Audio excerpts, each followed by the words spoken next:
Alright, folks, welcome back. It is day 12 of WaniKani. 皆さん、お帰りなさい。今日は、12日目です。So, we got to level 2 yesterday, unlocked tons of new stuff. I guess we unlocked all the radicals. It looks like all the radicals get front loaded right away at each level, and then you get a little bit of kanji overlaps from components from the previous level at the same time. Looks like we have 100 reviews. Let's hop right in. Oh, I realized you could close that. All right. Okay, so vocabulary. Radical.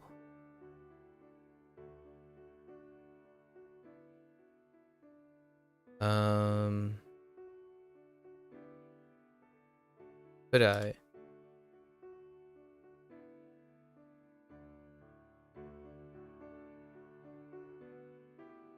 Vocab.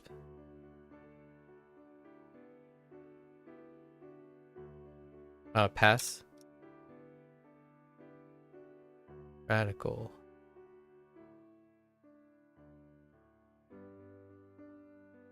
Kudasai. Could I? I think we're gonna truncate it. Yeah, I'm gonna truncate my recall a little bit here in the interest of time. This is the vocab, so wait.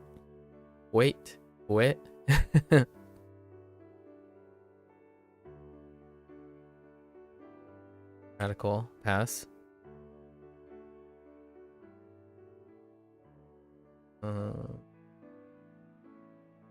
Pass. Radical. On a roll. Oh no. Oh, there, Gecko. Yeah, level 2. Leveru up. Pass.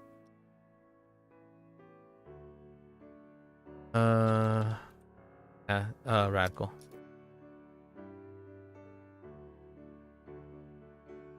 Ito. Right. E-man's toe.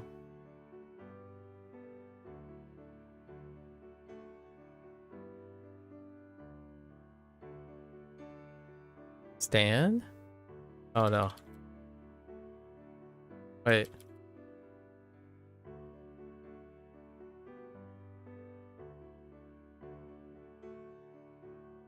Stand. Writing. Desk. Writing desk. Oops. Doggo on big guy. Oops. It's a crown. Pass. Is it a pass? Pass.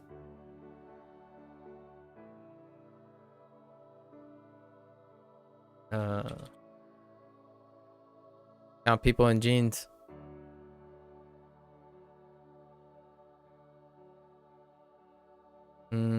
Pass.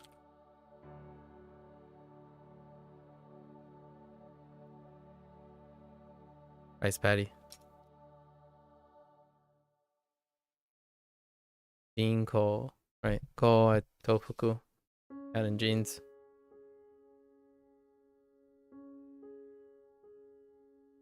X marks the spot.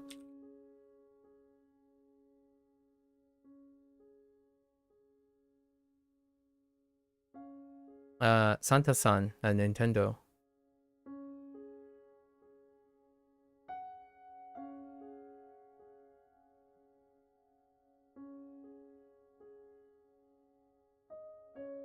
How did they go about this? Rock and roll. right? Look. Ah. Sorry. Oh. Oh, I keep typing. I typed life again.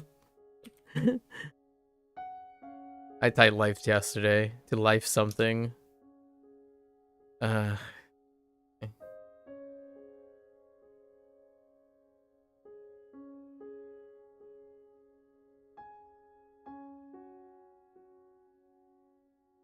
Okay.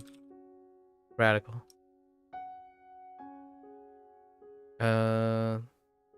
Pass. This is a pass. Radical. Evening containing drops. Right. Evening containing water. Dirt. Ground. Cross.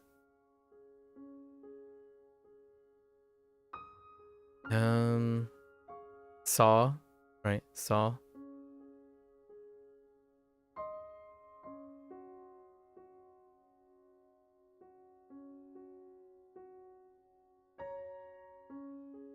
Watashi wa hayai ne. I guess. Yeah. Hayak. Yeah. Yeah. You're early. Welcome, welcome, Iris. Ohio. Ohio. Doku is not a pass, I believe. It's the devil's number. No. The meaning is a pass. You have to differentiate. When I said pass, it was for the meaning. And then Roku, I said rokenro. That's actually the meaning for the read. So there's pass for the meaning and pass for the read. They're two different things. So you have to pay attention to what it's asking. The meaning is a pass. It's always 6. So the radical is 6 and the kanji is 6. I don't think the meaning is pass either. Rok is not a radical.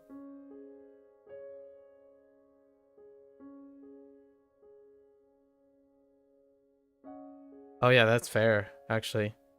Rok is composed of lid and fins, so that's fair enough. The devil's number is still a pass. It's still 666. But Rok and Ro is the thing. So it's still a pass by what you're saying. But I already set the non-pass mnemonic for Roku. Although you weren't here when I was talking about black mages, probably. But I don't pass it either way. But it's still a pass for me. If you're doing 6. I'm gonna have to check on your thing about regarding it's not labeled as a pass for kanji. I'm pretty sure it still is, but well, we'll check after the 100. Oh, whoops.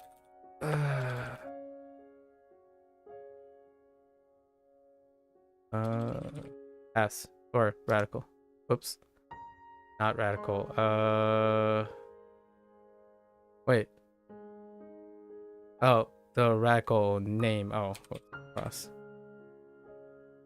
Let's see. This is a pass. Fuji-san. I don't know if you know exactly what I mean by pass, but there's pass for various things. And there's also pass for mnemonics. This is a pass for mnemonics. And a pass for read.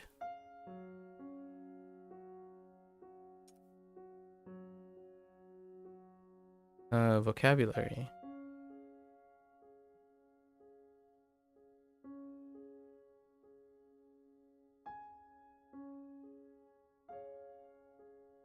Radical.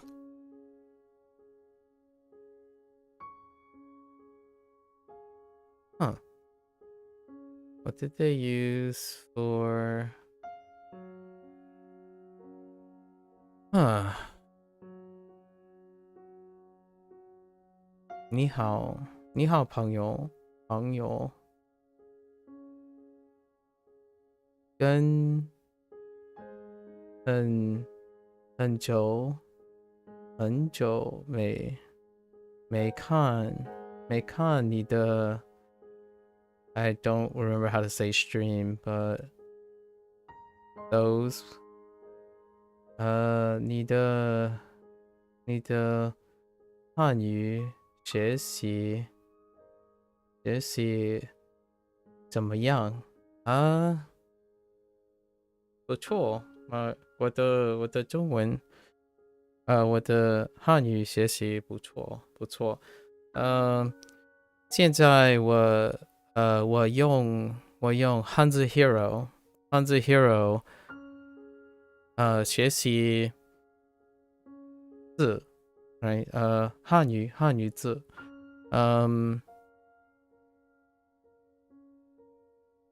，Duolingo Chinese doesn't have any new things left, so we're kind of just practicing with Duolingo Chinese at the moment, and then we're gonna be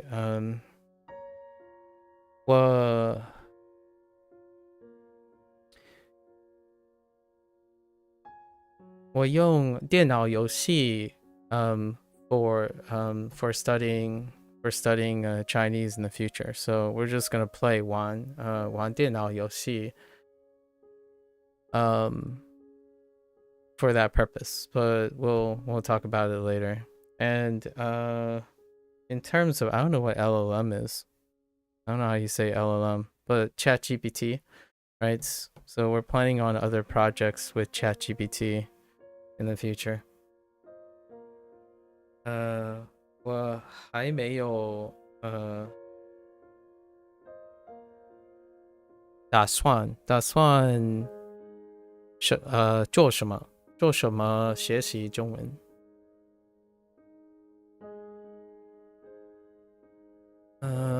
What was 日 Oh, whoops. I mean, I'm not日, but what was the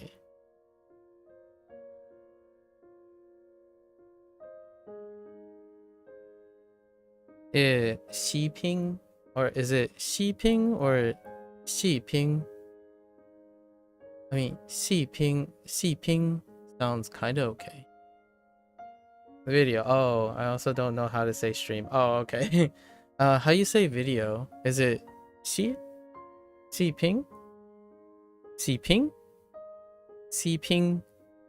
Shiping. Oh no, shipping. Sorry, shipping.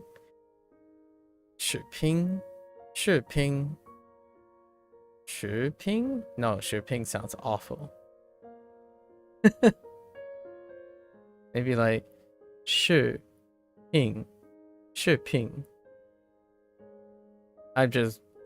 I'm like matching all the tones in and out to see if anything fits, but I haven't used the word video in a, like, I don't even think Duolingo introduced the word video. Is 视 oh 视频 oh 视频 I like it. I'll have to remember that in the future. Oh, 电视 yeah. Oh, that's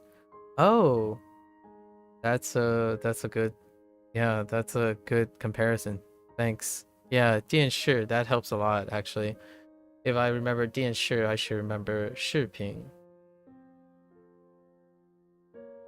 I don't remember using ping anywhere yet. Yeah, how's it going?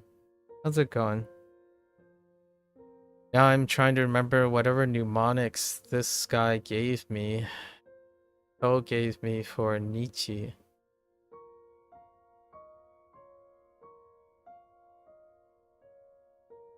Oh yeah, Nietzsche was the mnemonic. Nietzsche. And then Jitsu. How did Jitsu work? G2 reading. Oh, G2 reading is kind of rough. We'll get something else for later for Jitsu, but yeah. I actually read the Wikipedia page on Nietzsche. I still don't quite understand what Ko's beef is with Nietzsche. Like, this mnemonic is suggesting that Frederick should be burned by the power of the sun, but I'm not entirely sure.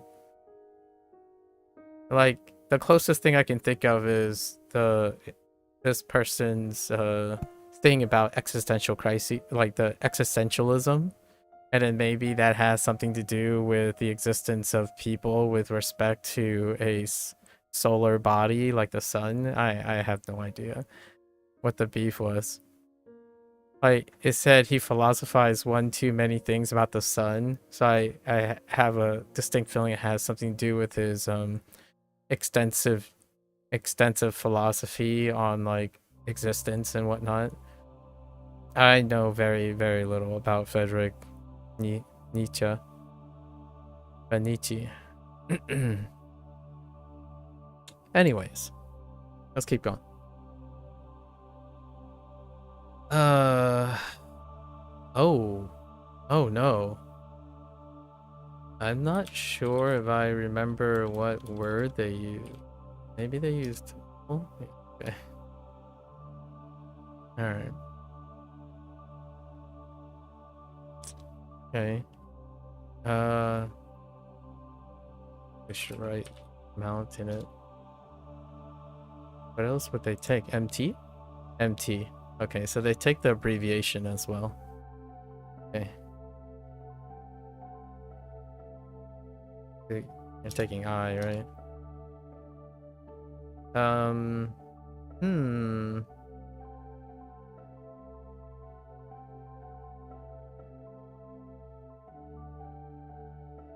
What was the saw?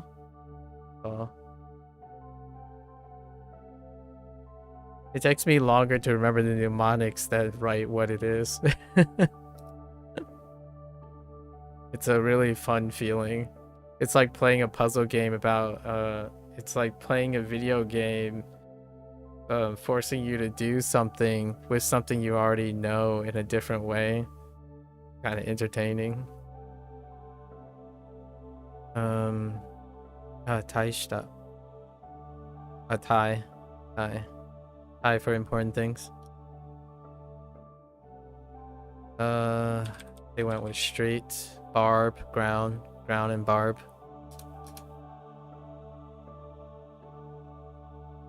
Oops. Oh. This is convergence. Yeah, this is converge. So, converge.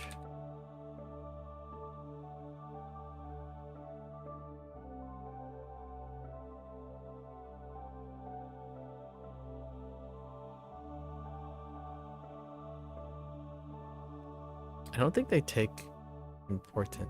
Maybe they do. Oh, they do take important. Considerable. Great is the primary. Dang. I should consider reminding myself about great. Okay. Okay.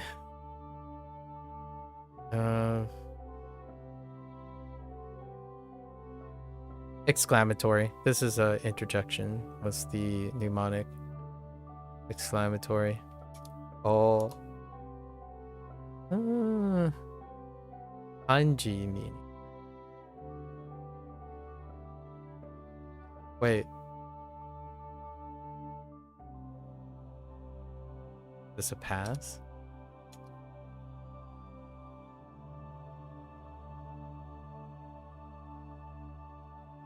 Pass. E-man's toe.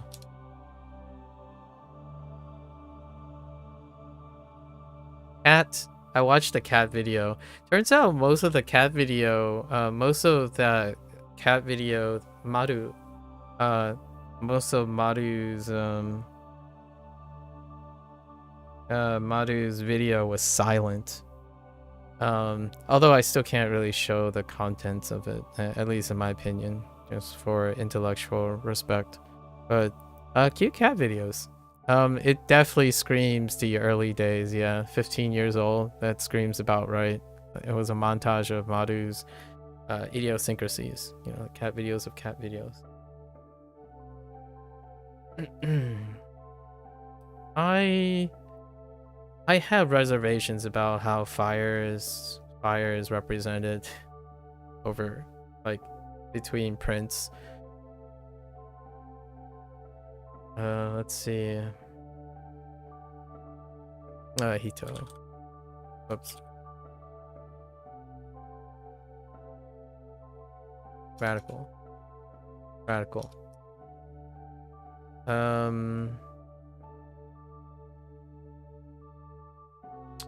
This is a pass.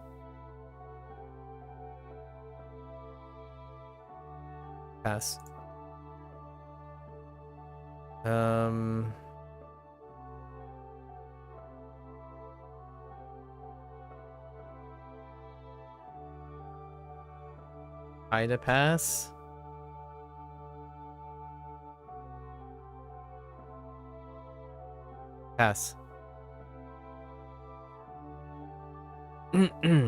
For words you already know pretty well, do you feel forcing yourself to remember mnemonics so kind of backwards still improves your ability to retain the word in memory longer? It is that's a good question. No, it does not significantly improve. Well, actually, no. Answering your question directly, yes, it does improve my ability to retain the word in memory longer. Yes, it does. Here's my thing. It's a big disclaimer. So lots of times people talk about the effort. It does require more effort though. And at some point I find the shorthand way of linking the mnemonics. If I don't have a mnemonic for it, it is wholesale. It will slow me down, but it will increase the retention of the word. However, if I already have an existing mnemonic, it'll slow me down, and there is a chance it's negligible, right? It's negligible. However, it creates an open opportunity for me to use it later. So my investment in forcing, quote unquote, like forcing myself to remember the mnemonics is largely because I'm prepping my understanding of how mnemonics move forward. Because I think a lot of the learning curve also deals with being able to understand like the patterns that a person is writing.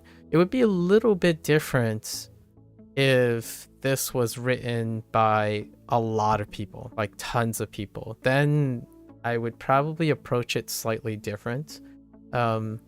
Maybe even discover if there is like a who is writing what, you know, whom is writing, like they would have some sort of credit. But since it's one person, it's almost as though I'm trying to get to know the person. And because of that motivation to try to get to know the person, the memory, I build this story, and that story becomes a part of my existing story. And I ultimately think it will likely decrease learning curve, or decrease the effort that's being made, which then leaves room for me to add more things on top. But for now, yeah, the whole backwards thing, we're always moving forward, you know. It's forward. The slowest things you can it's kind of a mixed bag right now. When I have something that I have an existing mnemonic, it'll be not that much faster than a piece of information that I'm acquiring a new mnemonic. Now, here's the thing though. In my head, the mnemonics get truncated after a while. So like I no longer say the whole story, I say a couple keywords. And how efficacious are those things? I think ultimately from an objective standpoint, like someone who's trying to be more efficient or think about memory, I think it's insignificant for the most part. So what I mean is, if your task is to remember something, I think having just enough sufficiency to retain the word is enough, right? I'm aiming to have more. I'm a greedy I'm a greedy person. So if I didn't think of something, I like to entertain that idea. And it's not that it'll be guaranteed to stick with me for the rest of my life. The idea is it will probably emerge into something else. So I like retaining things as much as I can to see if it becomes something bigger than the two different parts. Makes sense. I find this a cool exercise watching because I know all these lower level words, but for most of them I kind of forgot the mnemonics, so it's fun to see them again. Kind of nostalgic. Yeah. Like honest, like if I had to be super direct, like objective and not like be interested in the writing or anything, I would say that I could do all of this a lot quicker, probably in half the time, without thinking of any mnemonics whatsoever. Just relying on recall, my standard recall.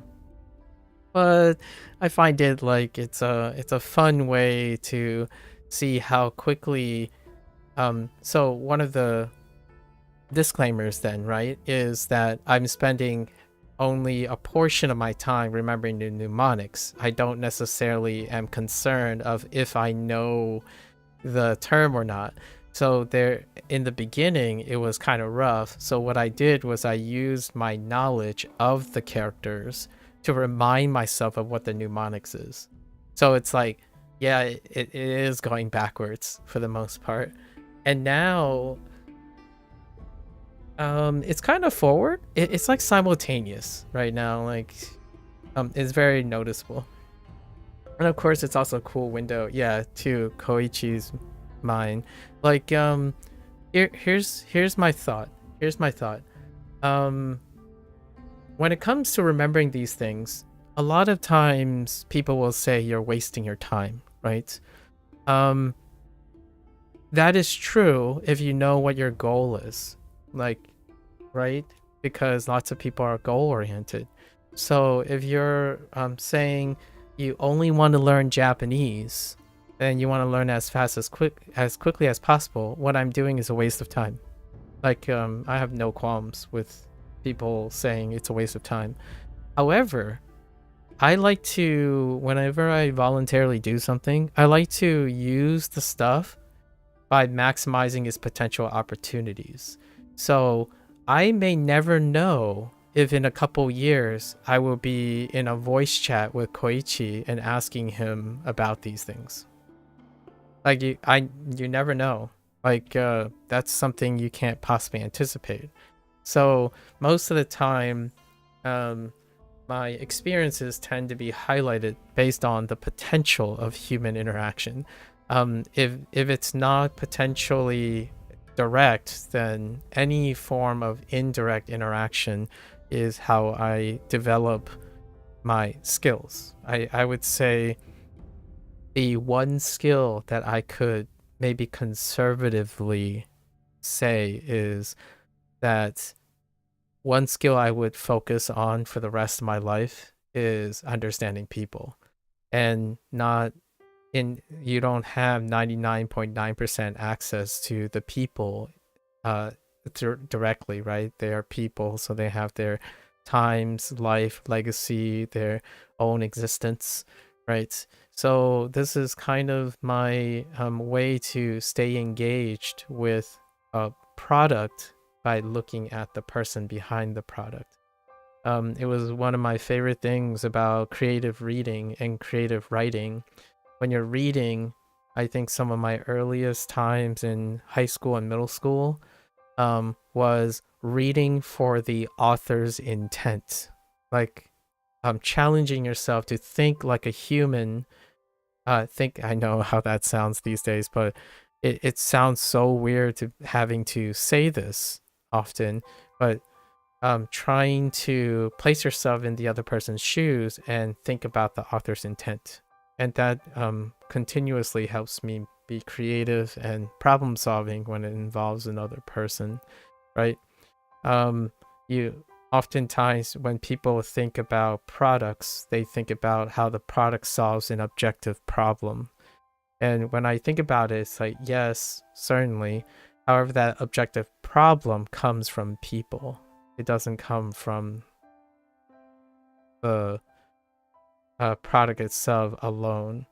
And oftentimes, the clearest and concise, and in my opinion, a lot less noisy way of approaching problem solving is viewing a product as a static entity, something that is not influenced by human perception, right?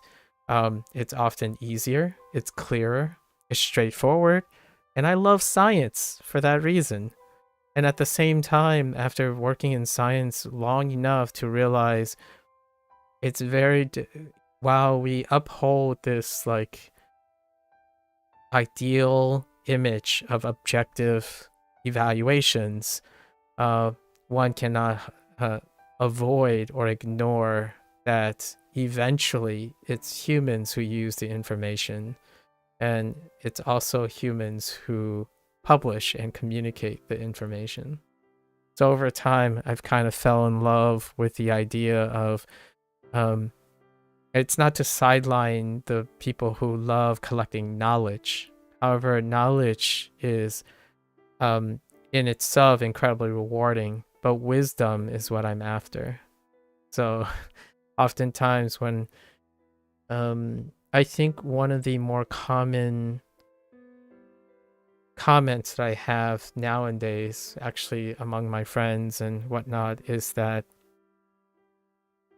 I like to be a person in which whenever they speak to me, I'm able to provide enough perception, like perspective on things, that they are able to navigate their own problems and or navigate some sort of security, right? Feeling of security and catharsis. And that comes with a lot of practice and constant accruing of potential permutations of people's intent and behavior. And that's kind of the whole Ko story, right? We gotta figure out what Ko is doing.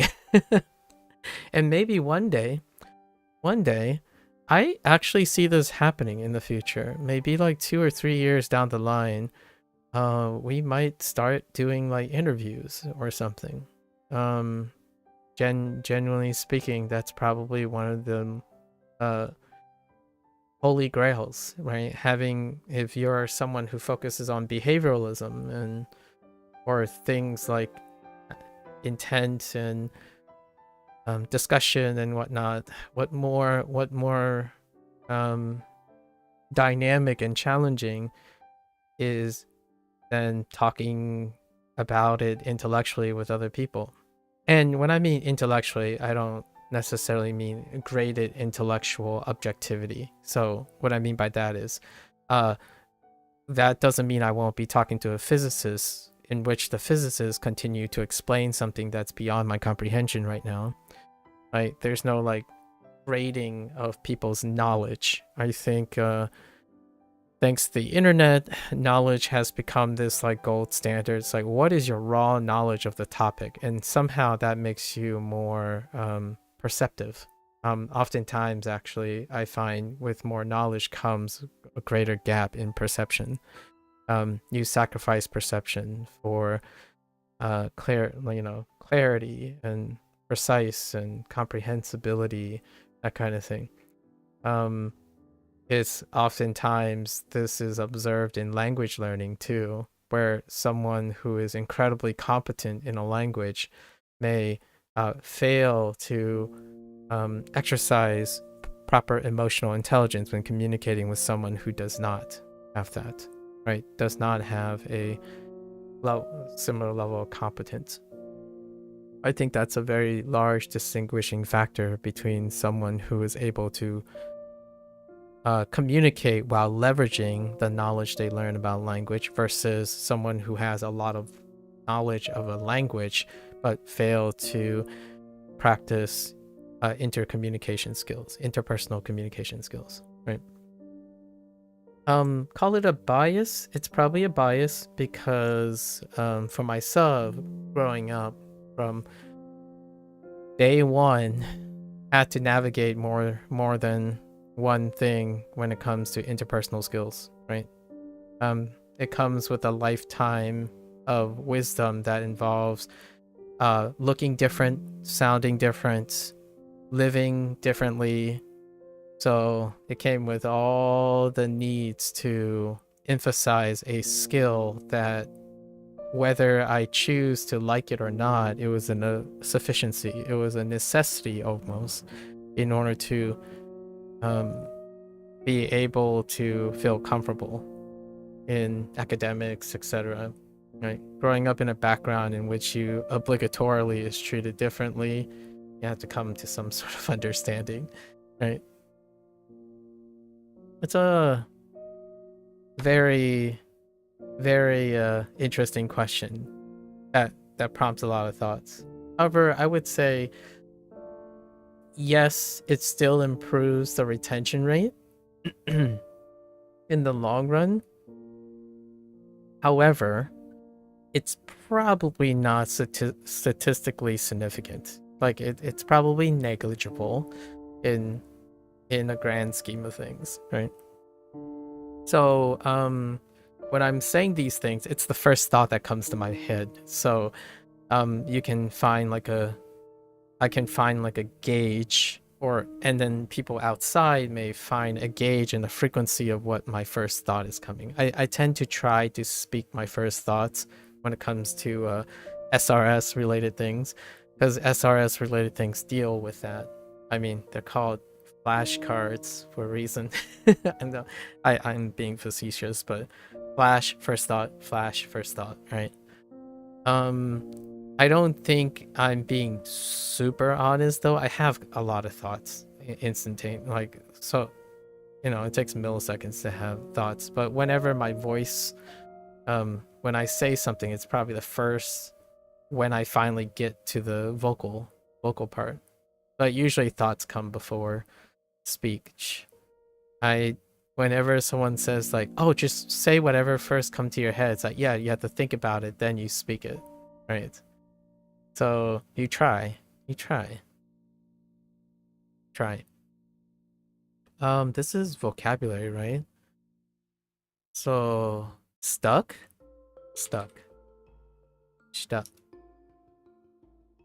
Well, speaking of windows into minds, it's good for us viewers that you voice that even with whatever filter you might still have. Yes, I think that is how I feel my adaptation to streaming, to live entertainment, right? One of the biggest stopgaps when it comes to one of the biggest distinctions between live recordings and editorial recordings is the to heighten the aspect difference, the differences between live and post edited. I have basically classically developed this habit. It doesn't quite resonate with a lot of people. You can definitely tell the difference between someone who is predominantly expecting a post-edited experience versus a live experience. So commentary that can elicit this type of impression would be comments that deal with looking at a whole process in one time frame. How do I illustrate this? Someone who says things like, well, you got it wrong, so you clearly are trash at this. That's a person who views a singular expectation at one point in time, but does not have the perceptive like it's not perceptive enough to view things as a long process. That's kind of where I would do a very cheap and topical reference to Albert Einstein, the mythical. I'm not sure how real the encounter is because it's been word of mouth, like it's a propagated story, but the idea of that scene, if you can imagine it, where Albert Einstein would go into a class and he would write on the board and he would do a math permutation. And at one point he makes an error and then the entire class notices, right? And then they would talk about it. And he would make a comment about, it's interesting, right, Rhetoric? It's interesting that you notice this one error when 99.9% of the time he's accurate, right? And that's kind of one of those hyper relative, if you will, relativity kind of moments. I'm not sure that was the intent of the story. However, I think it's very poetic that it's Albert Einstein that they used. The idea is post-edited and not voicing things doesn't mean they don't exist. However, when one consumes products where all of this isn't visible, one can come to emotional, if not definitely emotional, right? Emotional immediate responses to things that they don't see very often. So, for example, Twitch is the closest thing you can have to a pre-selection of expecting people to screw up, right? Or make mistakes. But that is very, very confined to games. So it's normalized for games. It's not normalized for knowledge. Knowledge comes with clairvoyance and omniscience, even in video games. So, for example, it is acceptable behavior to insult someone's knowledge when they recall something mistakenly versus seeing someone do something like dynamic, like, oh, he missed a headshot, and that's like, oh yeah, that, you know, that's normal. People, you hit some, you miss some, right? So things that of mechanical nature is still normalized to have human capacities or human idiosyncrasies, yet knowledge does not. Like the idea that you can forget things, it's a double standard. It's okay if you're the person admitting that you forget things. It's also okay to accuse someone of forgetting something as being bad at something, right? It's forgetting something is a deficiency when you're critiquing someone, yet it's not a deficiency when you're admitting it. You can see that I very rarely watch streams yourself, and I think you are very good at both genuinely engaging with chat and still giving serious focus to your content, even with the frequent tangents. Well, thank you. I appreciate it. Sometimes we gotta find the balance, right? And I think it sounds like you and I have a mutual appreciation for the balance between the two. I can tell you that these tangents have occasionally draw someone who like comes in and says, no one cares, no one cares, no one cares, play already. That has happened now. You just now notice this isn't Mandarin? Yeah, Mandarin is later. HanziHero and my Duolingo Chinese practice thing is it's later, yeah. Not Mandarin yet. You're more than welcome to use Mandarin though, and talk about Mandarin. Language learning, right? This is a language learning content, so we're not discriminatory towards what the language is. In fact, we can probably talk about Chinese while we're learning Japanese. That's perfectly fine too. Like, what I mean is, I don't actually know of a character right off the bat that would use this radical in Chinese. Which one would I use? Yeah, you're more than welcome to try to tell me a character in Mandarin that uses this radical right off the top of your head when you're following along and whatnot. No, there's no restrictions, really. Actually, Japanese and Chinese work very well SRS together. So a lot of times, not radicals. I haven't thought of Chinese. I haven't thought of Mandarin in terms of radicals, unfortunately. So I don't have this like behavioral response like, oh, that's in something. However, you might find it interesting. I will probably try to do this in the future because HanziHero and WaniKani uses component breakdowns as a form of memory. So since I was learning with Duolingo first, it's not the case for that. So most of the time when I'm learning Japanese, I'm thinking of Mandarin characters, and then, or when I see kanji, I'm thinking of Hanzi, and then vice versa. So you can technically still reinforce your Mandarin when you're looking at these characters. Right. And that's kind of the fun part, is that you're just now noticing, and that's kind of the idea between learning both of them at the same time. What was this? This was a slide with lots of crosses, but it's death by 1,000 needles, or 1,000 crosses. Okay. Squeeze them cheeks? Yeah. We gotta squeeze them cheeks. Chikara.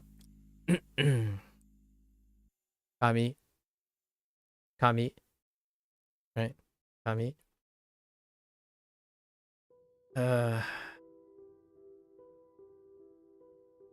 Gongzhuo, right?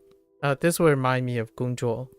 Example, watching someone's mistakes could be frustrating to you in some circumstances only, but not when that person is actually trying and paying attention.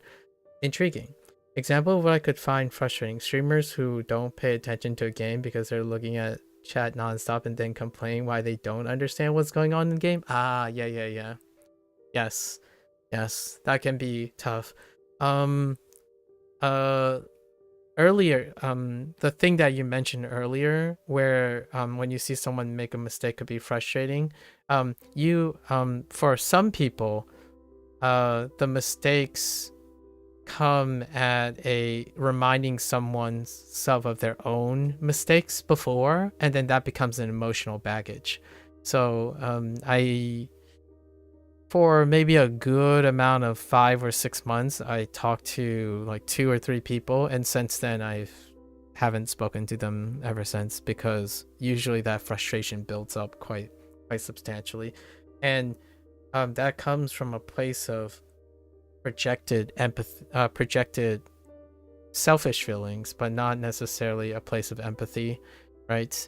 And that can be a thing to add on. Like, other circumstances can also happen with witnessing someone making a mistake, and paying attention and trying to solve it is not sufficient for those people. Those people are very kind people. They just don't like seeing people making mistakes, if you know what I mean. And that can be very revealing about oneself. I'm too, as a transparency kind of thing, I'm the person who would sit here and watch you do it, and my act of being available is what I can offer, right? And that kind of demonstrates what my circumstances are, right? Now, does it frustrate me if I see someone not paying attention and complaining about it? I would tend to say yes. I would tend to say yes as well. Criticizing something for someone's own inability to care for observational stuff is something that I tend to rant about. But then you still won't throw a fit. I'll just stop watching the content if it's not for you. Yeah, a somewhat reasonable, a by too rare behavior. Fine. Yes. So, like, for example, there's this thing that happens with echo chambers. Sometimes the complaint can be unfounded, largely not even necessarily due to the inattentiveness, but the knowledge that it is a problem. You know what I mean? Like priming. There's a lot of nocebo effect that occurs with internet-prone echo chamber stuff. So, for example, I can no longer, or it's difficult for me to discern the efficacy of Duolingo when the echo chamber is so strong that you might not even be able to distinguish between a nocebo effect and the actual flaw in, like, critical flaw, if there is a critical flaw in Duolingo's design, right? If you watch a video that says, I spent 1,000 days learning Duolingo Japanese, I actually got recommended by YouTube, you know, this video, this person, maybe like within the first month, this person has a whole like series which deals with using words like terrible, the worst, waste of my life, those key phrases, and it's associated with Duolingo Japanese. And the idea is, how much of that is that when you use a product in order to build some sort of topical commentary, how much of that product is reflective in one's own echo chamber? So if you think a product isn't going to work, how much of an impact is it going to have when you actually use the product? For example, here's a more subtle nuance that happens here, which will relate back to our original topic when you ask going backwards. If I thought of it as going backwards, as in, if I wanted to evaluate this product and I already know that I'm an intermediate Japanese user, how will that impact my opinions and the efficacy of WaniKani, right? So as an effort to negotiate that, I disclose that I'm no longer a beginner Japanese language learner. That's one way to mitigate, to like contextualize how you're going into it, so it like substantiates potential bias. And also, in addition, I'm committing to the idea that I must at least be observant and try to understand how the design works as as what is provided and attempt to participate in it. You could, as a reviewer and a journalist, choose to leverage your knowledge and experience and then demonstrate that make the same disclosure and that transparency, and then reveal that if you're in that same position, so that someone can say, oh, I'm intermediate in Japanese, so maybe I will likely have a similar opinion here, and then that information becomes informative. Alternatively, you could be a clout chaser who would say something like, oh, I have 0 experience with Japanese. Meanwhile, they had like 400 days of experience somewhere else, and then say, this app is absolutely useless. You can learn so much better and faster with other resources. Now, the first question that comes to my mind is, when did they do it? Did they do it after? Did they do it concurrently? Did they do it before? Because the moment I find out when someone says you don't learn any grammar from Duolingo, and then you look at that person's history and they've already read the 2 Genki textbooks before they use Duolingo, you start to wonder, okay, so they're no longer motivated to learn grammar, because when they get exposed to the grammar, they would have already intuitively know what the grammar points are. So inherently, they wouldn't learn anything from even being exposed to the grammar points. Like, the human being is not incentivized to seek information of which they already know. So, if you keep that perspective in mind, I found personally when I focus on the content creator and their background and the timing of their reviews. I'm only, and this is a disclaimer, I use Duolingo, so I was interested in how people perceive Duolingo's efficacy. The substantial amount of individuals who evaluate Duolingo that echoes with the hyperbolic, the most extreme situations, like it is absolutely garbage, it's a scam, that kind of thing. Though that group, we're not talking about the very respectable professionals who like try to balance the ones that get the most clicks, the clout chasers. They often do not disclose what they already have done, what they already know going into Duolingo, what they currently do with Duolingo, in order to offset the idea that when you feel like you're learning something, it also has to be novel. Well, if you're evaluating something based on what you can learn and it's no longer novel, how can you possibly think that is something not important to mention, right? We are discussing about the impact of remembering a mnemonics where it's no longer sufficient, or it's no longer necessary for me. I no longer require to remember this mnemonics. So I keep that in mind. I make sure I clarify that I don't need these mnemonics. However, I'm trying my best to find, I buy a product because I want to use all of the product. I want to see what the product has to offer. So I actually purchased WaniKani knowing, already weighing my decision making. So when I was introducing WaniKani, I made all those considerations in my decision to buy it. So when I come on here, I don't have to necessarily force myself to know the mnemonics. I'm already invested in wanting to know the mnemonics that co-write. Otherwise, I would have chose a different product. Honestly, using Anki and developing my own flashcards as a form of memory, that's another way to go about it. So in the long run, I would say the biggest message and criticisms, for example, Duolingo, I haven't looked into WaniKani yet, if people even evaluate WaniKani that often. For Duolingo, one of the harshest critics are the ones that, in my opinion, and I'm gonna be like as direct as I can, they're incredibly narrow-sighted. Their scope is not large enough to accommodate the idea that language learning is a longer process than some isolated event.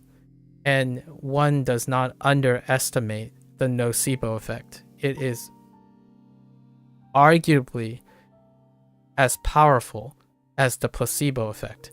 However, on the internet, clout and motivation for clout is often predicated on the nocebo effect.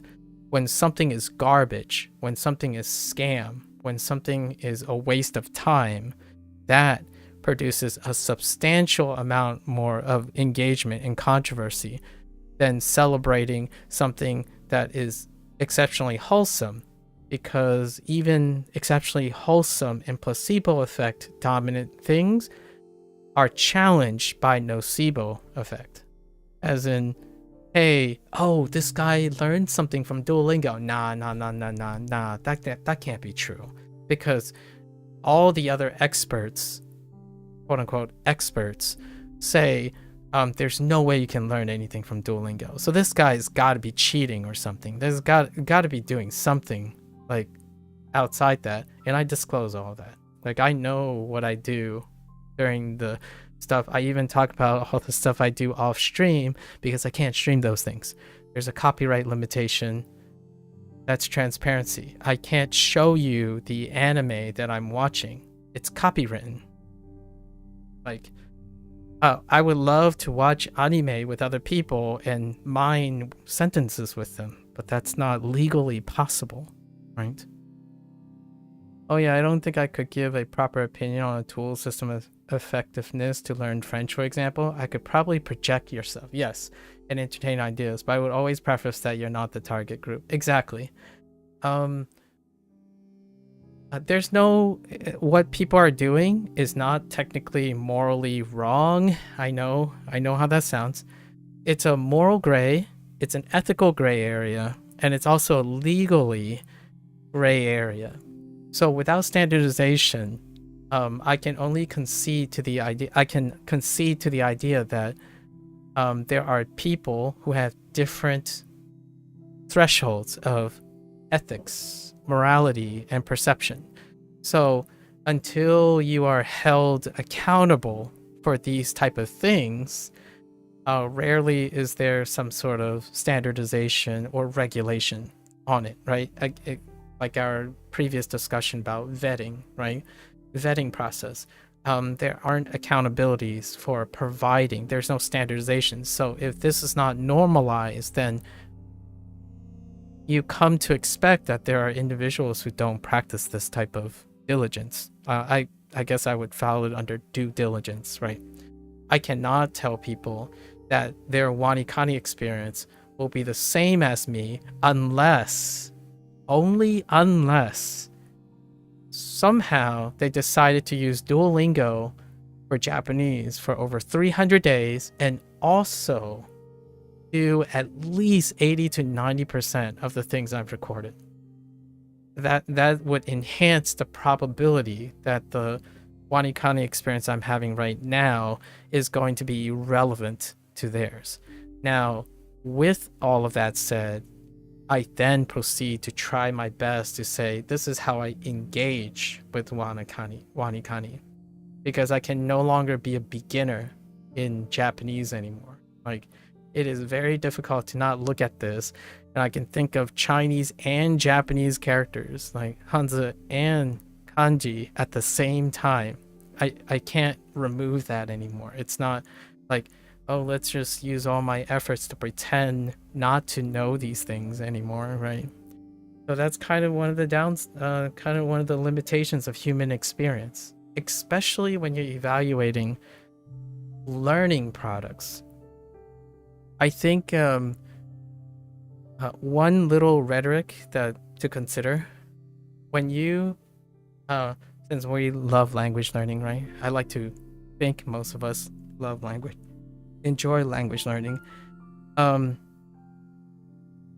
way YouTube, Amazon, and all those things accumulate reviews, the normalized behavior is to evaluate a product in the sense of a point in time, right? It's a point in time of use without overlapping experiences, right? Yet you might be thinking, okay, yeah, that's what most people do. However, language learning products have a property that distinguishes it from other things. You collectively is part of the learning curve. So when you're evaluating the predominant nature of language learning curves, it requires a nuance that I feel is not normalized, because people don't like to learn things using they don't go out of their way to learn new skills. Let's be a little bit general about this.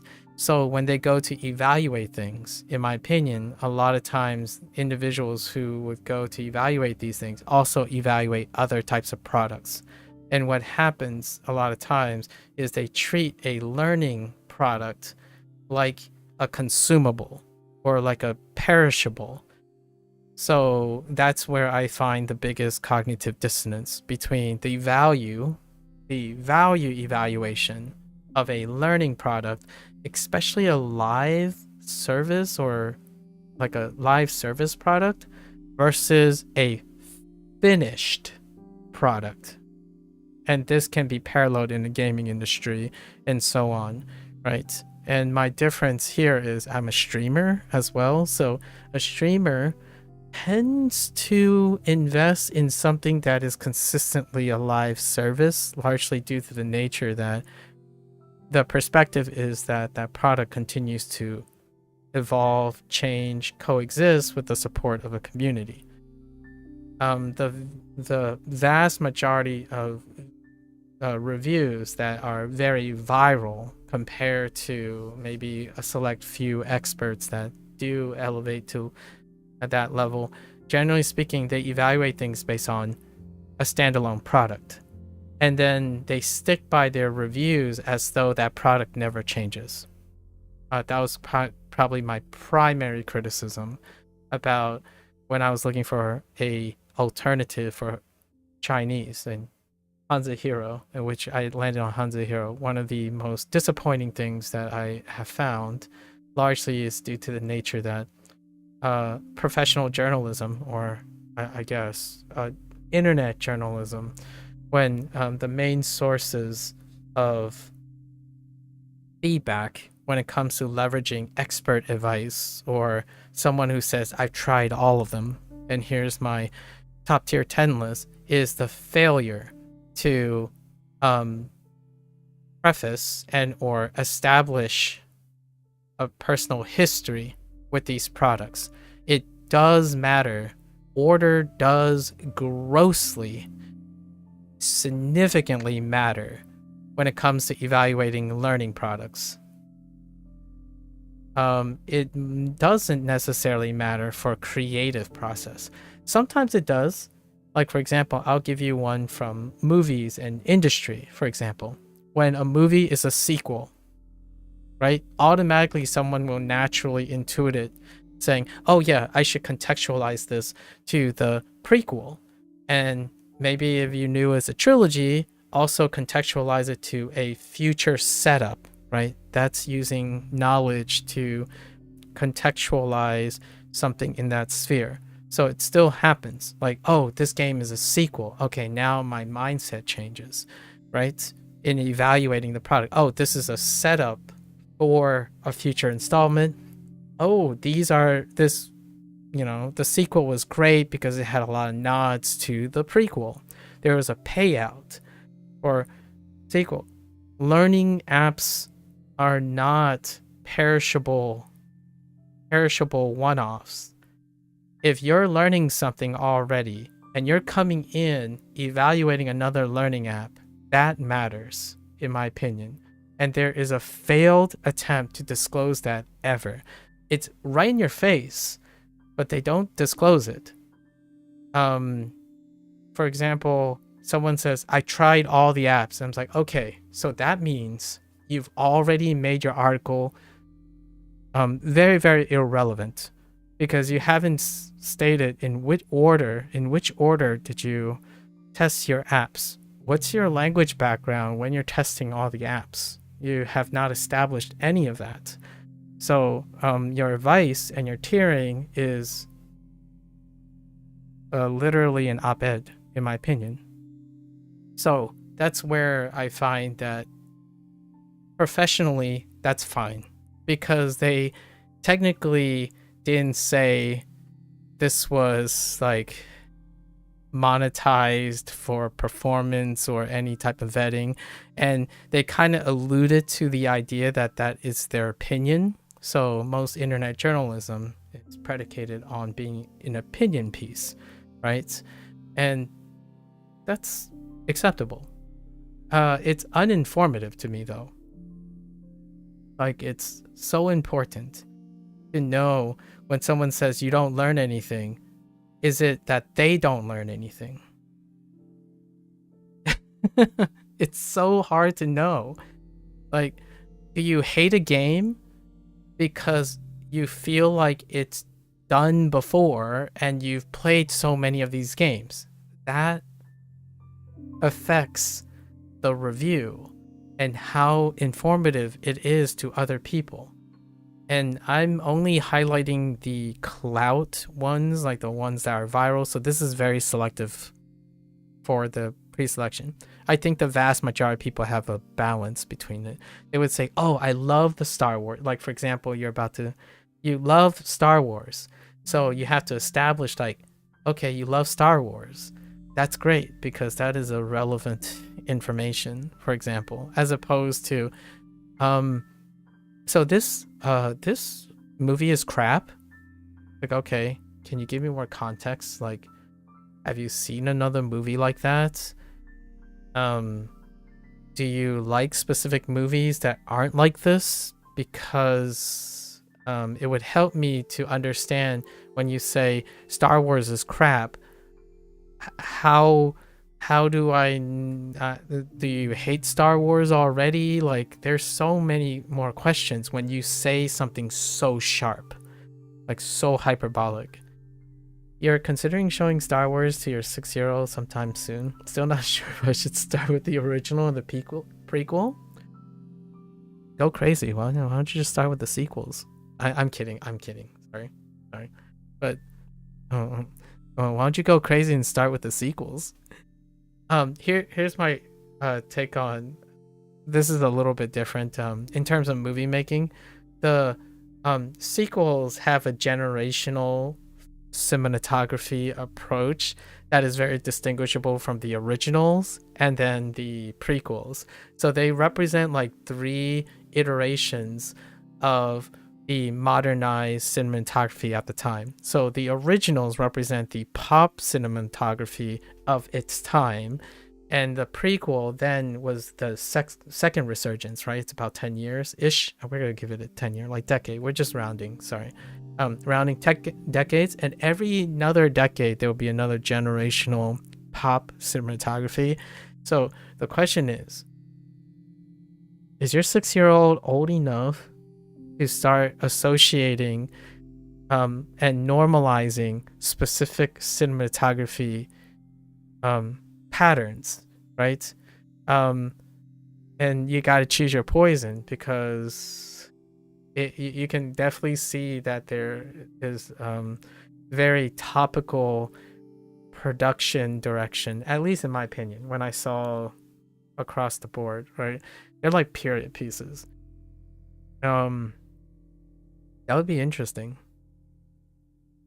Prequel or original?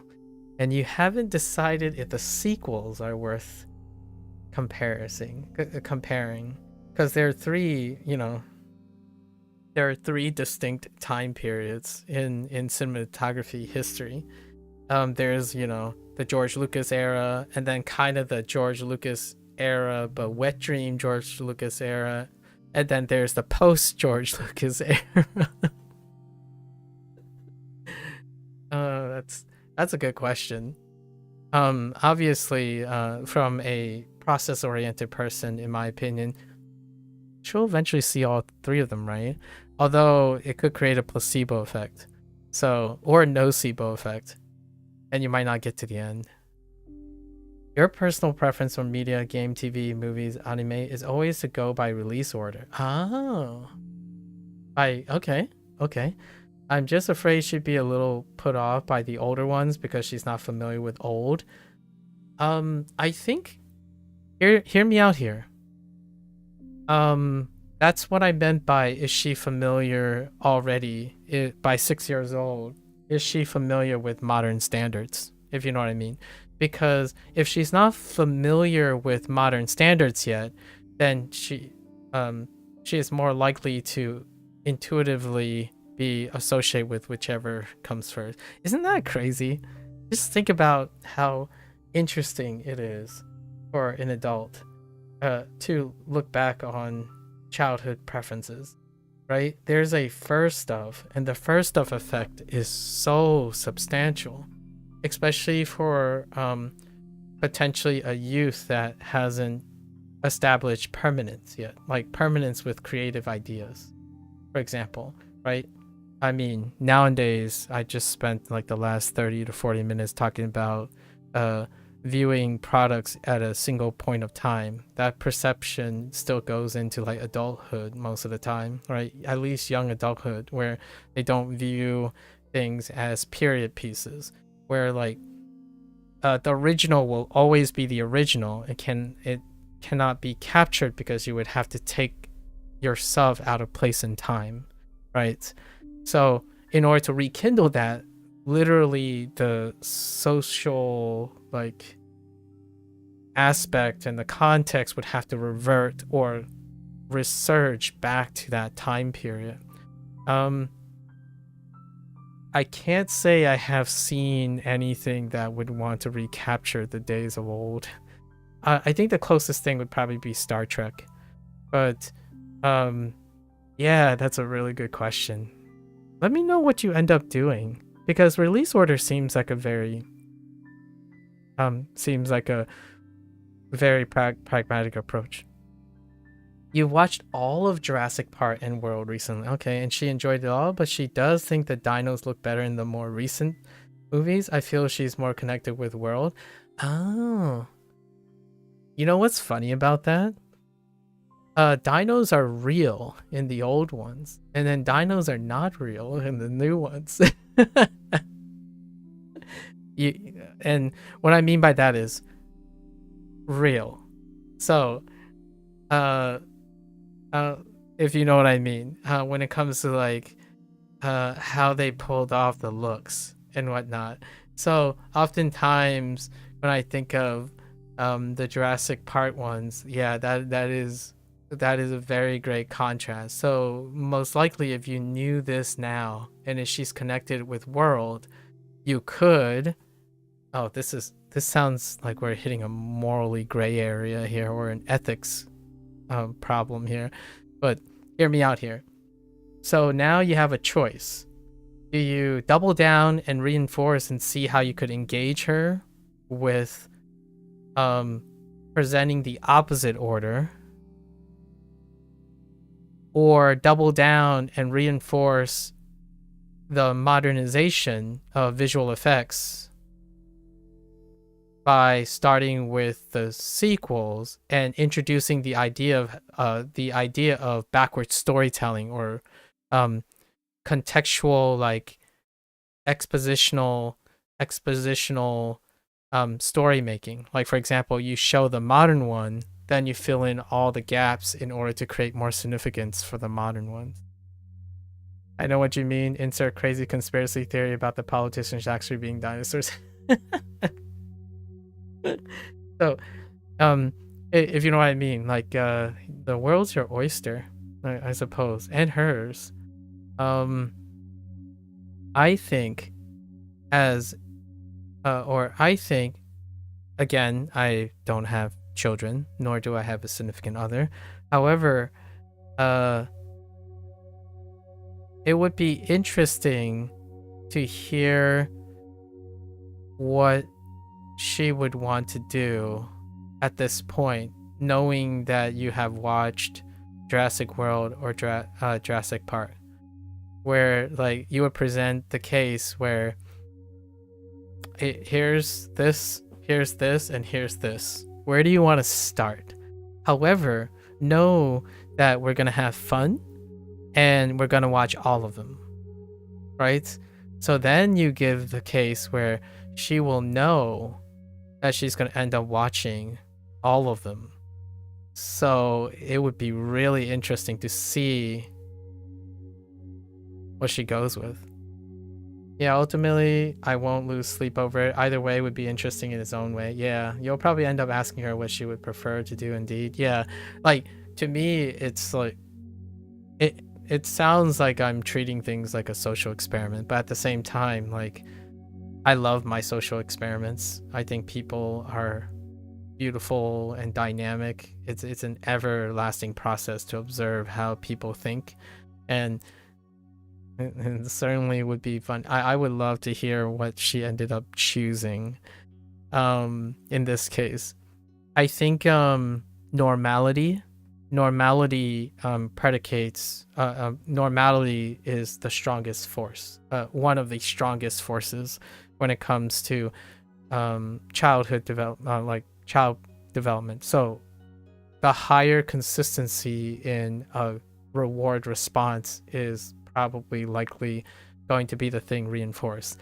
And to me, it is largely up to the responsibility of, not saying it's all their responsibility, but it's up to the responsibility of the more experienced person, the adult or the guardian, to continue to healthily introduce other stimuli to the child, right? Like, yes, you can let them have their favorite dopamine drive, but at the same time, show them an equivalent interest and fun in a competing novelty, right? Like, without saying too much, a child becomes really interested in something when it's competitively trying to capture their interest. So, for example, if you really, really love Star Wars, like your old stuff, demonstrating that might take the winning enthusiasm away from maybe their self-preference, right? My love for Star Trek did not come to fruition until I understand that other people like Star Trek. And then that becomes a habit of exposing myself to people with differing perspectives, largely due to the nature that I want to understand them. However, that cannot be honestly developed very early if the child is unhealthy, like if the child's upset or unhealthy, because you have to focus on yourself. However, when you go into adulthood, it's a very excellent strategy to balancing what can become boring and mundane or need to escalate to excess like doom scrolling and whatnot, because that stimuli can become overused, it can be overexposed. So if you're constantly, for example, going back to Jurassic World and stuff, if you're constantly exposed to Jurassic World, like that type of thing, at some point this interest will grow for everything else, and it may or may not be a thing that lines up with someone's creativity, but generally speaking, overexposure to any single stimuli does reduce the flexibility in someone's creativity. And a lot of times people might say, well, creativity is overrated, you don't have to be creative. Well, problem solving involves creativity, right? Inventing involves creativity. Leadership involves creativity. So if you want someone to be able to solve problems, maybe even problems that they haven't encountered before, oftentimes throwing a little dash of creativity and stimuli is can go a long way. We're not talking about always creativity. That's absurd. Actually, I can't even imagine what that's like. That's like being so high functioning that you don't want any consistency in your life. That's hard to imagine. Well, for little and innocent things like that, having children is great for conducting little social experiments. Yeah, I fall in love with my experiments, so this is a very different perspective, but my experiments and stuff was my life. So it's not the same as someone saying, oh, this is my little experiment, I'm just gonna set this ant on fire. It's not that, right? Actually, I think there's often a misconception that's predicated in social media and entertainment for dramatic theatrical effects, but generally speaking, I can't tell you how much stress and emotional strain it is to be incredibly protective of your experiments and to make sure that everything is kept. Like, the amount of attention, in my opinion, to execute an excellent experiment, it can dwarf sometimes, or maybe even most of the time now, the attention and stress and emotional cost when people treat their children, right? Like, if I were to treat my children like my experiments, they would be the most observed thing in my entire life. And yes, it's a weird way to produce this awkward feeling, like, but you're calling your child an experiment. It's like, well, what do you think is an experiment in your life? You have thoughts, ideas, methodology, you do a result checking, and then it's an ongoing collective process. So my use of the word is quite more of a funny anecdote into science, or like a metaphor into science. But generally speaking, I spend day in, day out, I sleep, breathe, I go on vacation thinking about my experiments. That's what I would do with my child too. if I had a child. My hypothetical child would have all the attention and love and observation and possible problem solving that I can wield. I will sleep, eat, and breathe and think about the well-being of my child. So if that's how other people view experiment, then we're on the same page. We're on the same page. I'm not a huge Star Wars fan. I don't consider myself a anything diehard fan. I'm more of an everything fan. That's fair. I'm a fan due to recency. So that's probably the way I can describe it. My memory is collectively viewed as I'm a fan that collects everything. So everything I have done, I'm a fan of. Everything that I haven't done, I can't say I'm a fan of because I never experienced it. However, I can try to empathize and vicariously conceptualize those things. So like I'm a fan of people who like to learn language, but I can only tell you I can only be a fan of those who use Duolingo, WaniKani, and HanziHero because I can't actually really know what it's like unless I see something or witness something, right? So in a way, I can agree about how it's possible to be an everything fan. In the long run, I often find when someone says they like everything, they can only name a few things at the time. And that's why I would say to capture that everything fan feel is when you do something, you love it for the most, you have it, you try to use it to the best of its ability. So in a way, you are putting your utmost attention to the thing that's currently happening. This then translates to a lot of questions where someone would ask me, what's your favorite game, right? And they would expect something that crosses time. And oftentimes I would say, well, I'm a fan of the current thing I'm doing. Because if I'm not the fan of the current thing I'm doing, then why am I doing it in the first place? Now, this is for voluntary things, right? Because we're talking about Star Wars, things you're voluntarily picking to do. So I would probably say when you quoted everything, I feel I am an everything fan as well, to some extent. However, probably not in the same way that you're saying it there. I can't empathize that. Not literally everything, of course, but I would enjoy entertainment's diversity, discovery, and curiosity. In entertainment is diversity, discovery, and curiosity. Fair enough. Fair enough. Here's my extra everything. When I say recency and I'm a fan, so if I choose to rewatch Bob's Burger, I'm a fan of Bob's Burger. Right? So if there's something to rewatch, like for example, if I rewatch an anime because I'm learning Japanese now, I can persist to be a fan of that anime and learning Japanese because I'm doing it at the time. So everything fan, I like it, with a big asterisk, in order for me to try to empathize with you. I don't think there's a creative selection for a particular genre here as well, right?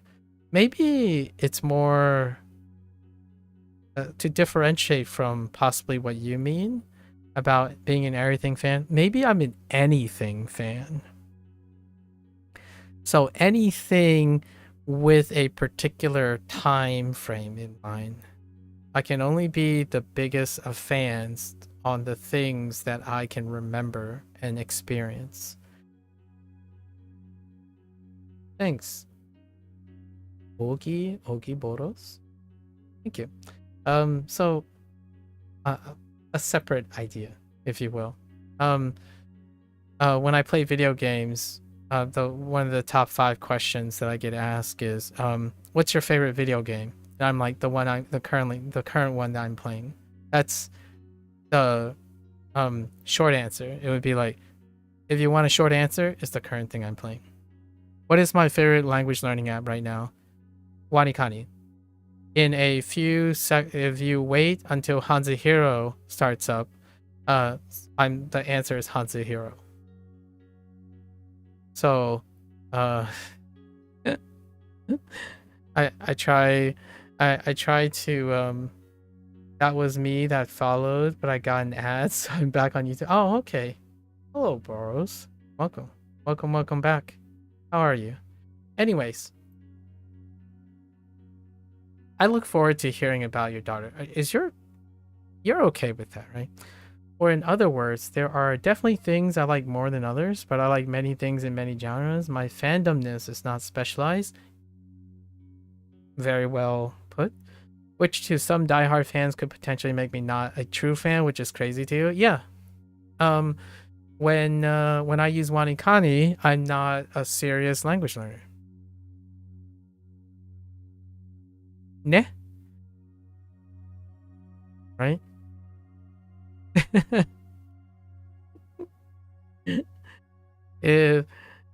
Have you enjoyed learning Chinese so far? I haven't checked in a while. I do. I have, bro. So recently we've concluded Duolingo Chinese course. So right now I'm doing my homework. We're going to do a summary of the last 100 days. So it's like a 200-day progress report. However, before that, I have to do a 300-day progress report for Japanese. And then we're going to migrate to other projects that deal with Chinese. At the moment, though, we are ramping up our 2 new projects, which is WaniKani and HanziHero. And I kind of reviewed most of it on day 1, what the motivation was behind HanziHero. So right now I'm having one of my classical digressions with Gecko here, which Gecko is a long time WaniKani user. That's kind of how a lot of this started. How are you? How are you, Boros? 很不错 right? 很不错很好很好我中文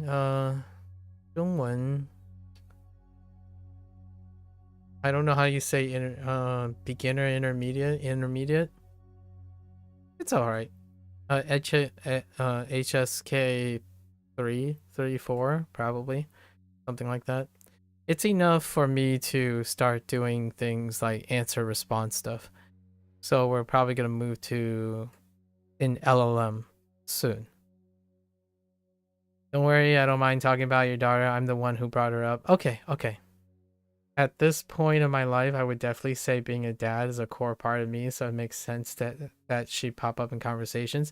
That is such a breath of fresh air that you're able to acknowledge that. Like, hear me out here. I can't tell you how rare it is for people to frame and talk about the people around their lives, the people that they care about, largely because, and the really rough reality is that the vast majority of people that I encounter do not have people around that they would talk about.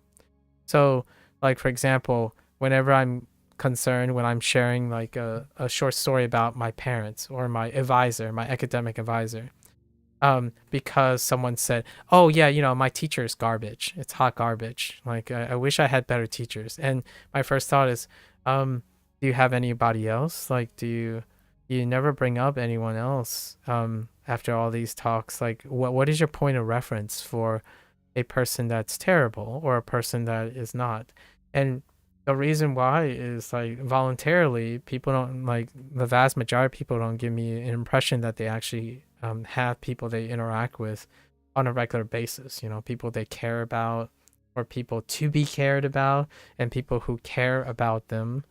And I think it's incredibly rare nowadays, or far rarer, to have someone who genuinely talk about the things they think about and it involves another person. And not that it's a bad or a good thing. I think a vast majority of these people I talk to are quite comfortable being loners. However, they do express a lot of grievances and dissatisfaction that having another person or another core that involves interacting with people may brave new life or some sort of difference in their perspective on people. Like how a lot of individuals talk towards someone, like talk at someone versus with someone. And I think it shows that you really, really do care about your daughter, and not that we're being not that this is supposed to be a competitive process, but it's actually quite endearing when the vast majority of conversations deal with an interaction with another person. I think that's fairly rare nowadays. Did you say LLM? Are you going to talk to an AI? Yes, we are going to do some fun, creative writing prompts with LLMs. It's going to be very different. We're going to use the LLM sessions in Chinese to develop and use them for practical project planning for other things. So I'm going to use my Chinese functionally to learn about something else using an LLM while learning Chinese. That's largely because that's what I use my language for. When I'm online, I use my language to learn more things. So functionally, like in the beginning, we're probably going to talk about topics like, so what is the makeup of Fujianese people in China? Like, let's see if we can find information on that or something like that. So we're probably going to start using our at least Chinese for now. Japanese, we still got a lot of Duolingo to go, so that kind of thing. More on that later, though. You'll probably see it post up. It'll be under something. It'll be a new series. It's not for a bit though. The current project is we iron out our schedules for HanziHero, which I'm still having a time work balance issue, sort of like time strapped balance stuff. And we have Like a Dragon. Like a Dragon's coming up. So video games. かっこいいですね. So there's a lot of projects, but the LLM stuff won't come until after Duolingo's Spanish schedule is ironed out. And then we have to do like staggered stuff. So right now, we've already started our 2 new projects of 2025. And then Like a Dragon comes next in Chinese. Then Like a Dragon 8, or Like a Dragon in Chinese, Like a Dragon 8 in Chinese, Like a Dragon 8 in Japanese, then Like a Dragon Yakuza Pirates in English, because the launch date is February 20th. And then Like a Dragon in Chinese again, Yakuza Pirates in Chinese. Then in Japanese, it's for lack of a better, I won't describe what the process is because I do the same for all the previous Like a Dragon games. And then Spanish starts. Duolingo Spanish starts. And we resume Duolingo Japanese. But the most 2 immediate things is I have to do the review, the 100-day review, 300-day, 100-day review of Duolingo Japanese. And then I have to do the 3-parter Duolingo Chinese review, the 100 days at 200 days. And after that, we resume Duolingo Japanese, and Duolingo Chinese will be an addendum to Duolingo Japanese because we're only doing the practice stuff. At least that's the plan for now. So all of that has to cycle through. And then we do the LLMs for Chinese. Lots of things. Lots of things already set in motion. Yeah.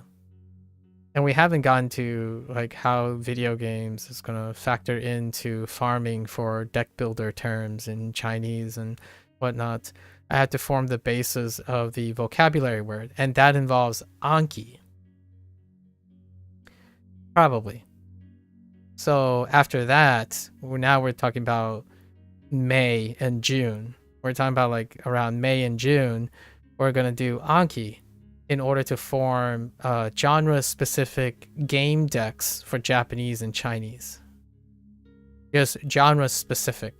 So deck builders will be the first subgenre. I play a lot of deck builders, and I need to form Anki-specific deck builder terms in order to build the keywords. So I'm building a keyword database for myself through screen caps and playing video games. So we're doing screenshots and stuff to create terms, right? That I need deck builders. So I need to know like what's a token, right? Token spawn, persistent effects, damage over time, what's a DOT, what's a HOT, that kind of thing. So we'll use Anki to build what I call the new like genre specific game stuff, which will happen somewhere in the mid year. There's stuff at the end of the year, but that's too far ahead. We don't want to think that far ahead right now. Do you split your time equally between Chinese or Japanese, or favorite one or more? They're both at the same time, so they are not split. You don't split Chinese and Japanese. You kind of just think of both of them at the same time. So when when I'm reading Japanese, I could think of Chinese at any time, so it's very difficult to split them. That's kind of one of the things that I feel lots of other people can do much better than I can. Like, I don't typically focus on any one language. Also, a quick note when I hear you talk about these cool plans. If you wanted more workload predictability, I would actually suggest limiting your WaniKani lessons. We're gonna... I've already talked about that a little bit. It is going to be to use it at whatever case it is. This is semantic. This is more like predictive knowledge. If it was consistent, then I have to find the consistent before I do the refining. So it doesn't really, you really can't tell what is predictable within my tolerance until you actually do it. So superseding that, limiting something before you need to limit it is kind of premature. Unlike HanziHero logging mostly unlock in batches, if you do every lesson, as you know, you'll have high workload peaks. That's fine. Then you have a schedule that normalizes to high workload peaks. When you think of consistency and predictability, it can oscillate. So you're specifically focusing on trying to keep it moderate like this across time. But another consistent peak could look like this.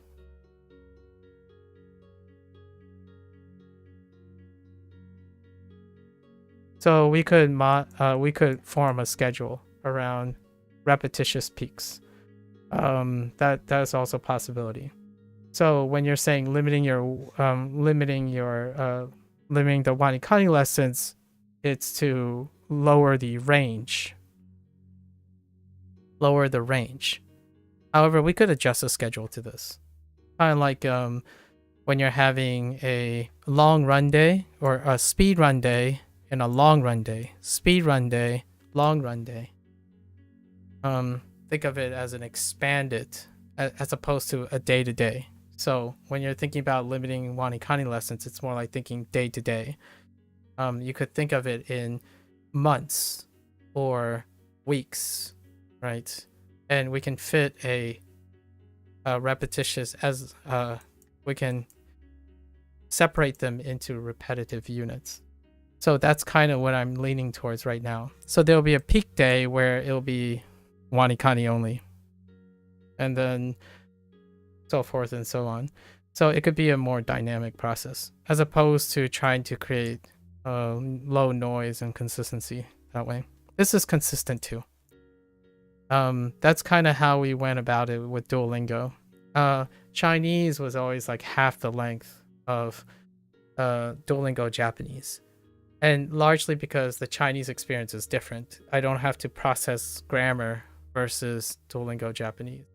So HanziHero is always going to be down here so far. It's looking like it's about here.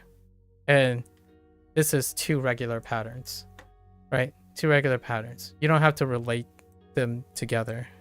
They don't have to have the same workload, predictability. This is a predictable workload too. Yeah, it makes sense for scheduling. I feel the upper graph is easier because you can't always predict those peaks precisely, but in the end, if you're not frustrated, that's what matters.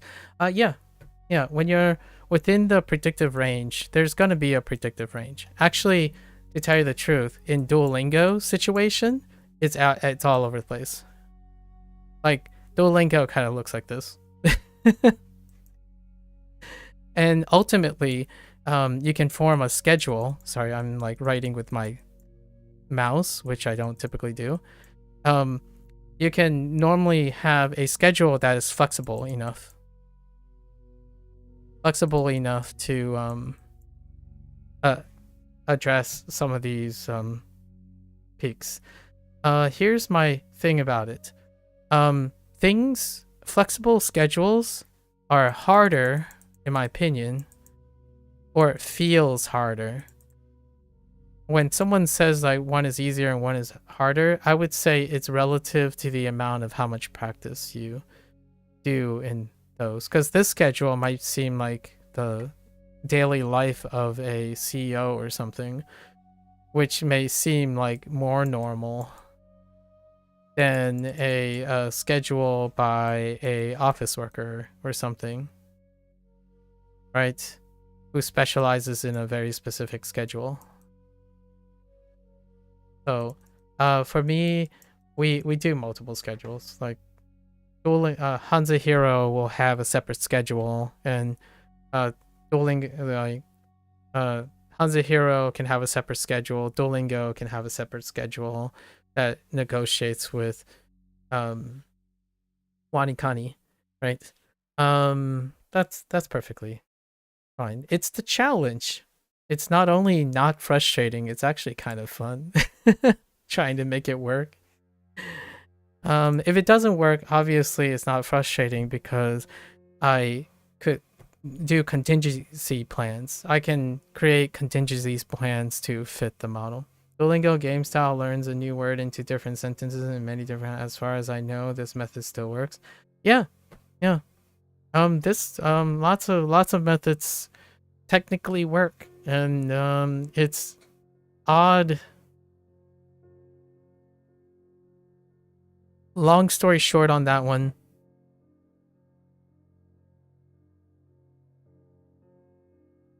It's difficult for me to have someone who says they are well experienced, very competent, to say that a product that a lot of people use does not work, like logistically, like not work, right? No work, not like any work. No work. Would like it makes me wonder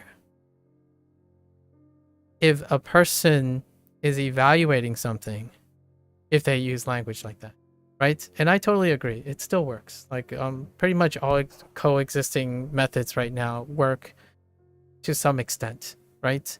And that's excellent. Now, it's definitely something else when someone says it doesn't work. Like the word that I like that you use was still. I like still. Still is great. It sufficiently works for sure. Anyways, let's get back to our radical. This is a good thing. As for Anki, the space SRS method is often used for single words because the first 2 people to research it applied it to vocabulary. Yeah, I'm well aware of how Anki works. Yeah. That is not necessarily the case now. However, it's not necessarily the case now. However, yeah, the origins for sure. I read a little bit about the origins of Yankee. Yeah. SD, yeah, not at all. And Anki can be quite a hassle to set up. It certainly can. That's provided if someone is not used to that type of thing, right? Context for the user. Yeah. I will give Anki as much leeway as I give Duolingo and WaniKani.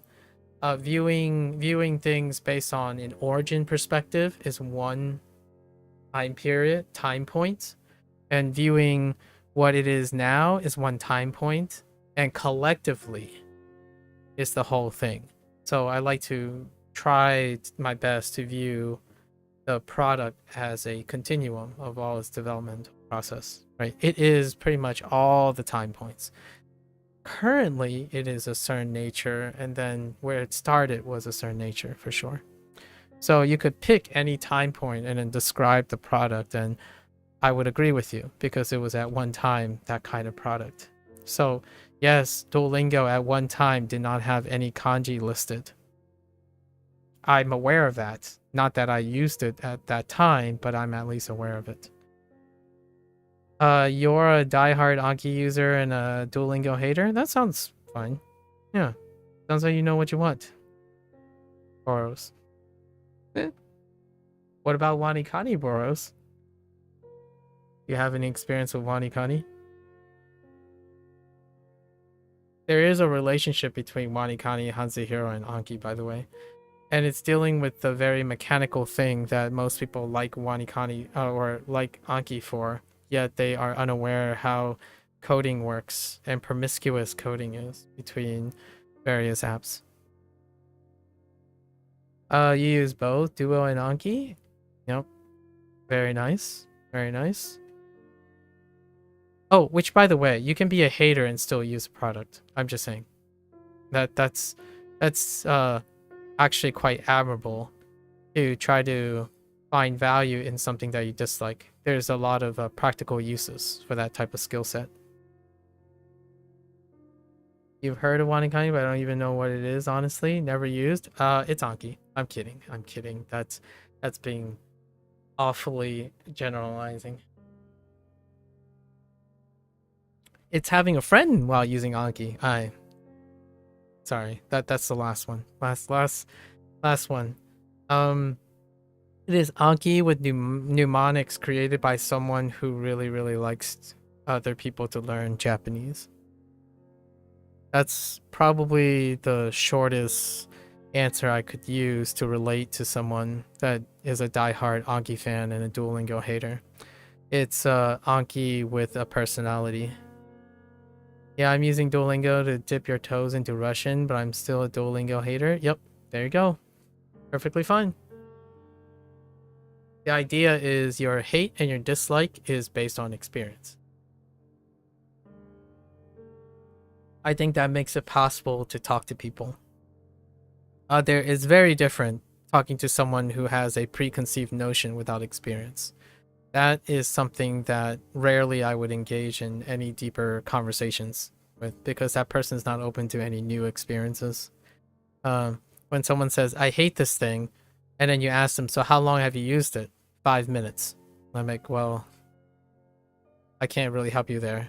There's nothing I can give intellectually for someone who can create that type of judgment right away.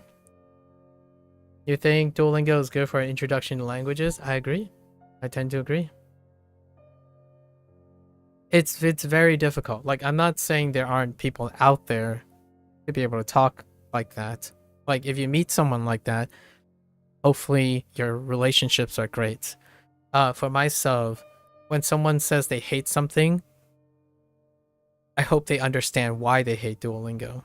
For example, bros, like, have you, we can talk about all the circumstances, all the things, so then you can like something for what it is and then hate something for what it is.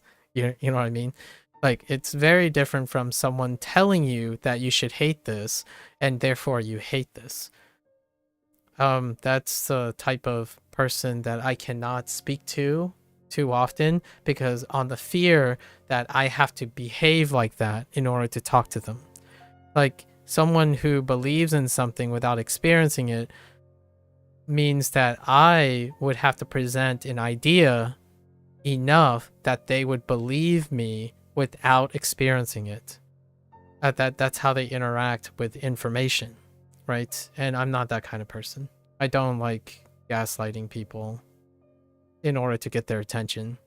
So you either tell me why you hate Duolingo and not say, well, it's not that serious, I don't think about it very often, I just feel it, then we're not the same type of people, right? I have my dislikes and likes as well. However, we can talk about it because usually we're open to experiences. Talking about something you hate is a different experience than hating someone for doing something you're not doing, right? If I like Duolingo, you don't necessarily have to hate me for liking Duolingo. You still hate Duolingo, and I don't need to hate you for hating Duolingo. We both have different experiences and preferences, and we can describe them and adequately enough so that the other person understands, right? Like, for example, someone says they hate Duolingo because they don't explicitly explain grammar points.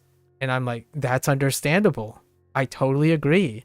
If that's a deal breaker, I can totally imagine how you would hate Duolingo, right? To be fair, I feel once you use Duo for a language, whether you like it or not, it's incredibly intuitive to dip your toes in other languages, like doing the first 5 to 10 levels in a dozen languages. And guess what? Gecko, Boris, Tone. Guess what?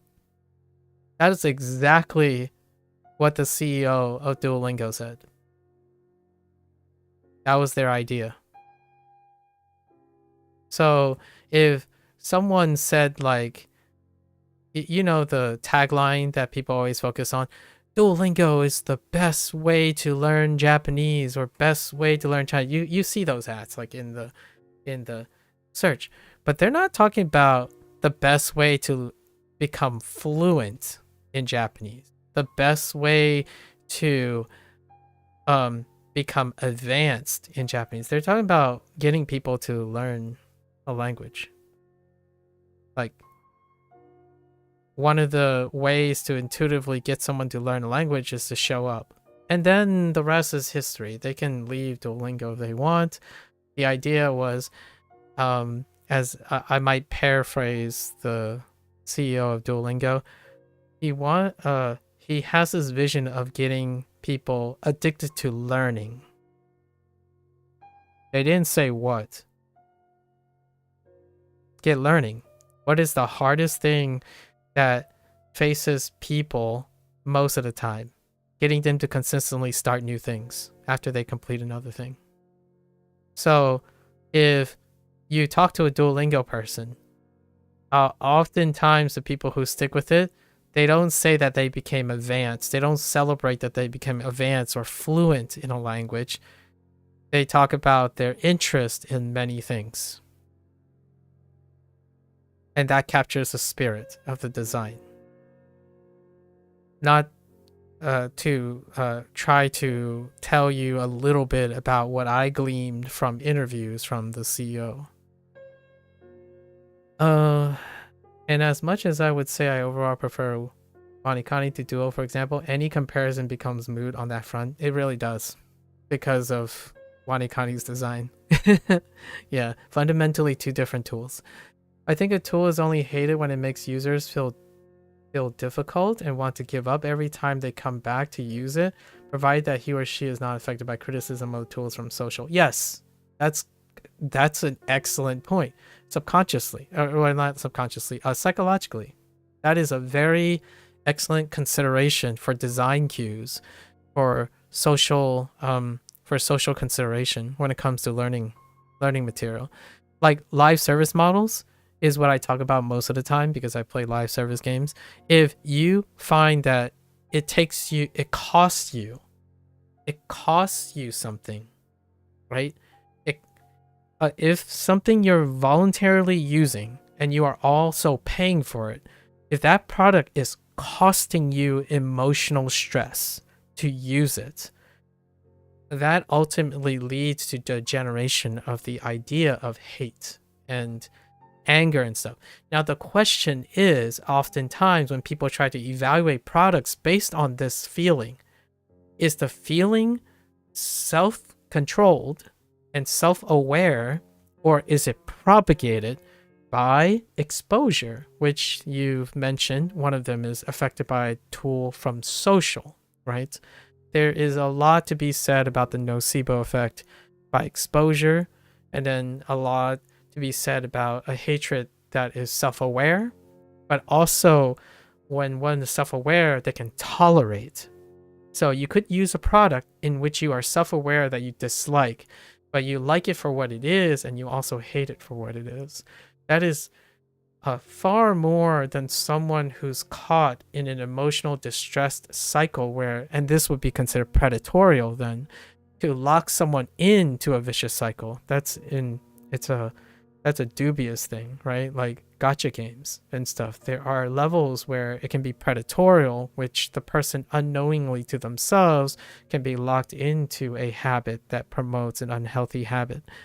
So there's, I only highlighted like 3 of like 7 or 8 more common scenarios with these type of things, especially app design. However, yeah, lots of things to consider. Duolingo does its job well then. It certainly does in that case. Yes. For the founder. The founder, I have not found any idiosyncrasies that is incongruent with what the founder says. The founder did not ever say something like, this is the one-stop shop for you to become advanced in a language. The founder said something like, you can speak phrases, you can mirror and imitate phrases in order to get yourself speaking something. They didn't say you were going to have a fluent conversation talking about your feelings and whatnot. Actually, they didn't even mention anything about like going to a secluded country and being able to communicate solely in that language. They actually said, he said along the lines, oh, people go to travel and they need to learn a couple useful phrases very quickly, and engagingly, so that it's like a low barrier to start when they go traveling. Those are the examples that the CEO often cite, and that's usually how much you get right away from Duolingo. You get arigatou gozaimasu, right? Ohayo, konbanwa, right? And then, sushi o kudasai, right? So that's kind of what it does. And that fits, You love playing tech support to people? Can you remind me, Blair? Sorry. I got into a rant too far. What was that in response to? You like playing tech support to people? I like playing tech support to people. Even though I gotta tell them that I probably know very little about the tech that I'm supporting. Oh yeah, I find it interesting when Duo recently added music and math cores. Haven't tried them yet, which makes sense with its focus on learning other things. Language per se. Yes, music is a language. So is math. I don't know if people think of it that way, but what is a language? It's a form of communication, right? And I know it's have other different fundamentals, but when you communicate to people through music and math, right? In fact, they might as well just do like a introductory Python course. I'm expecting this, by the way. I left field. In the next 2 years, there's going to be a coding language on Duolingo. There's a primer starting coding language. I can kind of see it happening. Oh, which by the way, for music, their next thing is they're going to release a makeshift input device for music as an introduction to keyboard. So they want to release a product. Yes, it's a product, so it supports the business model, but they want to release a product that allows you to engage with the music. So it can be a bridge to spatially and, tentatively and then I can already see the criticisms. They're gonna say, the hardcore critics are gonna say, well, that's just an overpriced keyboard. Why don't you just buy a keyboard and then link the inputs to Duolingo? It's like, well, yes, you can make that product. Go right ahead, right? The reason why I feel like this is going to happen is I still remember when Rocksmith came out as a follow-up to like Harmonix's Guitar Hero. Rocksmith tried to make it so that you can connect any electronic guitar to their software so that it can encourage people to learn how to play guitar, right? And lots of the criticisms is like, well, it's not like the real thing. I mean, if you're going to play a game with a real guitar, you might as well learn how to play a real guitar like real people.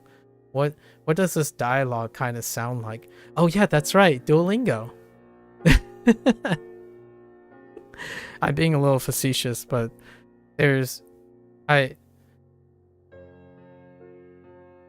I feel like I have maybe around 50 to 60 core skills, and my journey through these 50 to 60 core skills, it went through these cycle all the time, and I have not achieved a level of mastery in the vast majority of my skills.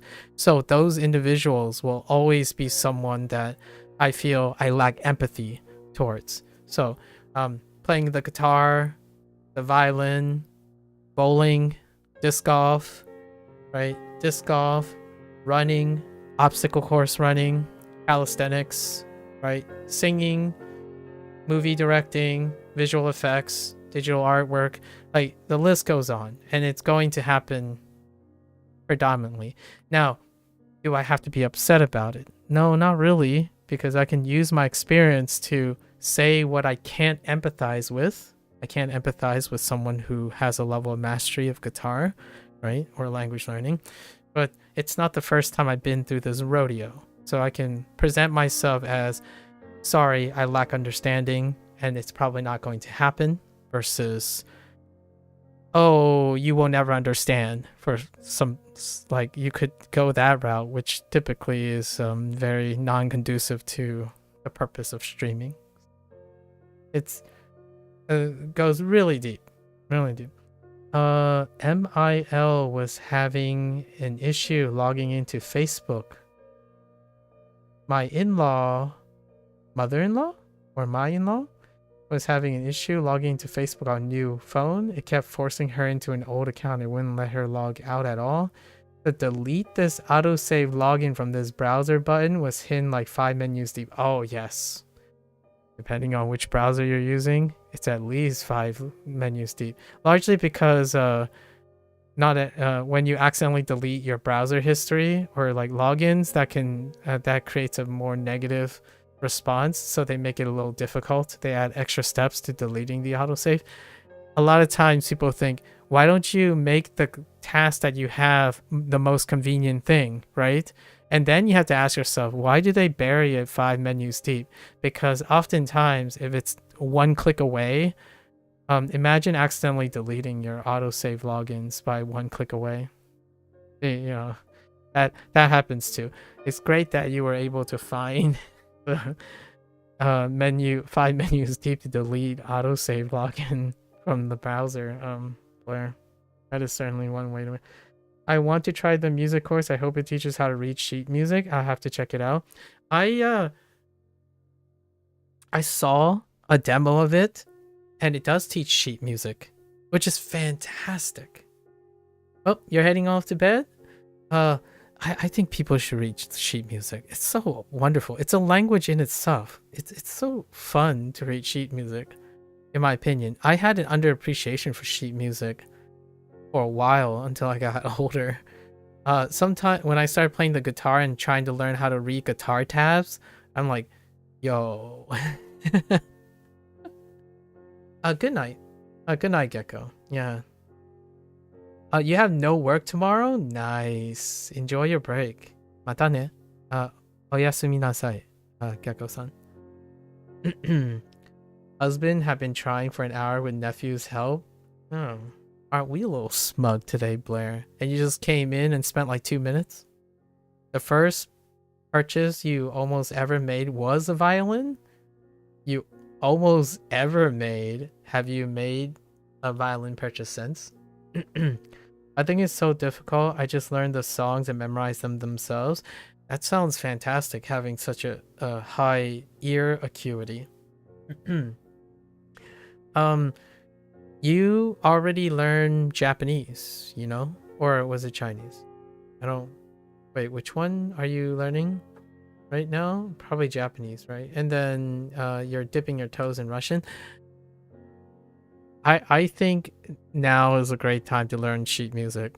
Sheet music is impressively approachable, knowing all the different approaches that you're using for language learning.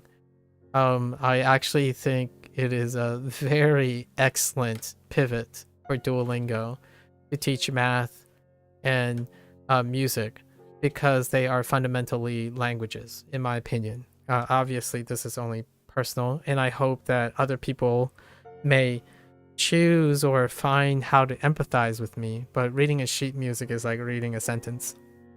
I've always seen it that way for a lot.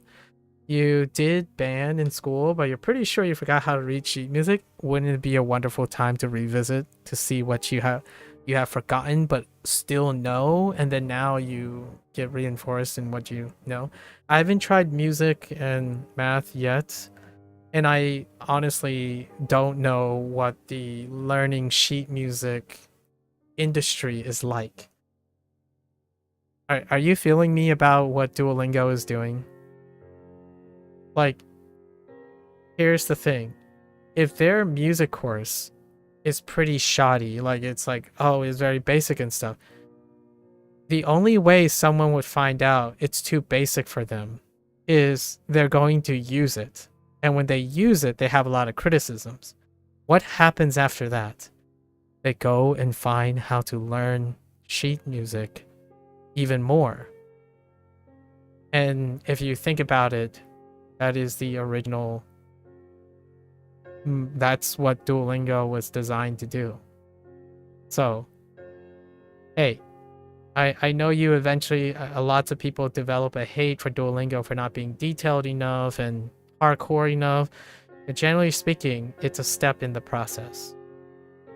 So anything that's deficient in Duolingo, I tend to try to raise the self-awareness. Like, what do you think is deficient in Duolingo? And then go find it, right? The most important thing is you stepped your foot through the door. And that was what I like to echo, that the CEO says over and over again. It's like his catchphrase. You're getting people to start to do something. If you don't show up, you don't learn anything. So the product is to get you to show up. And once you show up, the rest is history. If you care about it, you're eventually going to outgrow everything. So why not start with Duolingo to outgrow Duolingo first, right? If you end up starting with Duolingo and you outgrow Duolingo, job's already done. They probably already got like a few subscriptions out of someone, and it's like a teacher in elementary school. I can only teach you elementary school curriculum, but the idea is you're going to hate me if you know more than me. You're going to find it boring, but the thing is, at least you know now that what you know, it's boring and you can move faster. And I hope your future teacher will provide that. Or you go on and do even better things or whatnot. And if you're behind, I'm here. That's the continuum of education. Viewing things from beginning to end within one product, again, like I reinforced to echo, is a fallacy in evaluating language learning. Language learning is a process that goes beyond a singular product. When you play a video game, your experience doesn't have to go beyond the product. It's not designed in that way. However, you yourself can make it go beyond that product. And I do that inherently. Not everyone else does, though, right? Other people do not. When a game ends, it ends. When a story ends, it has to have an ending so that you can feel closure and has an end. I like movies that don't have endings. I like books that don't have endings because the ending is me. I carry that experience and the impact of that story to the future stories. So being self-aware of what you're used to, that can be a helpful thing. I have no qualms that Duolingo has millions and millions of users, and those millions and millions of users will move on from Duolingo at some point. And they're varied moving ons. Some move on with a bad take on it. That's fine, because that badness went to reinforce all the things Duolingo isn't designed to do. So that's great. They went to learn Japanese better and so on. That's fine. Or they take it for what it is. You got your step through the door, you use it until you got bored, and you moved on, right? Now, there are differences. I haven't talked about the bad, quote unquote, the other thing. If you have someone locked in without self-awareness, then that can be a problem, right? Someone who thinks or expects the product to do something that is not inherently designed to do. Now, there are bugs. The product could be designed in a way where someone is saying it's designed to do this, but it doesn't do it at all. And that's perfectly a valid criticism. I personally, I didn't get any of that impression. I don't think there's a singular language learning app that suggests or promised literally more than it was legally able to promise, with even some gray area in English.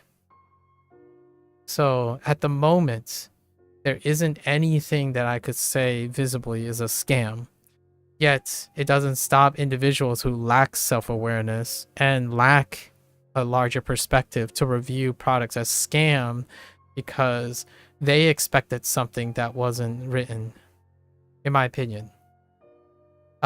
Not all the individuals who know this. There are plenty of reviewers and people who do take this into account.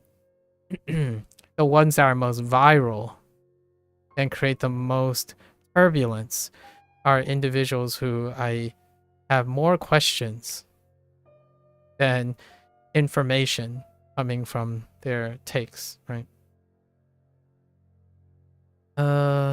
The first, okay, it was money down on a pawn shop. So first purchase proper was a computer instead. Ooh, that's a great investment. All right. Leave it up to Gecko. Leave it up to Gecko for some really, really deep things. I think Gecko sounds like a very, very adorable father figure. Yeah.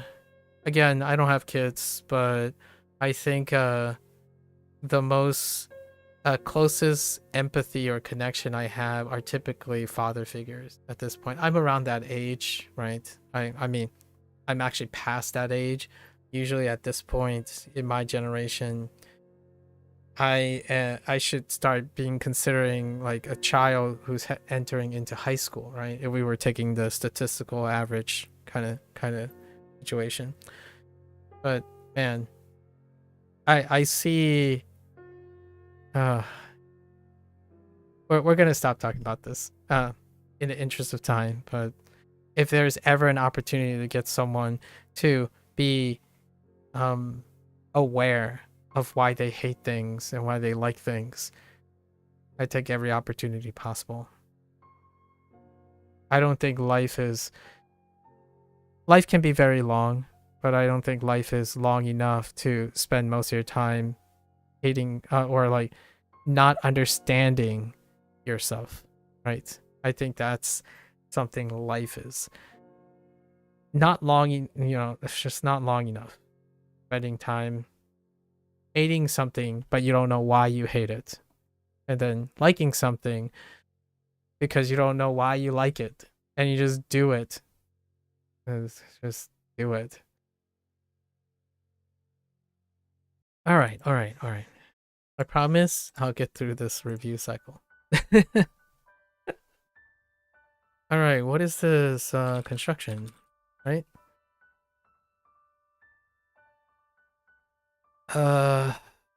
Eerie entrance Gucci.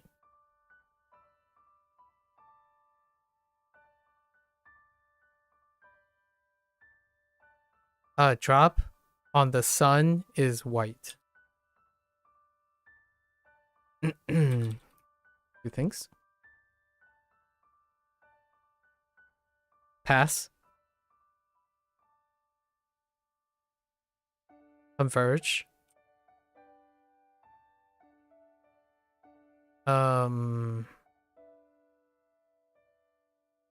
Not converge. 7 nanas. Although you would use Hito, but I mean not, yeah, you would use Nin, right? Or Hito. Or Nen.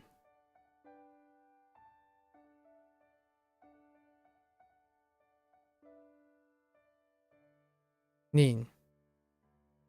Wait, did I get that yet? I'm starting to think, I don't know what the mnemonic or the...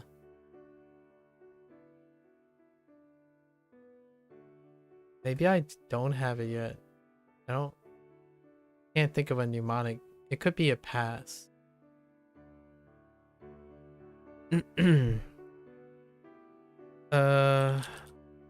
Pass. Gun and cross. Oh, the cow. The poor cow. Shooting a cow. Legs. Enclosure. So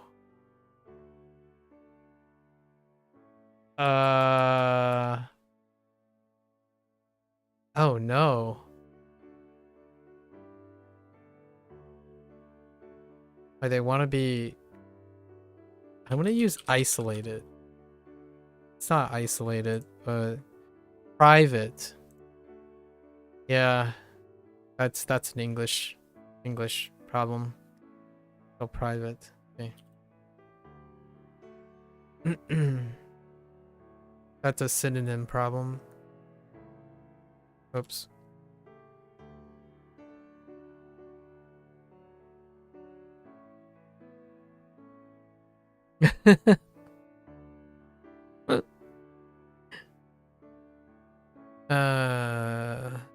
Don't give me those hyphens, Blair.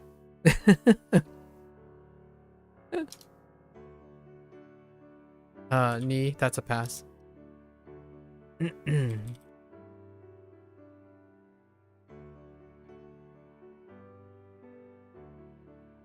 Bow.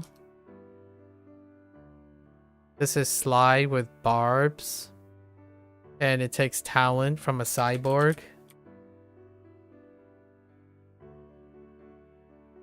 Pass. Ground. Oh, good.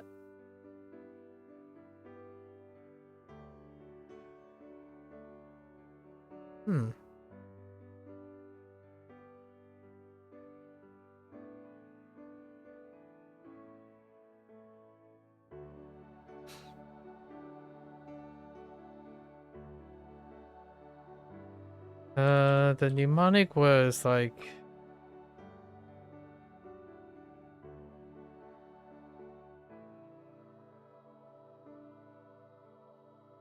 So input with all, enter with all of your strength. Right. But what was the mnemonic for the...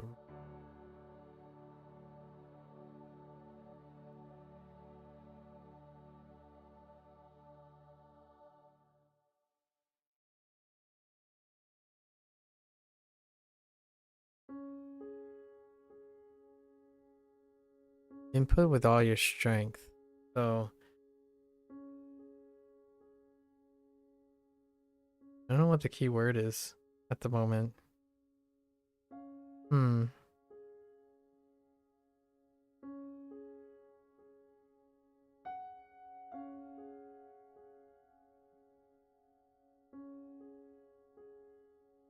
Yeah, like nothing at all. So we'll just enter this. Oh, new locks. Yeah, that one is tough. Yeah, that one is really, really far out there. Maybe a little too far for me. So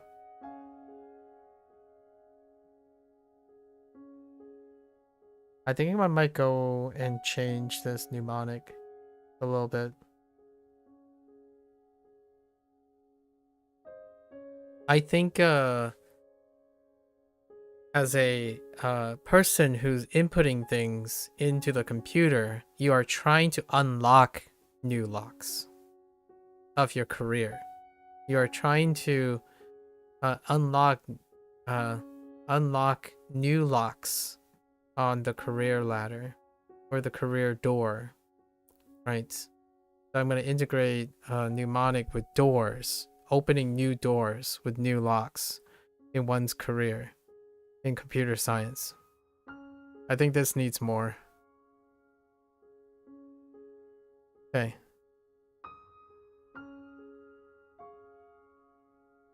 Drop. Out. Water. Hotel. I hope sooner or later I'm gonna end up typing hoteru instead of using the L. Sooner or later, it's gonna happen. Probably. This is a pass. Right, pass. Pass. It's not pass. It's exit.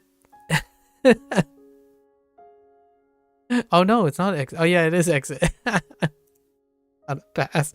That's red, or that's pink. Oh boy. Vocabulary. Wait. Oh, we're back to this. So new opportunity doors. Oops.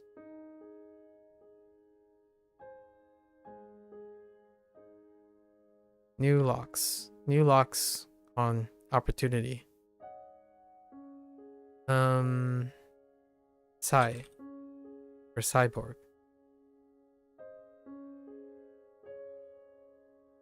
Input.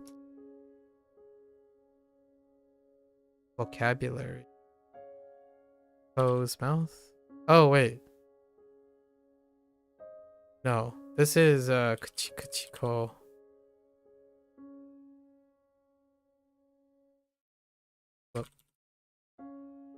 Oh, it's a radical.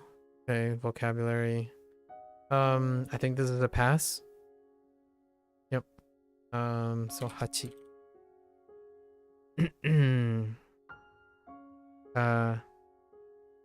力いっぱい。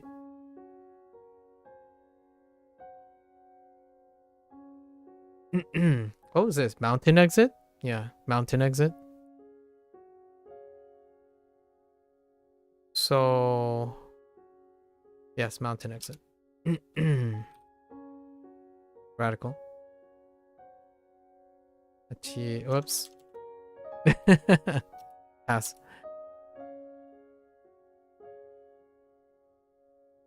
How did mountain exit work?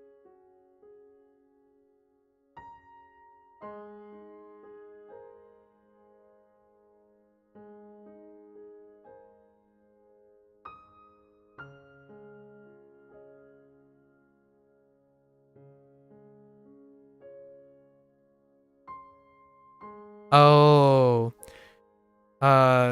trying to desperately find the mountain exit and then only to be shot at by a hunter. Shoot me, right? To me.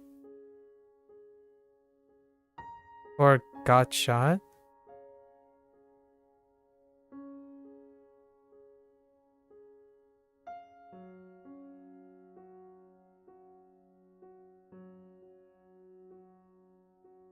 Tutu. Oh.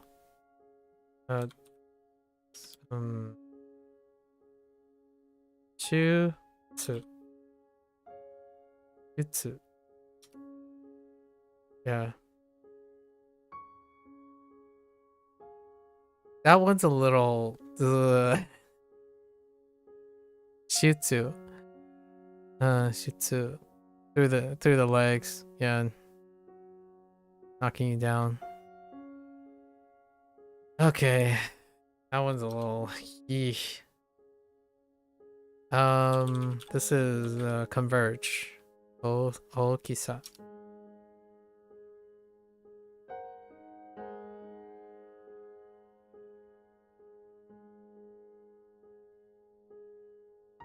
To go up. To elevate. Yeah, I think to go up is fine. To climb. So I was like, what else is go up? To climb.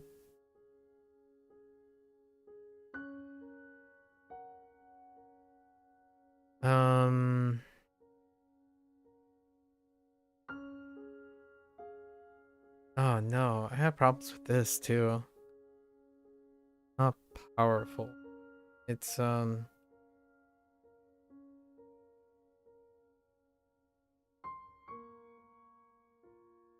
with all one's strength, as hard as you can. With all one's strength.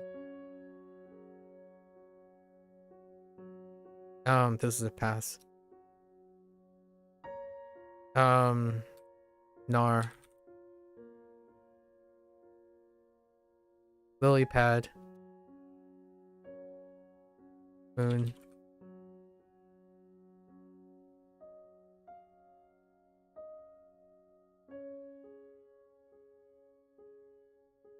Sun.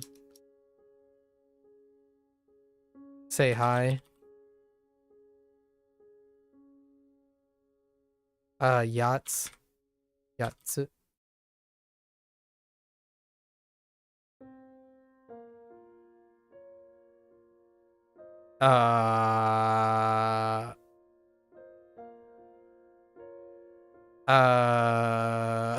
Oh no. Huh.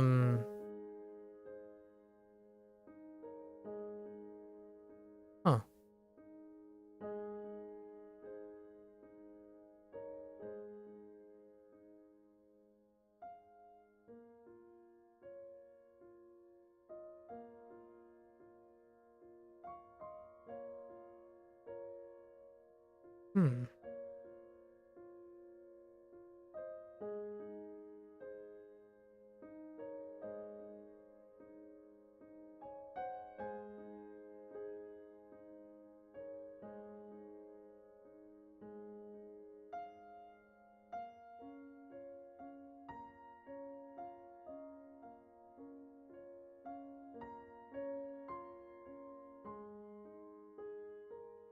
Oh, it's oh boy. No, no boy.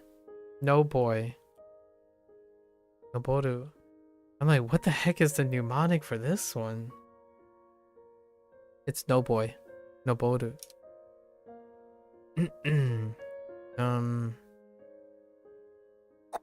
Sword. Toner. Oh, tuna.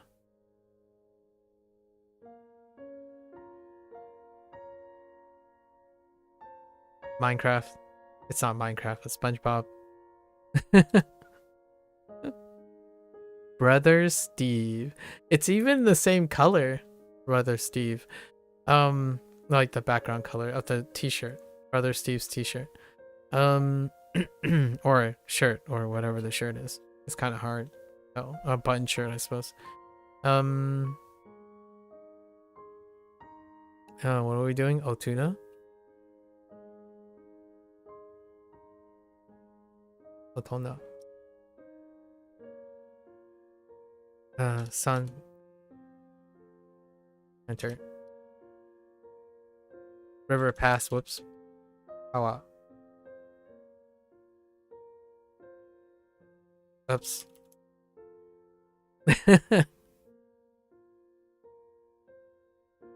Oh, 2 enter. Oh yeah. Don't forget the 2. Fair enough. Schmol. Right, Schmol. Weird looking hand.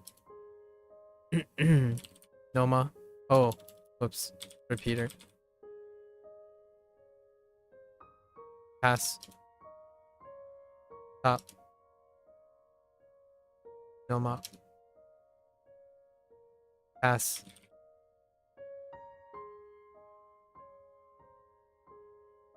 Ah, it's prison! It's prison! Cage, prison, whatever. Whatever. Whatever, co. Whatever.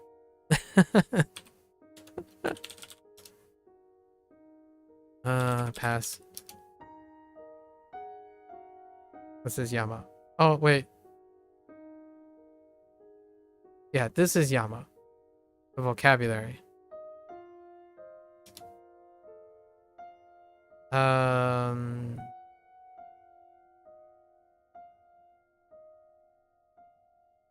Where this is the kanji, so moku. What was for moku?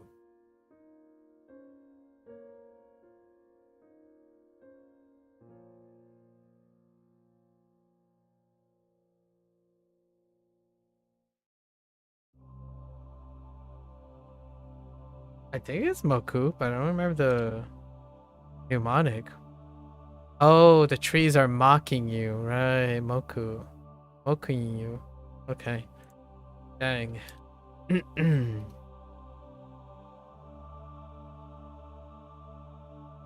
Artificial. AI, guys. AI. That's not the mnemonic though.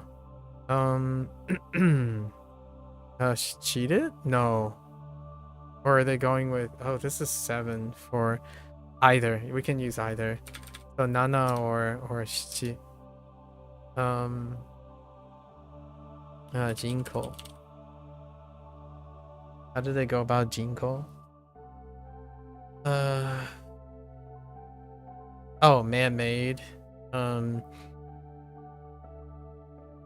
Something doesn't grow on trees. I don't remember what doesn't grow on trees. Oh, wait.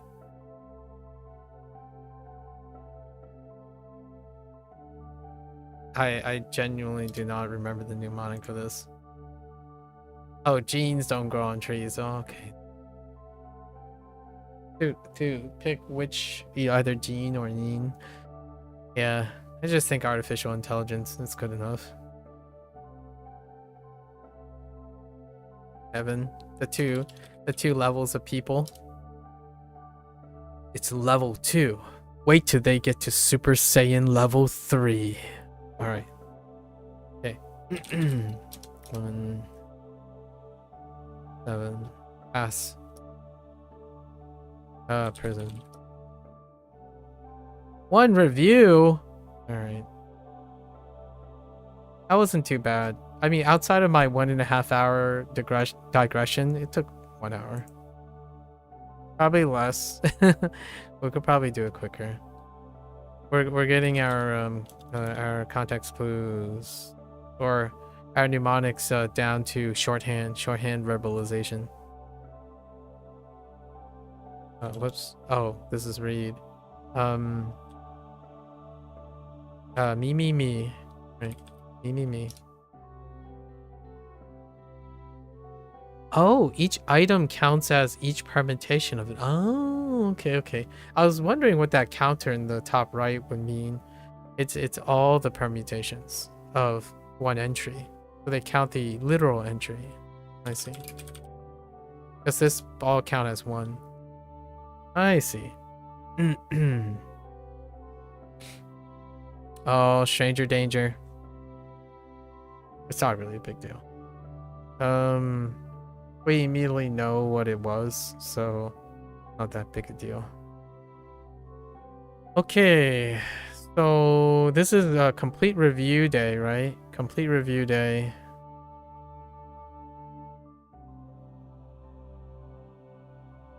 Not bad, not bad. So let's review. I'm still unsure how I'm going to do the vocab part of the review at the moment.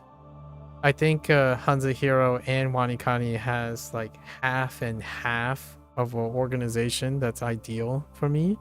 So we're going to have to supplement or complement how we're going to do this. Maybe like doing it this way. So what do we do here? This was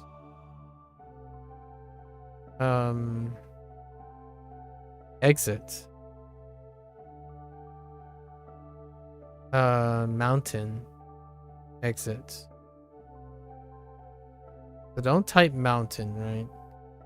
So it's mountain. Exit. Into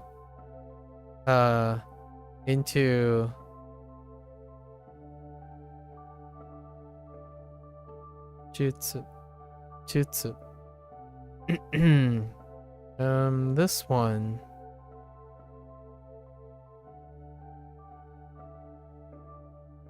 It's enter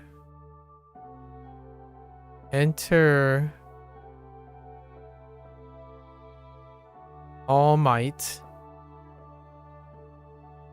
Enter all might. Computer science job.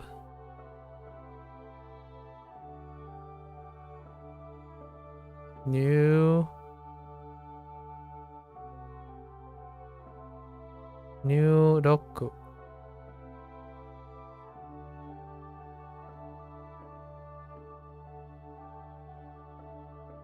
Oh, that's not what I'm looking.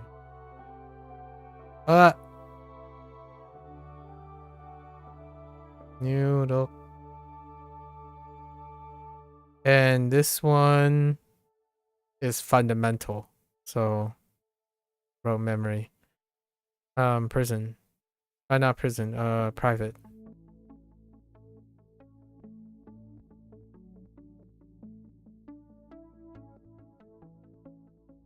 I guess inherently we're gonna end up correcting mistakes for the most part, right? That's probably what we're gonna do. Because I anticipate this will come up more often, and it's a little bit more manageable. So private and not isolate. I use isolated. Gotta be careful with our English here. Yeah, that's about it, really. I would love to be able to like move these boxes, like, you know, move the boxes. I would love to move this box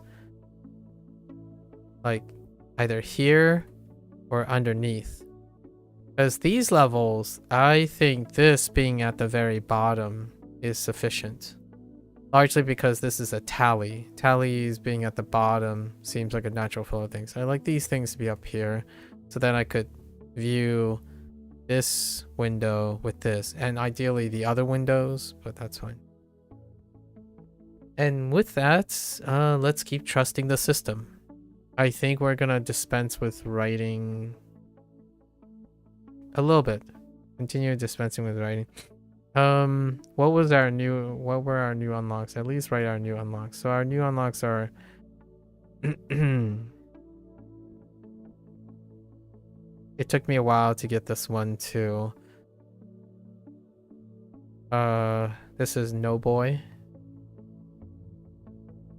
No boy.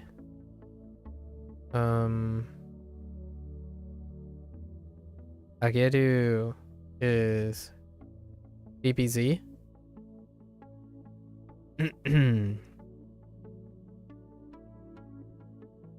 Ue.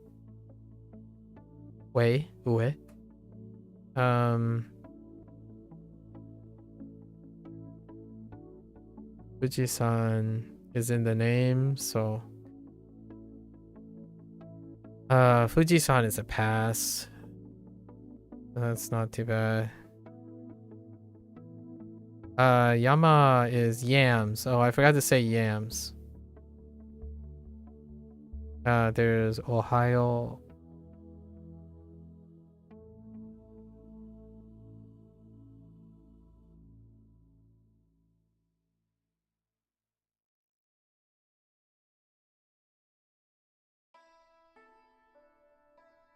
So Ohio, which is Ohio. Not related. We also have Hoteru, our first katakana. Hote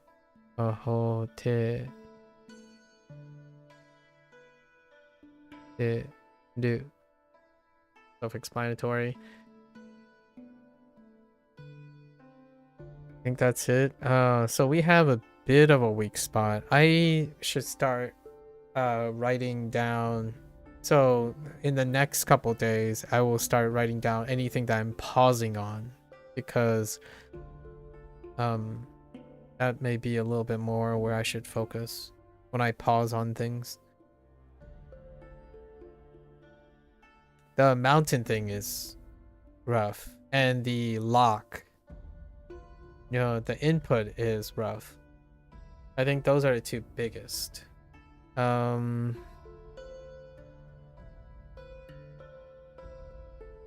Let's double check. This one's fine. Maru, Cat, Maru, Calmant, Cyborg. Dok's fine. 6. Dok. Rock and roll. I like this one. Nichi? Oh, Nichi is kind of rough. Although Nietzsche does help. And then Jitsu.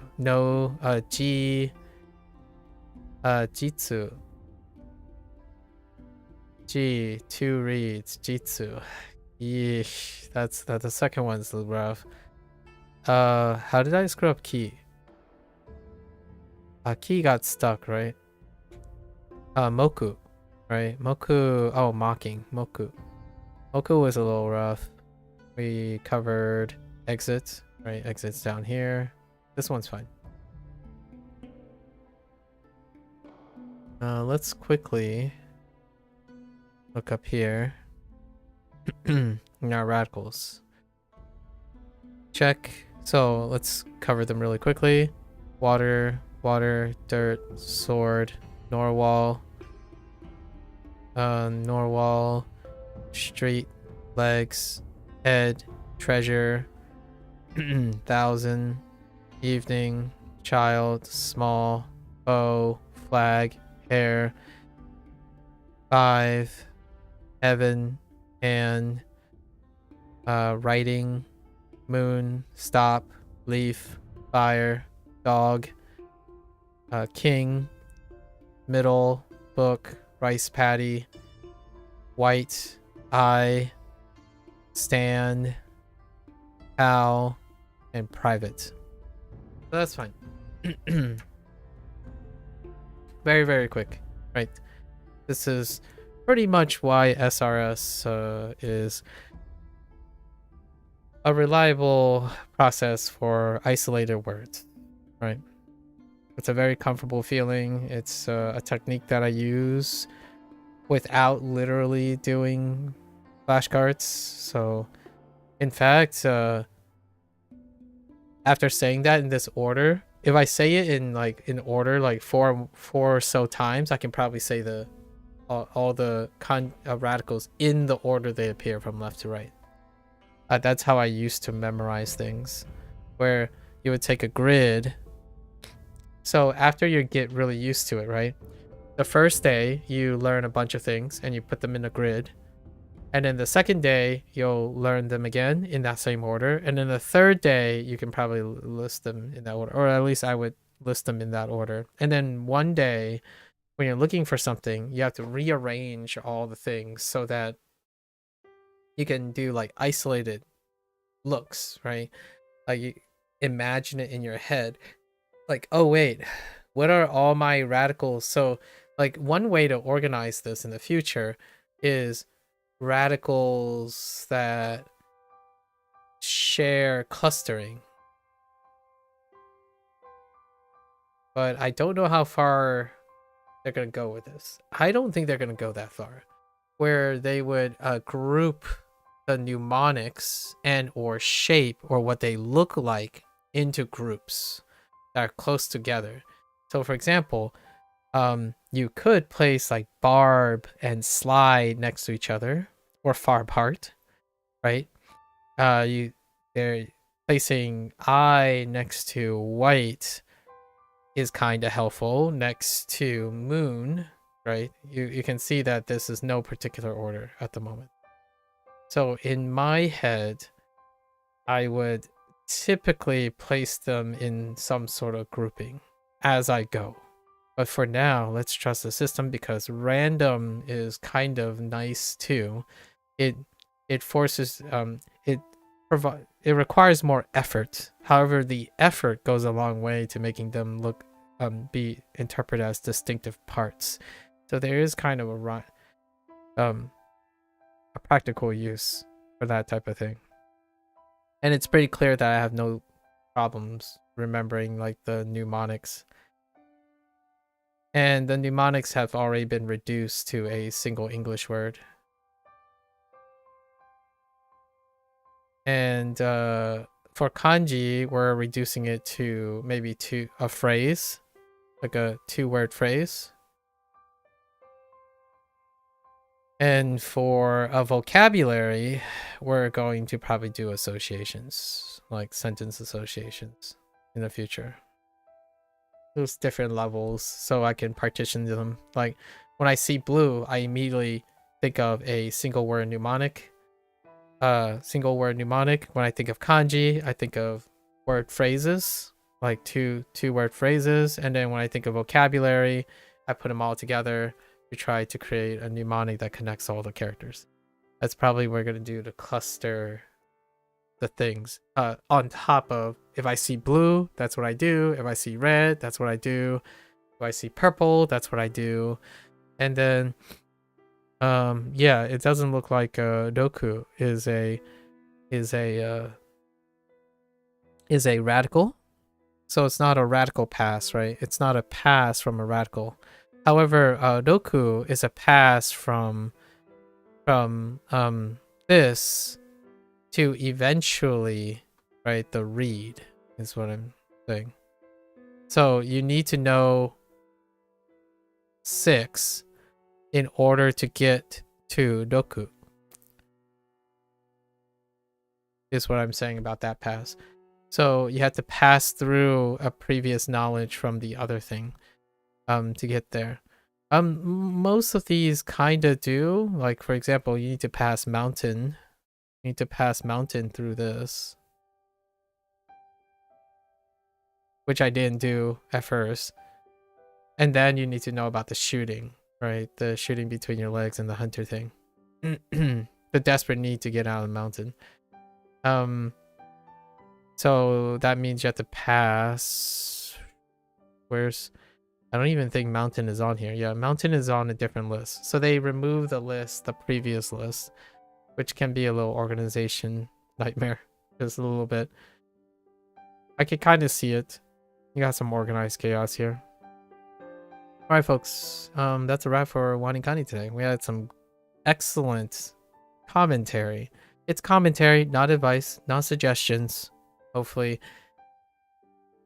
I don't know. I'm going to keep saying that. I know it sounds like a broken record. However, practice makes perfect. And also, you cannot expect other people to watch things in its entirety. The normalization is whatever they see. That means other things don't exist, right? So it's I'll do my due diligence and reiterate that most of my conversations are dealing with the people I'm talking to specifically. So occasionally I will use generalizations, and those are generalizations based on vicarious experiences and knowledge from other people. They are not my experiences, nor do they reflect my definitive opinion, nor are they actual facts. They are observations and they are opinions, right? So, not take it with a grain of salt. I am far more, without saying too much, I am debatably equally, if not more, critical of owning and being responsible for what I say in terms of professional advice and or fact disseminating. Like, I'm not disseminating facts. We're talking about observations of human behavior. Typically is in the realm of opinions. I typically look and try to focus on evaluating things through the lens of a person, as opposed to the lens through a person trying not to be a person. In my opinion, there's lots of wonderful resources now, like categorically. Like, for example, for Japanese, a dictionary contains all the objective knowledge that you could possibly want with minimum invasion of a human touch. Go for it. When you keep talking about efficiency, objectivity, and whatnot, pick up a dictionary, read it from beginning to end, and hope you memorize it. And you don't need a human touch for that, in my opinion. However, for me, the human touch is what breathes life into most things. If you hate something, I would love to know what are the reasons that you hate something. Investigating and discussing and being able to express these things, one can not only circumvent something that they might not be aware of, but it also encourages them to talk to other people who differ. And through contrast and comparison, one can also gain more insight into themselves as well as the other person. So that's kind of what we do here. And that's kind of what we spend another extra 2 hours doing, right? Dealing with language learning, exposure. This is all the results of picking up a new language. I could say, with a grain of salt, this will still happen in video games. However, then we're talking about different pre-selection, right? I can say from personal experience that these conversations are not reciprocated. I'm usually doing monologues to myself, self-dialogue. Whether people are here or not, I still continue to check myself all the time for self-awareness, motivations, and whatnot. However, it's refreshing as one is learning, right? Like, very apparently learning something which people consider as a usual learning experience, that you get a higher opportunity to engage with people who differ in opinions while still able to experience and collectively share intellectual experiences and expression. It's significantly more, however, on a magnitude scale, still quite rare. So, for example, it went from maybe 2% to like 15%. That's substantial when you're comparing it to what gaming is. However, it's not, in a bigger scheme of things, usually I'm used to an environment where like 1 out of 2 people will have an analytical ability and a self-aware ability to either defend their case, explain things in a manner that is sufficient to reach an understanding, and it leaves me with a lot of trust and mutual respect. You get my respect for existing and having opinions. That respect is for other people to lose, because ultimately I want to treat most humans with a level of respect that says that they are aware of what they like and dislike, and hopefully they know how to express it. Respect is lost when they project something without being able to explain it to me, and then, try to impart their expression of their interest and dislikes and likes onto me without being able to express it, right? Ultimately, that is very, very close to gaslighting. Very close. where you convince someone something is true without explaining why it's true. It's not the same, but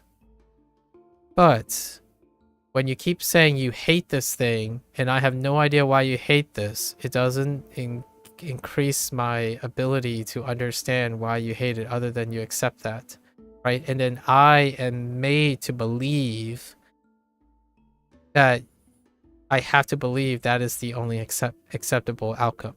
And that's kind of where I was leaning towards. I tried to acknowledge that and move on, because generally speaking, it is very difficult to bridge that. Maybe not the most appropriate platform to be doing something like that. So, and that happens most of the time. I would say 9 out of 10 times. That's kind of how that happens. You are messing with monitors. Didn't realize Sam has sat on the keyboard. Oh, that's where the hyphen comes from. Well, hi. Sam swapped up. Oh, wait. Sam decided to use hyphens. Nice. Godiva is hitting that. Oh, but Sam's got the hyphen on dial. Nice. Okay. We're starting to see a trend. Let's keep track of it. A trend of 1, sample size of 1. Alright, folks. That's it for WaniKani. We are only here interested in Japanese learning through WaniKani. Thank you. If you're gonna watch this later, arigatou gozaimasu, right? Until then, mata ne, ja ne, minasan. I am gonna get up, take a quick bathroom break, and I'll be back with HanziHero.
Alright, folks. Welcome back.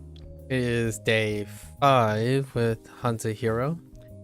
欢迎大家好，大家回来。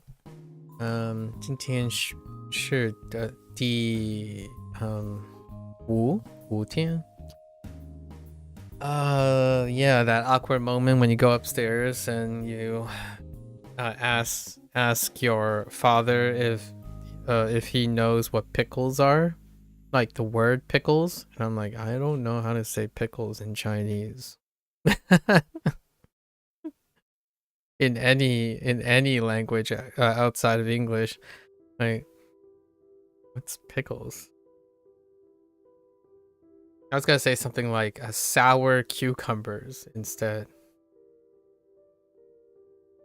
Yeah, this is HanziHero turn. If you're familiar with WaniKani, then you're familiar. Oh wait, you haven't used WaniKani yet, right? So this is Anki. It's like a mnemonic-based system on the Anki SRS. So if I had to summarize it very quickly, WaniKani is also. And when I mean Anki, I'm using Anki as a form of reference. But it's really an algorithm, right? It's really a coding, and more or less now, in most cases, an open source coding system, right? So this has that as well. Although, with that said, I have to make some commentary. There's been some more development in the saga of this person. So I keep track of the community tab a lot, and I've been doing that with WaniKani as well. So like any developer tag forum. So in this case, HanziHero is relatively a smaller audience, right? And you are going to have commentary with WaniKani in mind. So yesterday I talked about this person who posted about their disagreements with having reviews have a timer on a daily basis. Meanwhile, WaniKani has it on a smaller time frame. Like I think it's every 4-hour interval. So there are a lot of fundamental differences that due to the nature of the language itself, and also the development fork in how they develop their mnemonics and stuff. And these represent different developers' philosophies, right? So this person made a generalization out of personal preference as a push for it being a constructive criticism, if not something they desire a functionality to be implemented. And that's the idea of being able to have more frequent reviews, because they find that the review frequency now is too light. Like daily review is insufficient. They want multiple reviews during a day. And the idea was that WaniKani did this. And they made this very telling generalization that since this is basically WaniKani, you might as well make it exactly like WaniKani, because they were very successful with learning using WaniKani as opposed to anything else. So they wanted to be that same thing, right? And then this is where someone else made a comment like, well, it's not quite the same. And there was a person who expressed the opposite, where at some point WaniKani has too high of a frequency in terms of review. And due to the nature of HanziHero, it's a better balance, right? So this shows the subjective nature of the comment. Now, the Kevin is a very studious and highly active dev. So he writes a lot to these responses. So he iterates and double down on his philosophy. So he explains the philosophy, why the SRS is situated this way at the time being, and there are many alternative ways to work around having focus groups, alternative solutions and problems that are in the feature set to address weak review sessions. So then this other person repeats and say, well, you kind of missed the point. I'm saying I want more reviews for a time. Please consider adding that feature. Now hear me out here. Yes, that is a thing the developer can do. Certainly they can implement it, and it won't happen overnight. So maybe Kevin could say, yes, we'll add this because you like that. Here's a history though. Even from my reading of HanziHero, that used to be the concern. Actually, that used to be a problem before they moved to an SRS system that is like Anki's basal SRS system, because the review was too stacking. It stacked too much quickly and strongly. And actually, Gecko and I, when we were talking about WaniKani, that kind of happens very rapidly. Like, even from my tenuous experience for like 2 weeks, less than 2 weeks right now, it stacks really, really quickly because it comes in batches. There's peak, and then the review stacks, and it's up to you to do the lesson stacks in a way that the review stacks get moderated, right? In this structure, you can see that my reviews do not stack.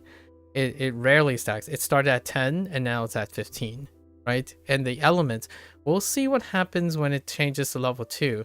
But I think based on that guy's like criticism, the review stack does not stack up like rapidly. You can change the amount of lessons per se to possibly increase the review stack indirectly.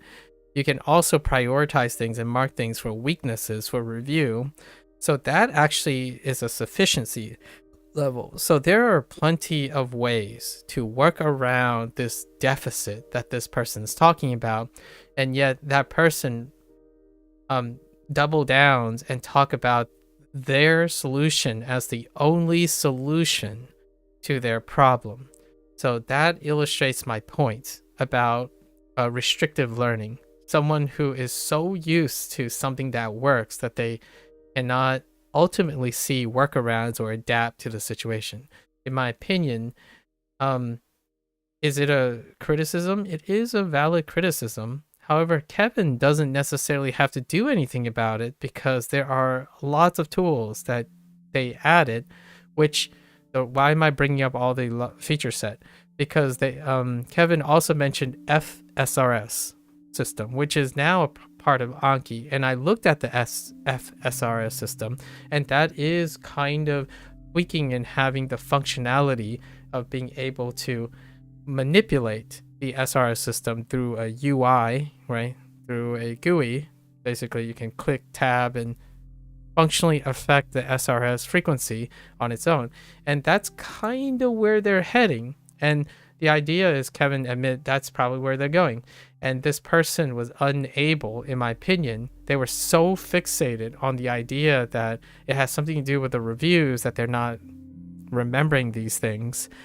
That it is the only way, it is the only solution that they have. And yet I can see 3 or 4 ways that Kevin has highlighted that would ultimately make up for that deficiency, right? I obviously have not encountered a problem with the mnemonics in the review, but the disclaimer here is I already know quite a lot of Chinese that they're covering, but they're not necessarily new to me.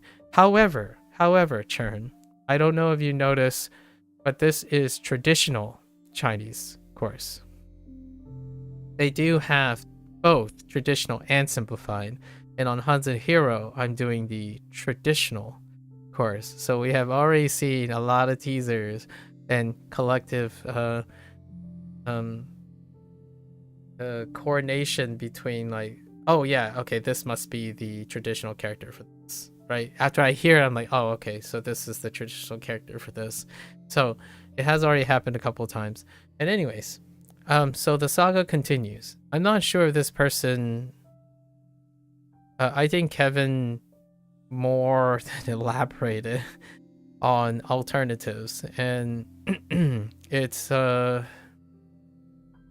honestly, I feel like I quite have a bit of empathy for Kevin, and I guess a sympathy for this person who finds that they must have it a certain way in order to solve their deficit, right? To me, that screams a level of lack of understanding of problem solving. Largely, do what works, and that's the only way it can work. So collectively, in my opinion, that individual does not understand the nature of their deficit and all the potential ways to offset the deficit, right? Kind of like if Duolingo doesn't provide grammar points, you basically never learn grammar points, because if the tool doesn't do it for you, then you can't possibly learn grammar points outside of it. Or swap up like a different way to view grammar points, or swap up a different way to do your SRS in order to remember this. Like, you could probably review here if you want it. You know, you could click on review at any time you want, but okay. Yeah, that's kind of the thing. There, and what's different about HanziHero when it comes to the development design philosophy is that HanziHero is new, it's rapidly being changed, and it's erring on the side of everything in the kitchen sink approach versus WaniKani, which is the we do it this way. It's been a many decades, trust us situation, because we have many years of experience. Versus, so WaniKani is a matured product, and HanziHero is doing the everything in the kitchen sink as much as they can. So they're free flowing, going with what works, very trendy, right? And I kind of like it. It is a great contrast between the two. Obviously, my Chinese learning experience is going to be different from my Japanese learning experience, and we're going to have different schedules for them. I think earlier on, Gecko asked about like considering or suggesting that I moderate my review sessions and my batch for WaniKani, and my only thought was, no, they're just going to be different. It's perfectly fine. Like, I don't have to learn language the same way throughout my session. It'd be kind of dull if you think about it. My Duolingo, like my Japanese and Chinese, diverged really substantially from beginning to end because their courses were different. Despite what other people say that Duolingo cookie cuts everything, it was noticeably different between Chinese and Japanese, so we had to adjust the way.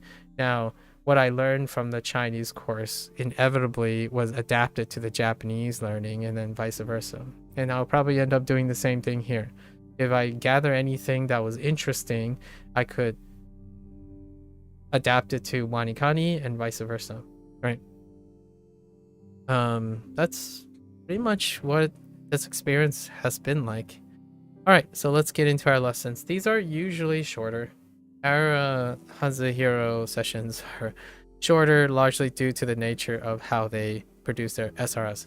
Now, I have the option of quadrupling the items if I want it, but we're gonna stick to the regular. We're gonna trust the regular, right? So let's get into our lessons here. Buddha. Buddha. Okay. Fair enough. Buddha. Buddha. Wait.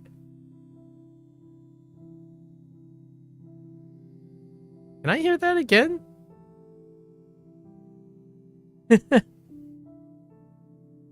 Okay. So here's one thing that we have to get used to, right? Now that we have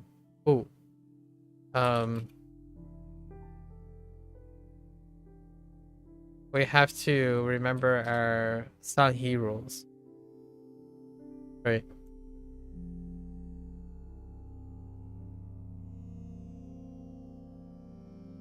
Yeah, so this is Buddha. Because this is 4-4. So 4-4 is 2-4, right? So they made I read through most of their like documentation, and they're doing the traditional, or not really the traditional, but the more adopted what do we call it, like writing of tones on the pinyin system. So that says 不大, but it's 不大. You are responsible for knowing the Sanhi rules, tone rules, and it will always write the point of reference, the stand-in tone. So it's always going to be written as 不, but you need to know your rules. And usually when during a 4/4, that's the rule in which for 不, it would be 2. So 不大, not 不大, right? So that's, and you can use your ear training for that, because the difference is the generated tone will still reflect its tone rules, and the transcript, though, when they're scripting it, will always represent the actual reference. The reason behind this is largely due to the nature that there are a lot of tone shifts. So to standardize it, you take the original tone, which is unchanging, so you know what your point of reference is, and then you change it according to the rules. As opposed to if it changed, you're not sure as a learning process. Like when you're learning, you're not sure what the original tone was, so you don't know if there was a change to begin with, right? It's much more difficult to track without a standardization versus a standardization, like one that stays consistent. So that's the explainer, or at least that's what I gather as the major motivation for keeping pinyin tones transcribed as their original tones and not the tone change. I mean, one could always argue, hey, you can implement a different system to include tone changes, and that's fair too. You can go and make that system a reality if you want, you know, for those who like to do the things they want to do, which reflects my early story today, where this person refuses to understand that there are so many things that Kevin said that would be able to fill the deficiency, but they choose to only approach it in one way, right? And that would be an example here for those who find this inconvenient and wish there was a system. You can make it, right? That's always an avenue. So, Buddha. Something that is not big is considered not very large. Oh, I see. So that's why they went with not very. Interesting. And I know why they went with not very and then use the alternative as not big. I totally understand where they're going with this. Actually, I quite like this. Taking into account this is not very, as opposed to I mean, there is also Butai.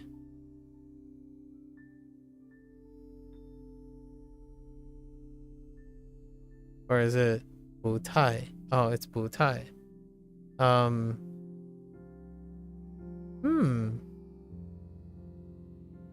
We'll see where they go for. Fine. 不大，不大。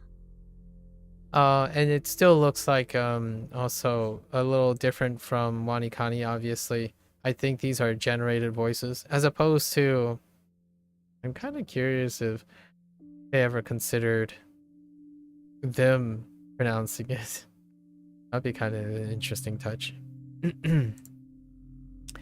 Here are some examples, uses of words. See if you spot the word. Oh yeah, yesterday we got our first 2 words, so they have context or like little sentences, which are fun to read.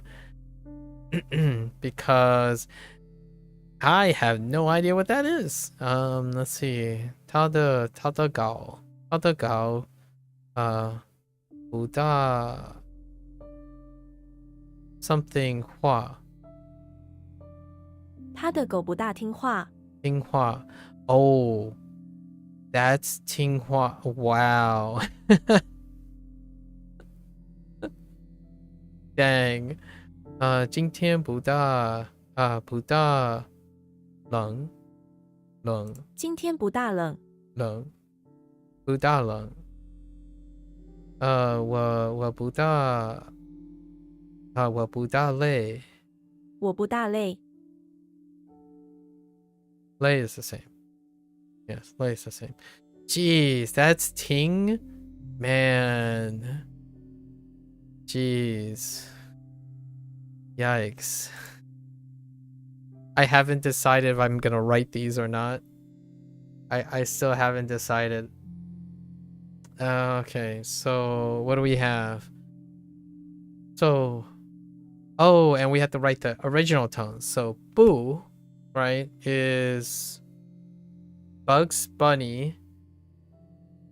Bugs Bunny in the bathroom of the house, right? Bugs Bunny in the bathroom of the house. And Da is Dracula in the bathroom of the auditorium, right? Oh, yes, yeah. 不大。 So we had to write the original notation, not the adjusted one, right? So it's not how it sounds, but how it's written. And this is the first case that's happened. There were a couple people who made comments about this, and it's explained in the literature. Not that people read literature these days, right? Show of hands who skip tutorials, right? And explicit information. Not very. 大人。 Okay.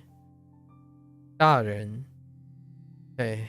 大人 makes sense. We're good. Adult. Yeah, true, along with others, but okay, 大人.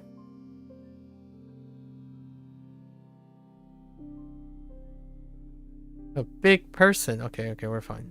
Fine. All right. 孩子 oh. 小孩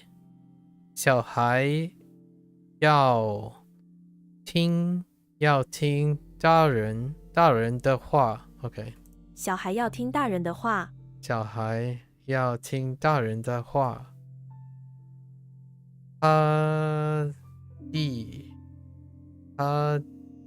is already 他记 what the heck is, which one is that? Already.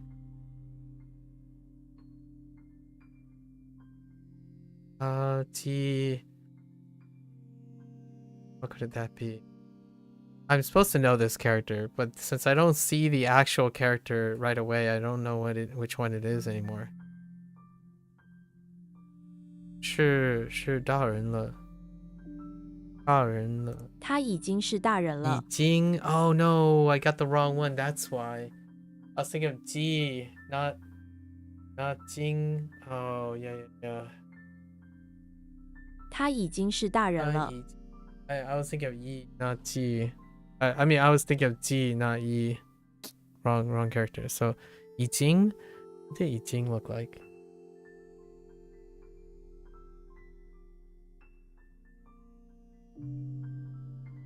Oh man, I need side by side comparisons. 已经 Holy heck. Oh. Okay, so the top got simplified. 他已经是大人了。Okay, he's already an adult. 大人的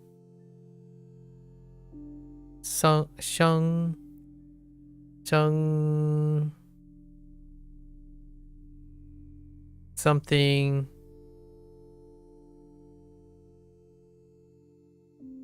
也不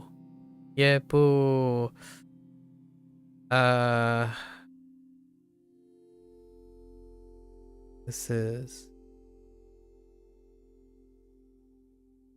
容易 I don't remember what this is. 大人的生活并不容易。Bing. Oh, that's Bing Boo. Oh, that's Bing. 大人的生活并不容易。我大人的生活并 oh interesting 并不容易。大人的生活并不容易。To be honest, I can guess traditional Chinese is just that some words are just different from simplified, so I don't know what it is. Yeah. But it's fun, isn't it? I think it's really fun. This is my best opportunity to dabble in it. But Jeffy helped me learn some of that situation. Yeah. So I'm hoping. I mean, I'm not gonna say I'm gonna put a simplified on the back seat, but it's pretty cool. And I like you know what I like about this generator? They pause where I think they would pause. 大人的生活并不容易。 Yeah. 大人的生活并不容易。大人的生活并不容易。 Yeah, I kind of like the pacing, the spacing. The thing about Duolingo is, all the syllables are like really slammed together a lot of times, so it really feels like the person is like pacing too quickly. But I really like this one. This one's good. They have, I've heard 2 different voices already. I don't know how they're generating their voices. It is being generated somehow, but I'm kind of curious where they're getting their stuff. By the way, Churn, this group is by 2 people.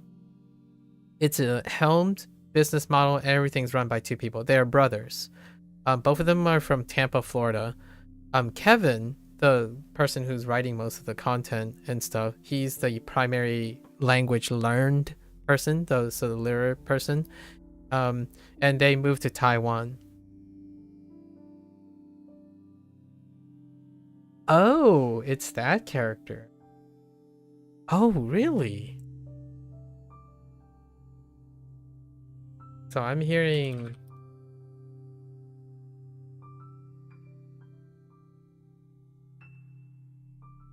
Oh, yeah, it is. Oh, dang. Huh. Okay. Neat. I was thinking of it, when I say it, yeah, or yeah, I was thinking of an entirely different character. I can kind of see I'm gonna get, there's gonna be a little bit of a confusion here, which will be kind of fun to talk about. Anyways, all right. So Kevin lives in Taiwan. I don't know for how long, but Kevin is already literate and speaking, right? And then Phil is his brother, who is either learning or now competent as well. They both actually use the product that they make as well, so there's that. And they have already been familiar with all the other types of language apps, that's like similar language apps, so that's where they came to this inspiration. And also, by the way, you can use this one for free too, for up to like 100 characters or something. It's about I would say about where WaniKani cuts you off as well, so you can always like mess around. Early on, you can kind of see it's the same. There's limitations of trying to teach initials and finals, which makes sense because the sounds can only get so short and so limited, right?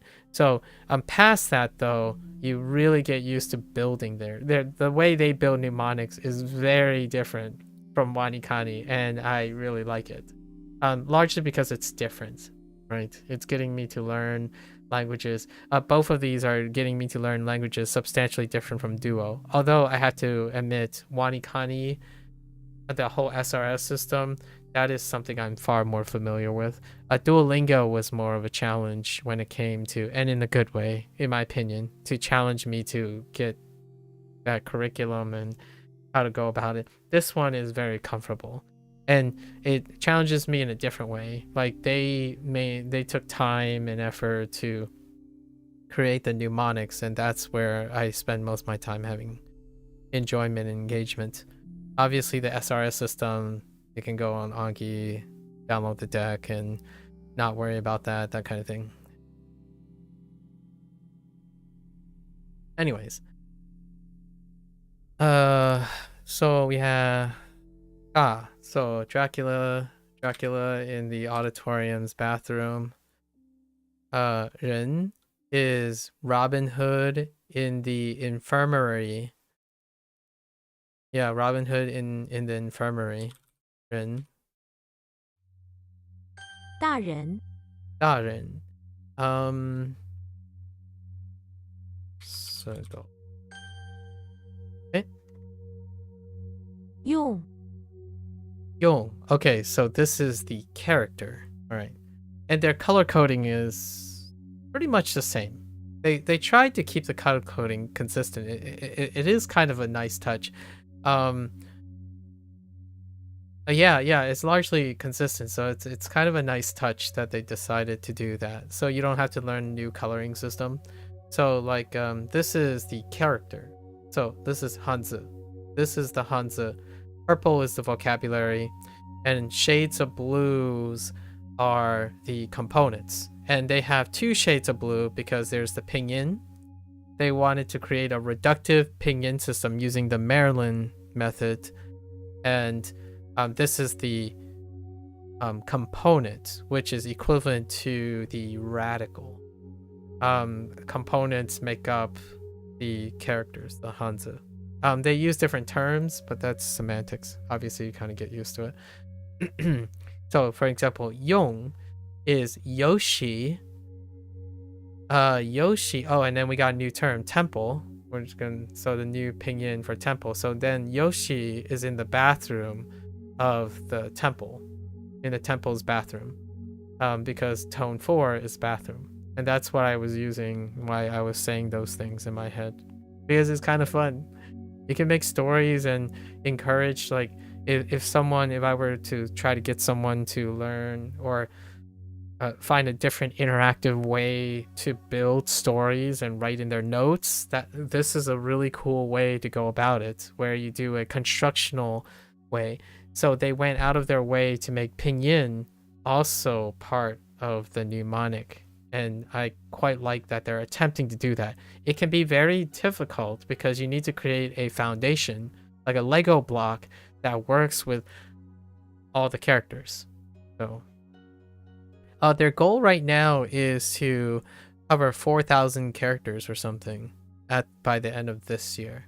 They are already past the 3,000 mark, covering most of the HSK requirements. I think they might have either exceeded it or matched the HSK requirement. If you see over here, they were doing that for both simplified and, well, actually, I guess it's largely only traditional, but for both.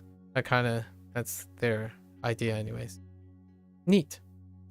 The sound effects. That's the only sound effect, but it's like, ugh.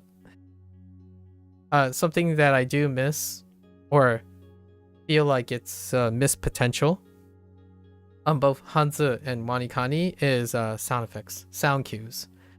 Sometimes sound cues can be a great way to reinforce what type of errors people are making. So Duolingo has just a right and a wrong sound cue. However, you'd be surprised how powerful sound cues is if you can segregate the sound cues based on the type of error you make. Right? Of course, WaniKani and HanziHero does not take more than specific inputs, but even those specific inputs can be divided into sound cues. So for example, if you made a reading mistake, like a readout mistake, like for pinyin and or kana, it would make a different sound cue. And if you get it right, you could also ascribe it to a different sound cue. So not only do you need to, you can use the color code, you can also use your ears, right? And if they match up, it can be very powerful. I mean, Duolingo is getting away with a lot of things just having a wrong and a right sound cue. But that's one area that I feel is slightly deficient. Not only that, you could even make the sound cues a language response. Like when you get it wrong, 错，你错了, right? 这写 写错了, right? Or 对, like constantly like reinforce other ways of getting feedback. You can use sound cues for them once you learn them. Like when you acquire them, like it could be added. Like, what do you think it's wrong here? It's like you have written something wrong. So the sound cues can become more and more elaborate, and then you can choose to turn off and on those sound cues. So that can be a way to integrate using sound cues and read and dialogue for on top of learning your material. But then it can become a little bit more conversational, but not really. It's like a response, hear and response kind of thing, right? So I think in most cases, it's for most people, the reason why they didn't contribute to this is because it's probably going to get turned off by a lot of people, which it's diminished return. As in, like, if you invest resources into doing that, I do often feel, this is only my personal request, it does not reflect other people, because generally they use downtime and uptime not integrated. But for me, I would be incredibly impressed if they design it in a way where you use sound cues to make it look and introduce a vocabulary that you have already encountered into the process. Like, for example, when I think of, I don't know, da, they would say like, oh, 这是一只大大糕, right? 大 or 一只大的糕 or something like that, where what happens is as you're learning, they're changing their sound cues where there's a follow-up to the learning, right? And this is beyond the scope of SRS. However, I could see it done in the sense of Duolingo. I think SRS has a limitation where, because if you do Anki and Dex, the idea is to focus on efficiency. Like, you're only learning these words. However, in something interactive, it can often be, the sound cue can be quickly skipped or listened to. So oftentimes in like video games, when you click on a response, like, I like that. 为什么你喜欢这个字, right? Like, what happens is you're going to then associate the follow-ups to your responses. So 是这是不错, right? Kind of like things like that. When you're connecting, then you're connecting the things too. So it's to kind of simulate hearing a proper response when you're giving an answer or anything like that. Like, you can even contextualize it. You read a sentence about the sentence, right? Like a sentence. You read a sentence about a dog, right? And then after you enter the answer, you like translated it, they add a second sentence. They speak out a second sentence to give it like, oh, and then the dog went on its way. Like, oh, there's a big dog. And then you type, there's a big dog, right? Right, there's a big dog. And then it's like, and that dog is barking at you. In another, like, to follow up, but it requires no input from you. You either listen to it or you skip it. So the idea is you already have this generated voice, right? And you're adding more to it, and you're finding it's using sound cues to link ideas after it. It requires no additional effort, like input from the other person. So then they get used to follow-ups and flanking responses. That would be the next level, in my opinion, of these automated systems, like using LLMs and whatnot. So the idea is you're incorporating static versions of LLMs. The down part of all of this is it can become repetitive. So when it becomes repetitive, if sound cues, if like reading something the same thing over and over again is already repetitive, if you hear the same thing over and over again, then it becomes even more repetitive. Well, you might be expecting, well, that doesn't make sense. That's more things to respond to. No, the answer, in my opinion, is the person will likely think they remember it better because they do. They end up remembering it better because there's sound cues as well. And the problem with that is then you will have to restructure your entire course in order to meet the pace of the average person. Because unfortunately, when people think they know something and they remember something, it becomes less interesting. So that's kind of why people skip cutscenes all the time in video games. And then when they know what's going to happen, they would skip the cutscene, right? They don't look for what's interesting in that anymore because they already know what's going to happen or know what it sounds like. So that's the bane, in my opinion, of SRS. It can be too repetitive, meaning the person already knows or they think they already know the material. And if you make it more efficient, you would have to change the pacing entirely of your things. But to me, I would be incredibly impressed if, in my opinion, the SRS systems that people use also somehow creates a platform to normalize adding audio cues to their thing, like adjusting for the integration of audio cues. Then you're a small step from playing a video game or a small step from talking to an LLM. Obviously, you could choose just go talk to ChatGPT in this case, which Duolingo is more or less doing that, right? Duolingo Max for the prototypic language, which is Spanish in their case, they're doing that. We'll see WaniKani if that type of horsepower and server power is approachable and diminished to a point where even smaller developers can host LLM models. I doubt it. It is really expensive. Like just looking at the costs of management and then the upfront investment costs, you got to leave it up to like something like Duolingo to host local servers or like their own dedicated service to hosting the LLMs that they can procure. But it's pretty cool. I think it's pretty cool. I haven't seen anything yet, so I'm doing most of the talking, right? I'm responsible for most of the talking. Anyways. Can I hear that again? Okay. The ong sound in pinging has no English equivalent. That is one thing that I don't really like about Kevin's form of writing.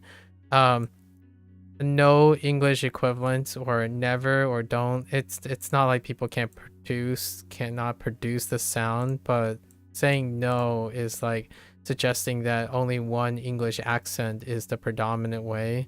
But I kind of get it. American, Southeast, Florida. It is similar to making the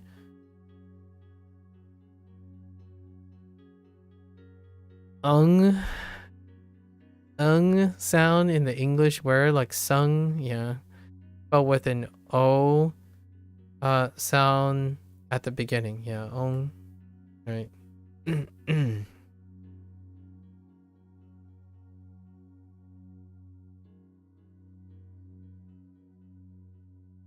It's fine. This is my most contentious point where this Kevin insists on saying like no equivalent to English, no equivalent to English. I don't necessarily think this is true. Having considered accents, but for the vast majority, this generalization is acceptable, I suppose. Not that it's worth mentioning or like arguably contentiously mentioning it anyways, and then proceed to find something that's similar, right? The ong sound in pinyin is similar to the sound, a deep sounding gong would make. Gongs are found in temples, so we choose a East Asian Buddhist temple to represent this final. All throughout the temple are monks and disciples. The front of the temple has rock gardens and a small set of stairs that lead up to the slightly elevated temple building. Fair enough. Inside the temple is gongs, incense, an altar, and other things you would find in an East Asian temple, all sitting on a wooden floor. Okay. The basement of the temple contains a bunch of old temple relics and has a rock floor. The bathroom has a small hot spring in it, along with a fairly old toilet and sink. Fairly old, huh? Okay. So here are some examples. Zhong, gong, gong, hong, kong, shong, as in like shongdi. Okay, confirmation. So, this is a final, right? Final. A rack. Did I get a rack yet in Hanzi? I don't think I got a rack in WaniKani yet. No. The component depicts a rack of shelves that one can put things on. Towards the bottom are the feet, while the middle line represents the individual shelves. Fair enough. Rack. Examples. This Jung. No, Bei. Oh. Dai. Hung. No, that's so fine. Jiang. Oh. Like, Jiangjing.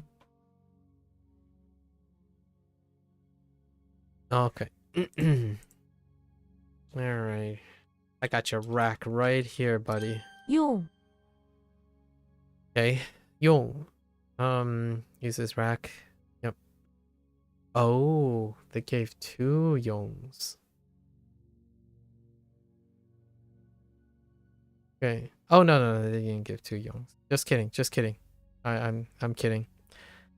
So Yoshi in the bathroom of the temple, huh? What do we got for Yoshi? Yoshi is in the bathroom of the temple where he utilizes a rack next to the hot spring to hold his stuff, except he doesn't wear clothes or really ever keep anything on him. So he just puts a green spotted egg on it to utilize it before going into the hot spring. Okay.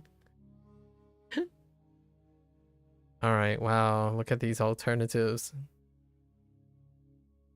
You gotta love the no tents, right? Chinese no tents. So it also means utilize, utilizing, utilize. This is to use, to utilize. Oh, they even included the alternative spelling with S to utilize.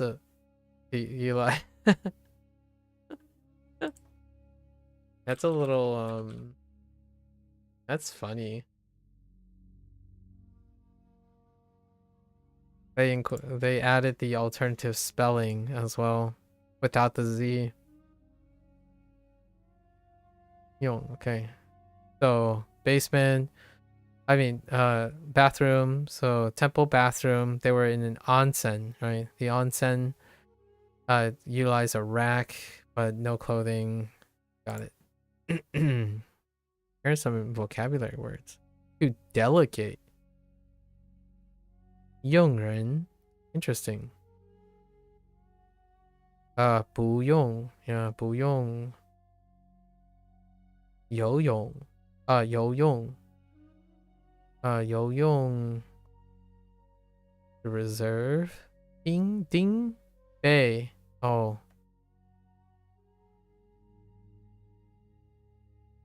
备用 try out 实用 No, 适用. Okay. 适用. I didn't. I was guessing at the tone. I didn't know what the tone was. So Yoshi in the bathroom of the temple. Temple. 用 I just said temple.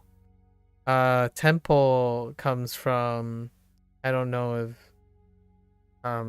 this is true about other Chinese from other places, but temple, saying like pole instead of temple, right? Bowl,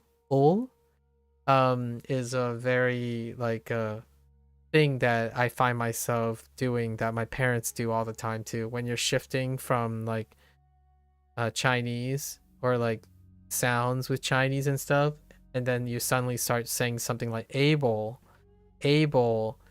um, anything with the le like angel, right? Angle, it ends up like a little bit muffled, and I just did that right here, which is kind of funny. Temple, right? Temple, temple becomes temple. Oh, no all sounds, like this. All sounds. Same difference, you know. If I were gonna say there are no English equivalent, but there's no, you know, this English as well, the other way around, I guess. I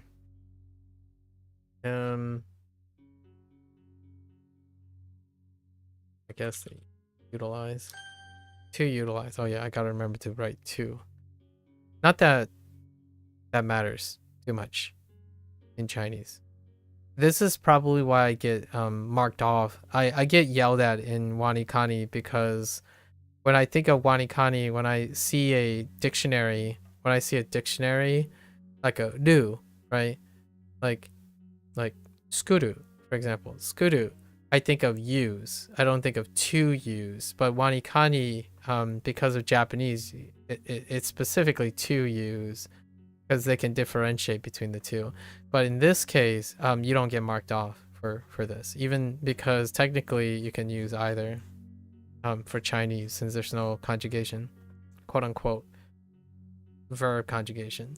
And that has been a problem. I think that has been like a little idiosyncrasy for me when I was learning English too.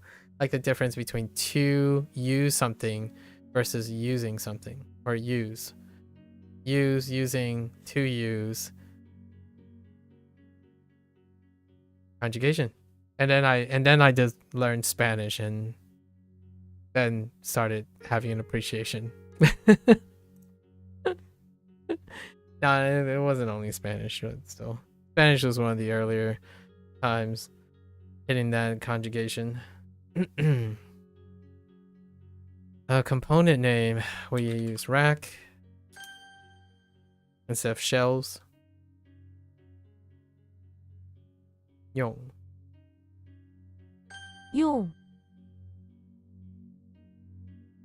Character meaning. Was this a pass? Oh no. No, it's not a pass. Temple.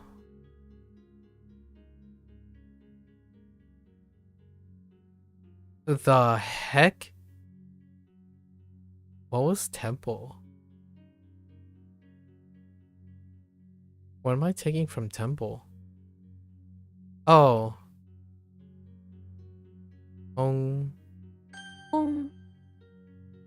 Because of the gong.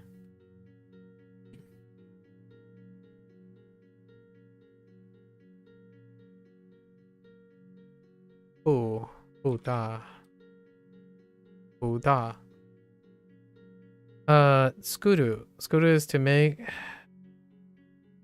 Gao is to use. Yeah. I know. I wasn't trying to translate Yong. I was using skuru just to say an example.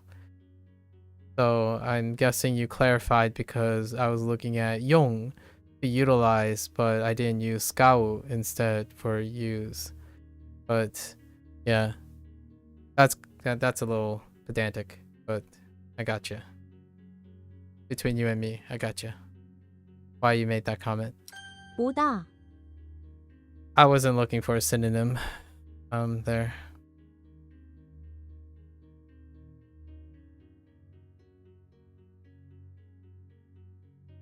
Pedantic.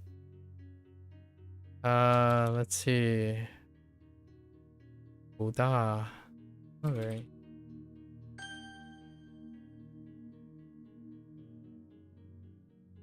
Let's see. So we do Dracula, auditorium, bathroom, 人 Robin Hood, inside infirmary.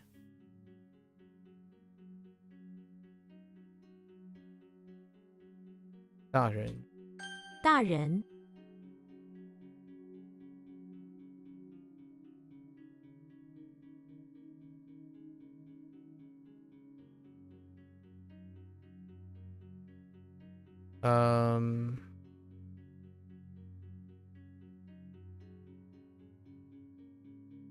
Oh, no, we're just looking for. What was the mnemonic word? What did they do for this? Oh, just big people. Yeah, it just translates on its own. Okay. All right. Next one. Next one. Okay. So, Thor, bathroom, Robin Hood, bathroom. I think Robin Hood is R only, so E. What though? It's the E final. Oh no, it has no final, right? Because it's already cut off with E. So we use house. So Robin Hood is in the bathroom, in the house's bathroom, with sun. Okay, this is a component, so it's the sun, right? Spherical, but it's a square because of, yes. The line in the middle represents, yeah, the more or less the represents a large dark spot in the middle. I was more thinking it represents the horizon, but or the cartel of a plane flying by, or a contrail of the plane flying by. A little mix up of what the line in the middle is. Fair enough. Here are some examples. Okay. 日明 crystal. 金 Chang. Oh yeah. Chang and Chang.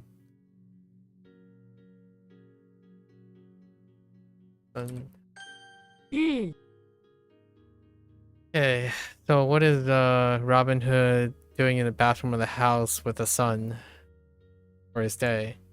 Robin Hood is camping in the bathroom of the house, shooting arrows at the sun through the open window, which of course never reach. He wants to steal the sun from the sun and let night owls have their reign, perhaps. Wow. Alright. I can get behind that.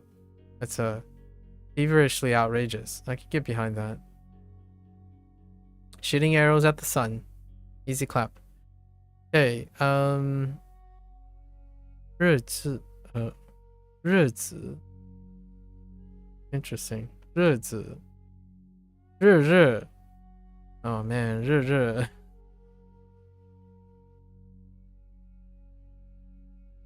昨日 日 昨日 昨日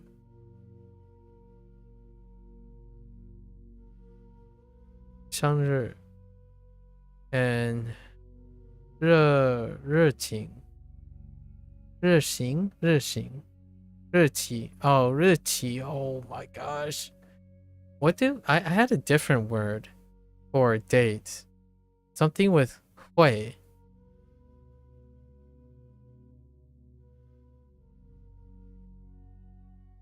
Was it with hui? Yeah. Oh, ye hui. Ye hui. Or hui. Ye hui. As opposed to 热期. Interesting. 热期.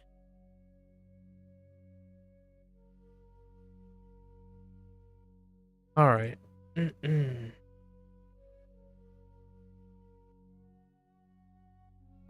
So Robin Hood in the house's bathrooms shooting at the sun, right? 日 日 日 Oh, that's a okay. Fine. 日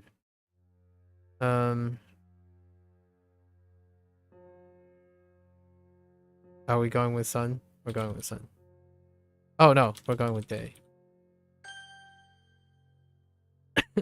文 This is red. When okay. Literature. Oh, interesting. So we had what was this for? A stand? Not a stand, for writing earlier. For our radical in Japanese.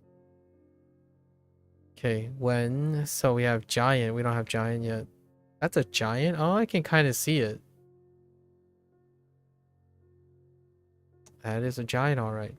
Walter White from Breaking Bad is our new protagonist, our new initial. Walter White. Walter White in the infirmary, or inside the infirmary. Dang. Walter White has joined the gang with Patrick Star, Legolas, and the gang. 乌 Walter White. Ooh, initial is quite unique. When not paired with any final, it is pronounced similar to oo. Yeah, in the word tool. When paired with a final, the woo. Yeah, fair enough. Yep. The name Walter White also begins with W, with the letter W.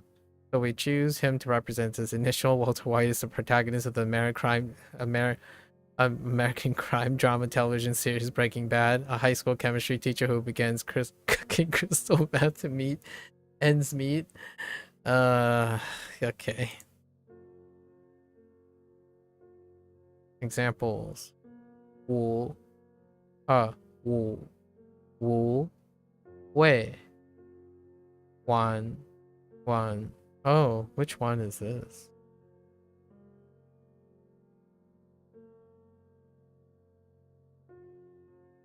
The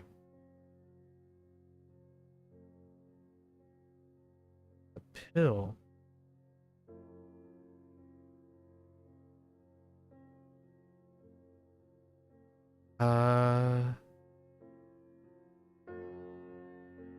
Stomach.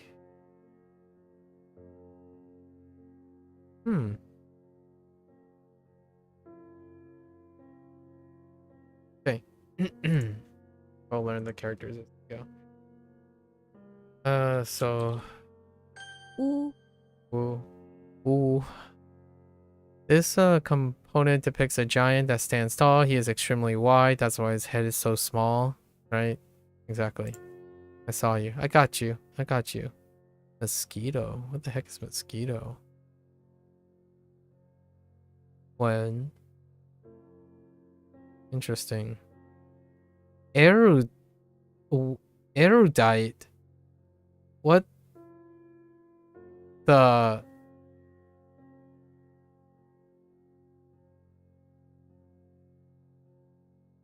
Learning English words on the fly. I haven't used this in a long time. I don't know how to pronounce it actually. I think it's erudite.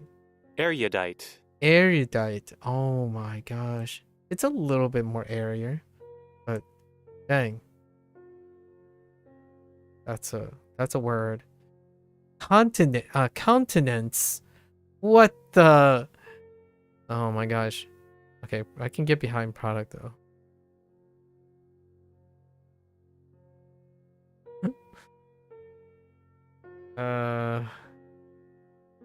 Those are some English words, all right. What are we looking for this? Giant component. 文 Okay, so somehow Walter White is in the infirmary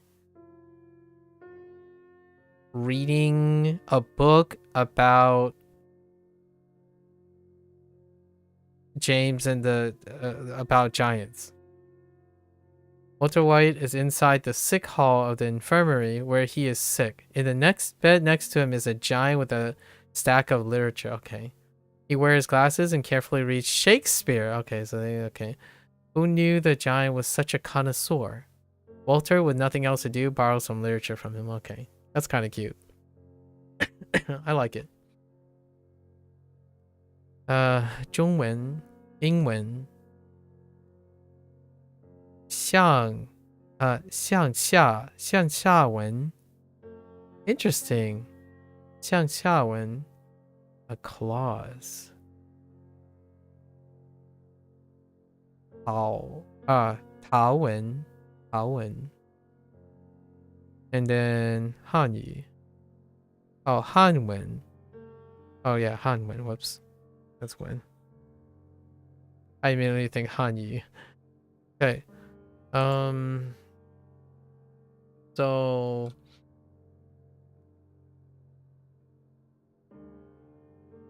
Walter White inside the infirmary, right?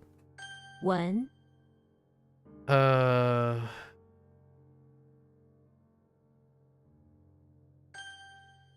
Okay. Quiz time. This sun. Walter White. 文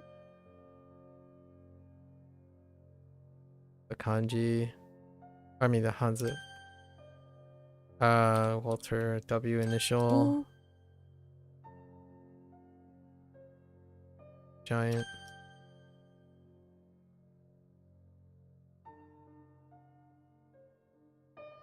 Who do we have?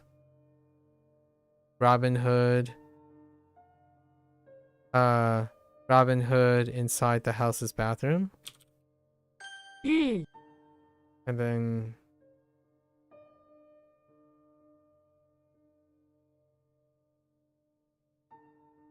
we have something different for this? Yes, we did. Okay. All right. We got our lessons done. Now let's do the review. Okay. R is the components. Charlie is CH initial. 吃 人人 人人 everybody. Sandals. Patrick is P initial. 坡 Cool. This is Patrick Star. Patrick Star inside the English manor, right? Hoang. 腾 Companion.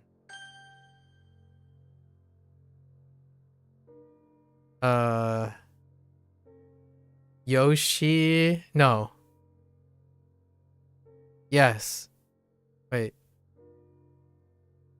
How do we get this one? Yoshi is in the basement of the electricity plant? No.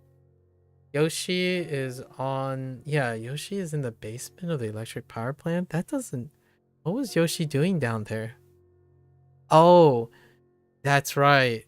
Yoshi was in the basement of the electric power plant that got flooded and found out that there were alligators down there.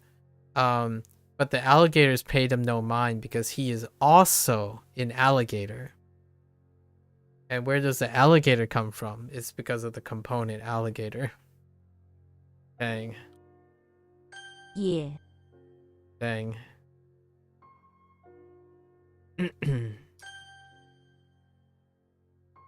One by one. Right. E. E. Inside the main room is 2. Wait. Yes, it's 2. Component name, not. Your correct answer has a typo. Oh, it's no. I keep saying not, but they want no sign. Okay, I need to remember that no sign.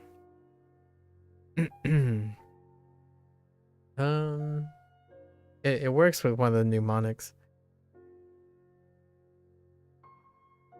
Okay, so this is our Bugs Bunny in the bathroom. In the bathroom of the house? What was Bugs Bunny in the bathroom of the house doing? Taking a bath and putting up a no sign so that there will be no more danger.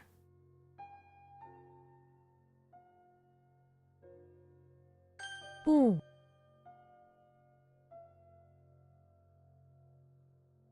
Wait, then what was this used for? Is this not?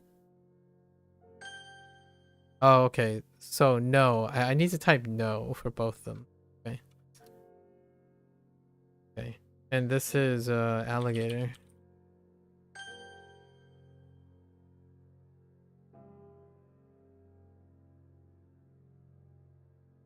This was Xena.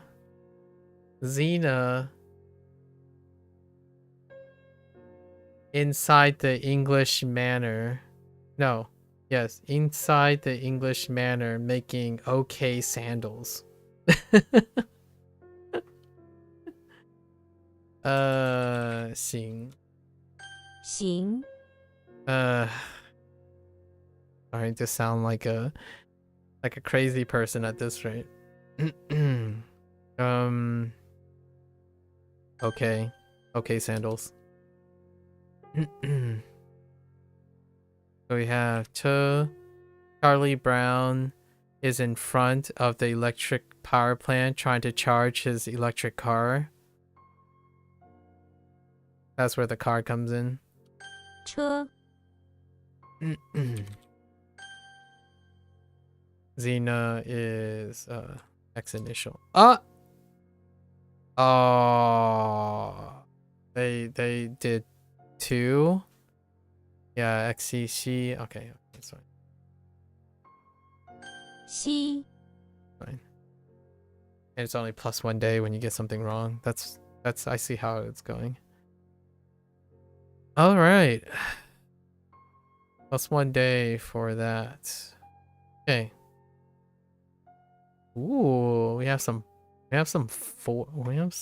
green in our chart now. Okay, yeah, it's starting to slowly stack. Okay. So there you go. Now let's review our new stuff. Okay.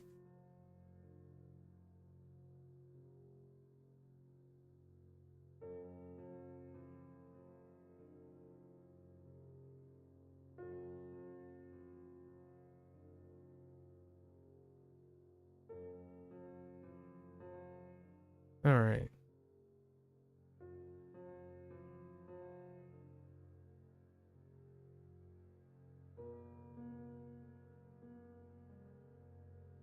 So we have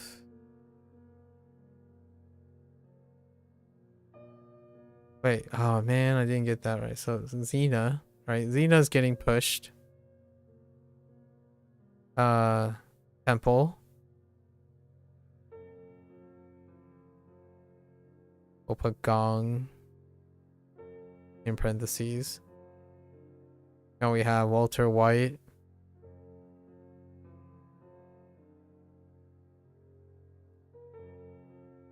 Rack.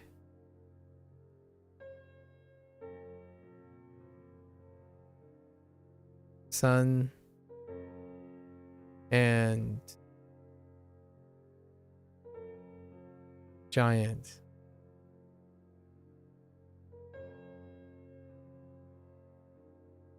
We have 用 when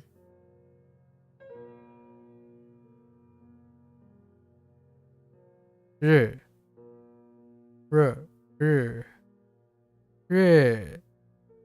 Sorry. Trying to extend. Yeah. 不大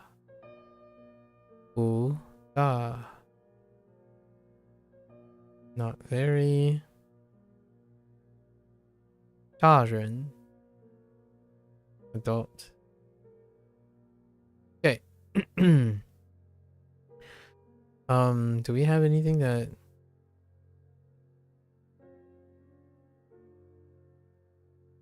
How did I screw this up? Wait, what is this part?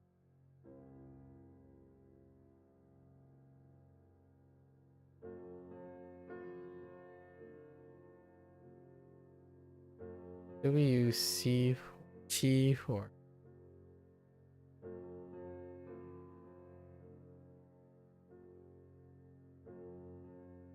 I don't remember. Hold up.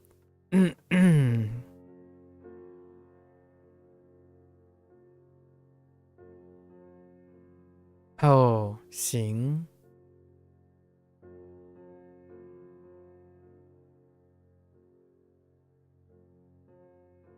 Sing is not on here, is it?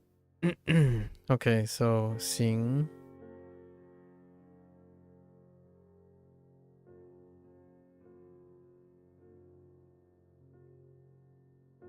It's this. Right. English manner.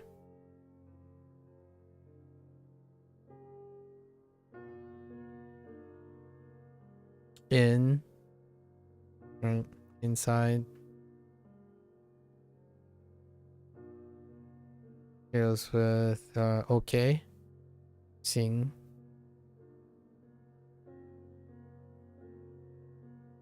Okay.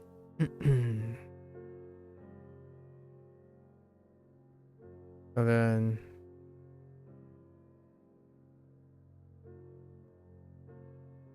Hoang. So Yoshi.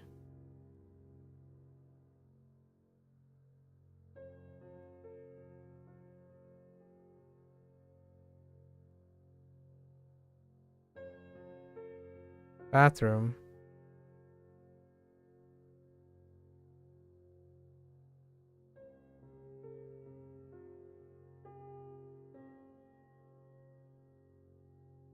Hoang. Oh. 用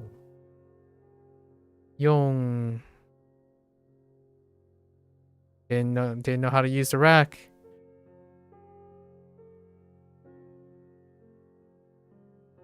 Didn't know how to use the rack.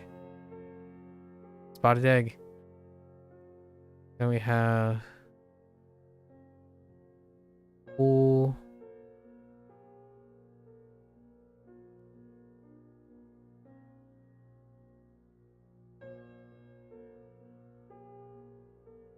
English manner.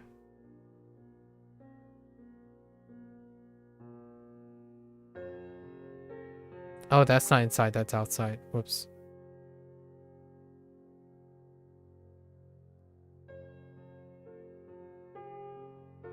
Wait.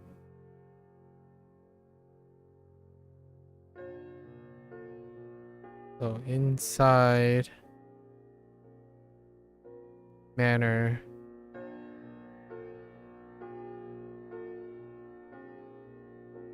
Right?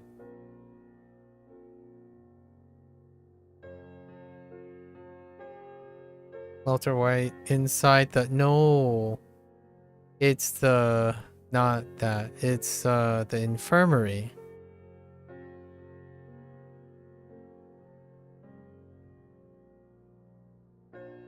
So Walter White in the infirmary. Inside the infirmary.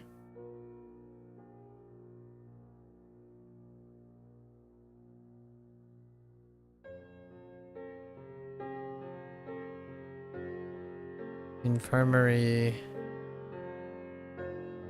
next to a giant who's reading literature, in which he joins the literature.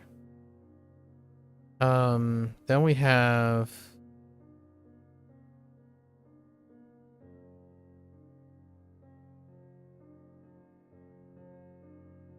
the heck does that? What am I missing on the? Is it Robin Hood? Oh, Robin Hood.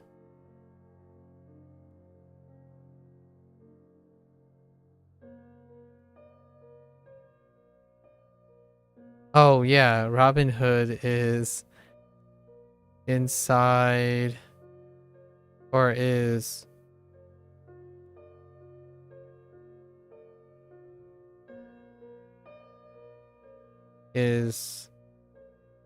bathroom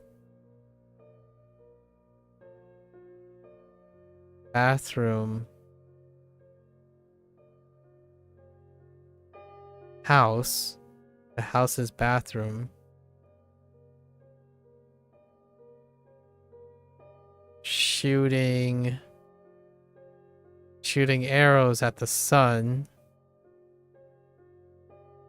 Hoping to collect on the arrow on the sun. That one's a wild one. Yeah,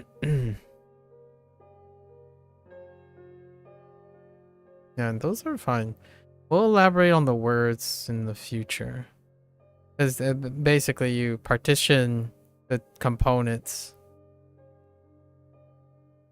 and then you combine their meanings together as well. So you take the meanings of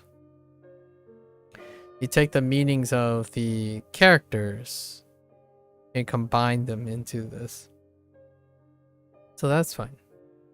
Yeah, and that's about the experience so far for HanziHero.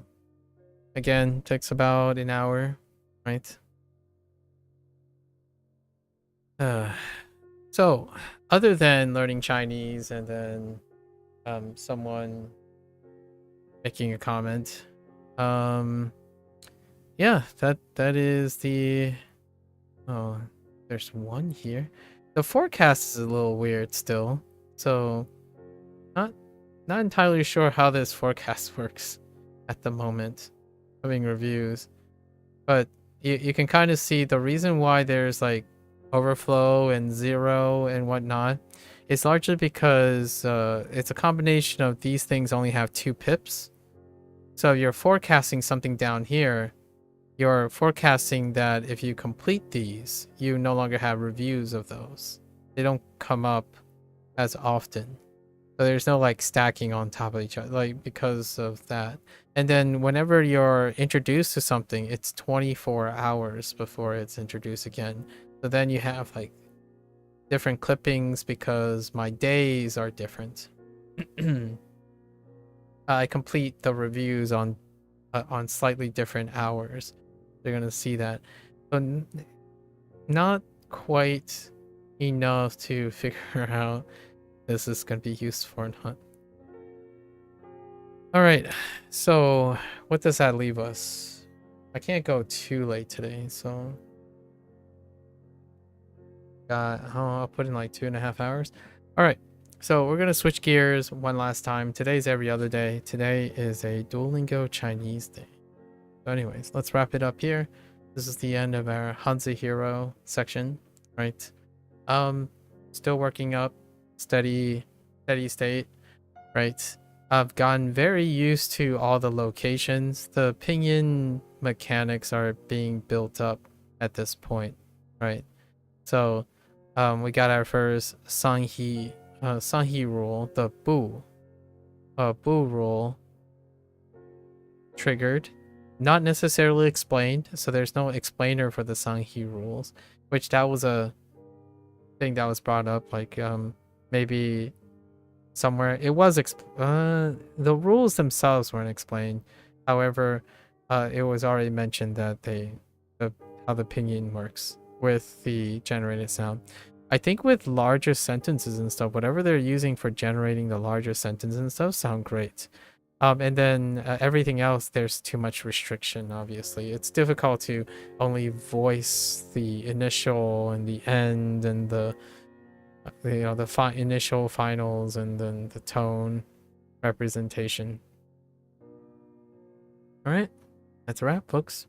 Thanks for hanging out. If you're gonna watch this later, 谢谢. Right. So until next time, 下次见. Yeah. I'm gonna get up, stretch a little bit, do a few jumping jacks, get my energy level a bit, and I'll be back for our last thing, our Duolingo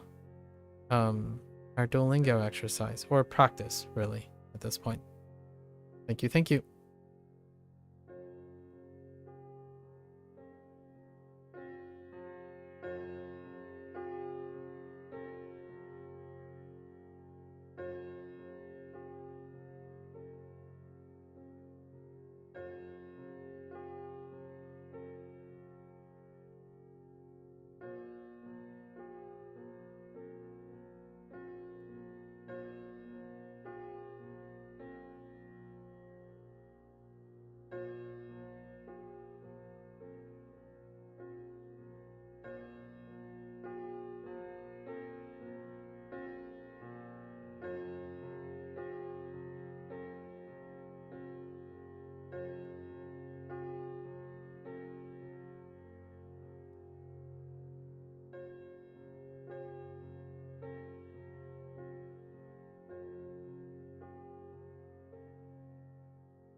All right, folks, welcome back.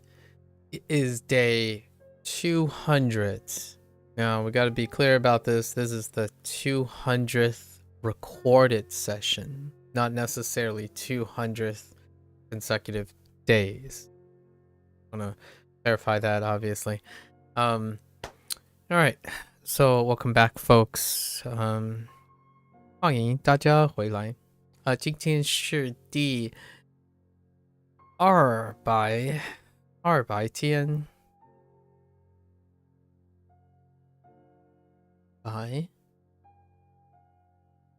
200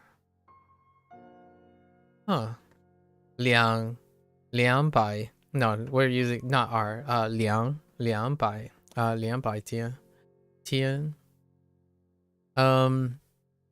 so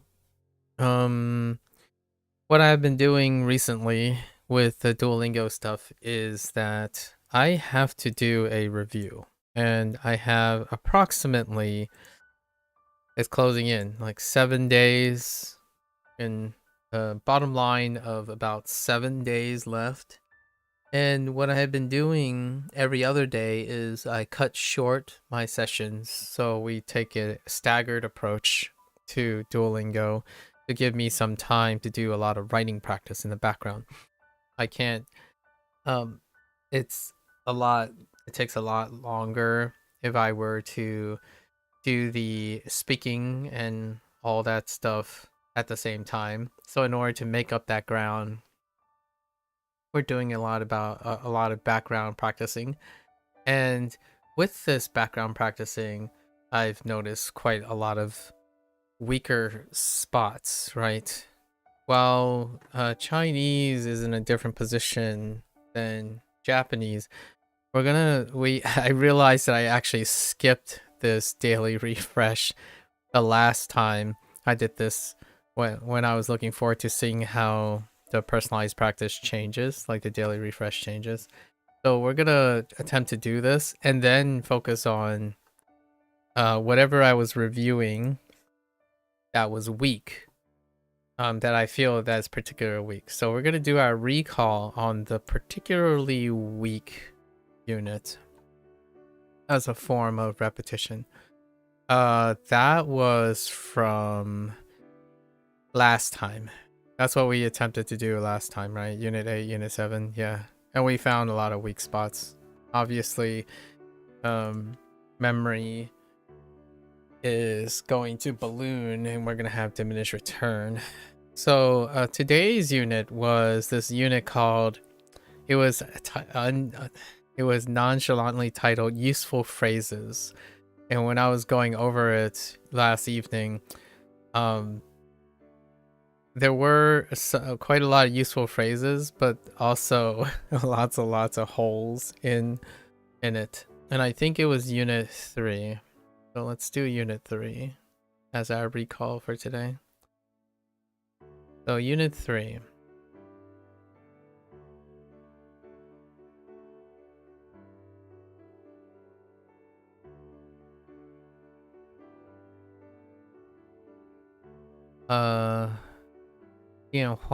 Right, 电话.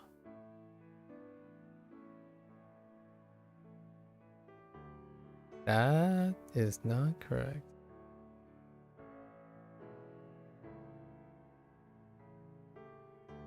Hmm, 电话.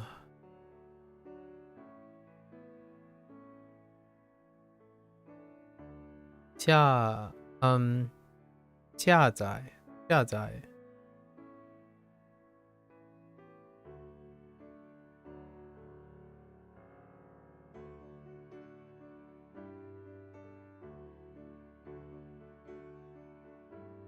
载.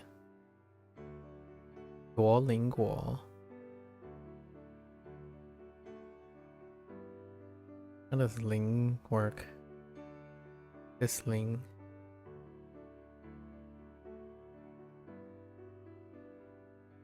Wall.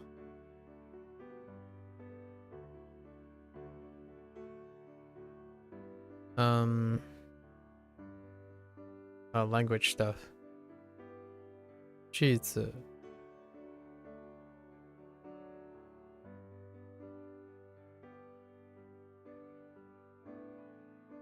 句子语法语法语法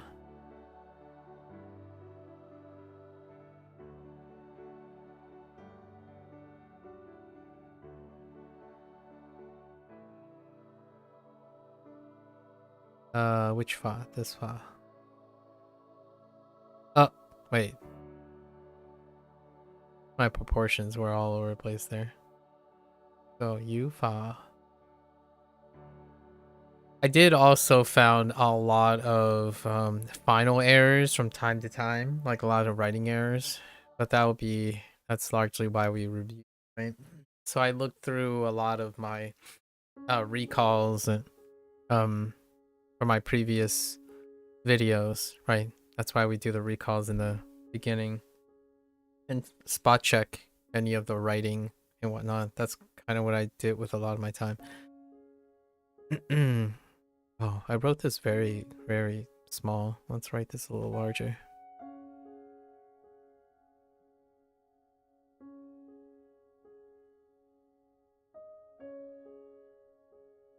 I don't think you're going to be able, so you don't think you're going to be able only having one monitor? I see. Were you trying to do one monitor? What was the idea behind having one monitor? Using my ultrawide as a second monitor for my laptop is so sweet. Oh, okay. I see. So your other monitor is the laptop? Or you mean like now you have a laptop and two monitors?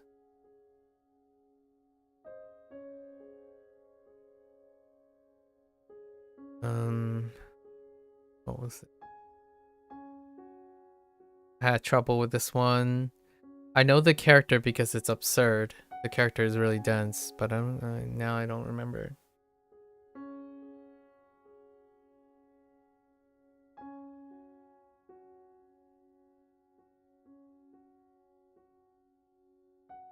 G, something G. Translate, right? Translate. Yeah, I don't remember. I translate. I know the character, but I don't know. It's like the no Jiang Ji. Could be Jiang Ji. That's not it. Oh wait. Sheng Ji. No. It's fun. Okay. No, it's Fang Yi. Fang Yi. Fang Yi. But we know how to write it though, at least. It's very crowded. Let's see. It has number. Oh my god.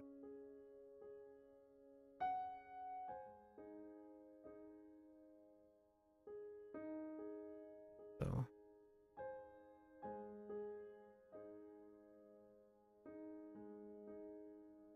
it has number.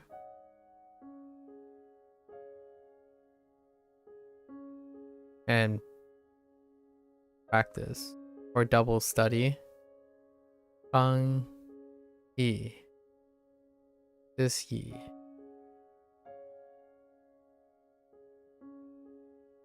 I had such a hard time yesterday figuring that. Yeah, using as a extension of your laptop. Oh, I see. So Fang Yi. So basically we have phone, download, Duolingo. I can't say Duolingo properly after Duolingo, right? Duolingo, self-explanatory. Then we have sentences, grammar, and translate. Right? What does that sound like? It sounds like a narrative. 回答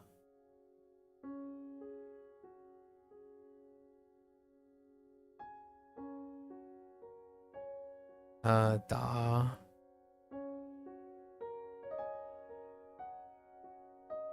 回答, so answer, right?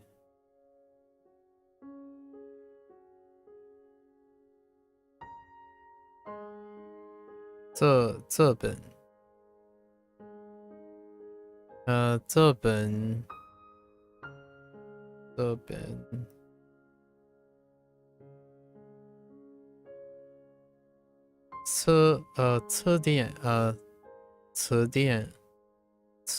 词典I think it's 词典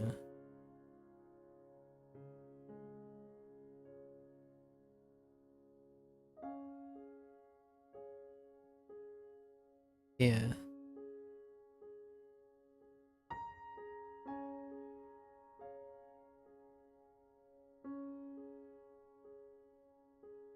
this dictionary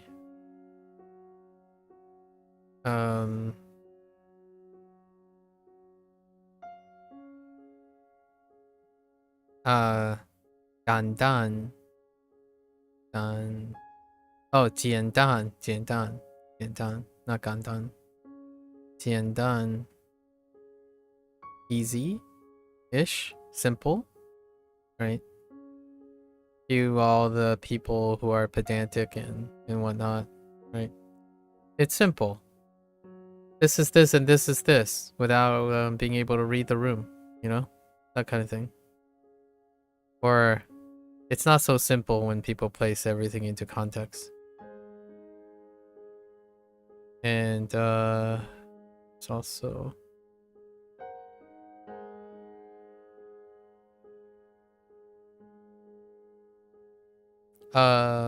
Liu Li, which is everyone's favorite buzzword, fluency. You should try to communicate with me in Chinese someday? Maybe. Someday. Maybe in 2026. Yeah, someday. Yeah, 2026. You can mark your calendars. We can, I think by 2026 I'll be able to tackle explainers that I would like to talk about.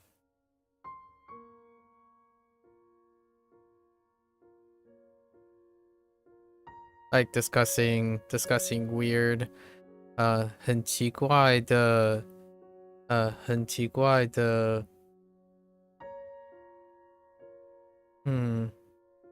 事情 right 很奇怪的事情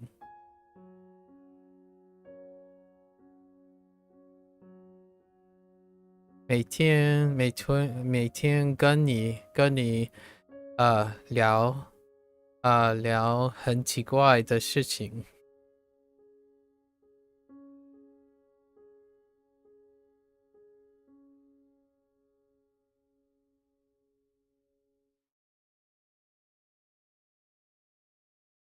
Will it be confusing if you use Malaysian Chinese? Probably not, because oh wait, it would be well, I don't know. We'll have to find out, huh? Oh, or what I mean is if you were writing it, it might be more confusing than if I were hearing it. Possibly. I mean, we'll find out. I mean, exchanging Malaysian Chinese and whatever Chinese I'm learning now is probably weird and is going to be a fun, weird experience to begin with. So not too bad. It in itself will be very memorable. So I don't think we have a problem with that.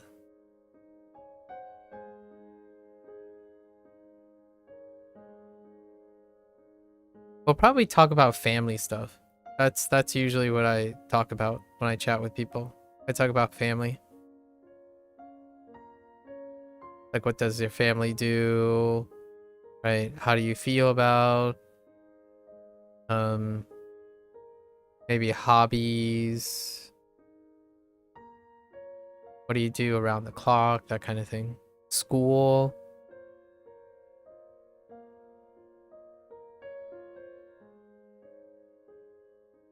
Oops. Strikes the ropes there. 冲着 Dang it. Oh, yeah. Right. 冲着充电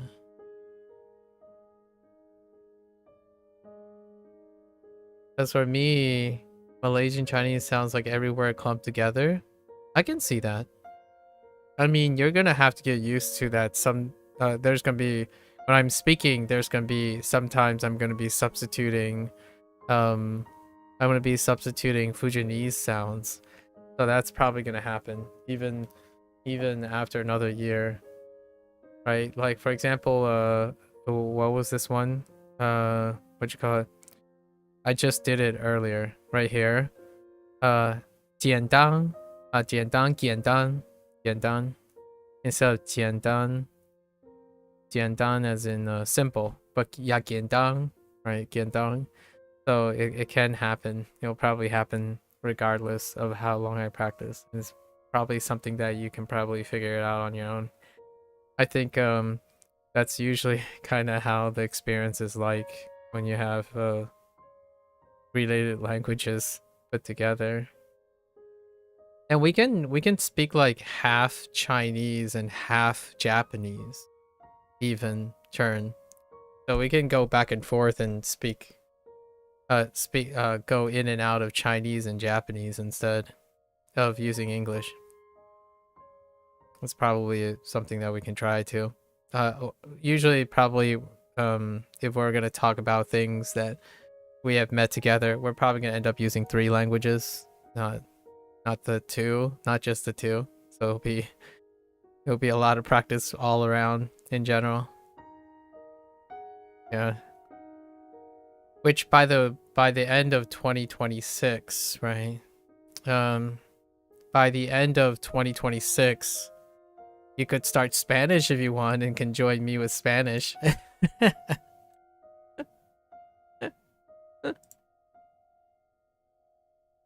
Feel free. Spanish has a lot of useful my plug. What is that? Good. Oh, that's idea. Oh, interesting. Got it. Neat. What you call it? Hola, amigo is all you know. Ah, nonsense. Nonsense. 大丈夫です。大丈夫です。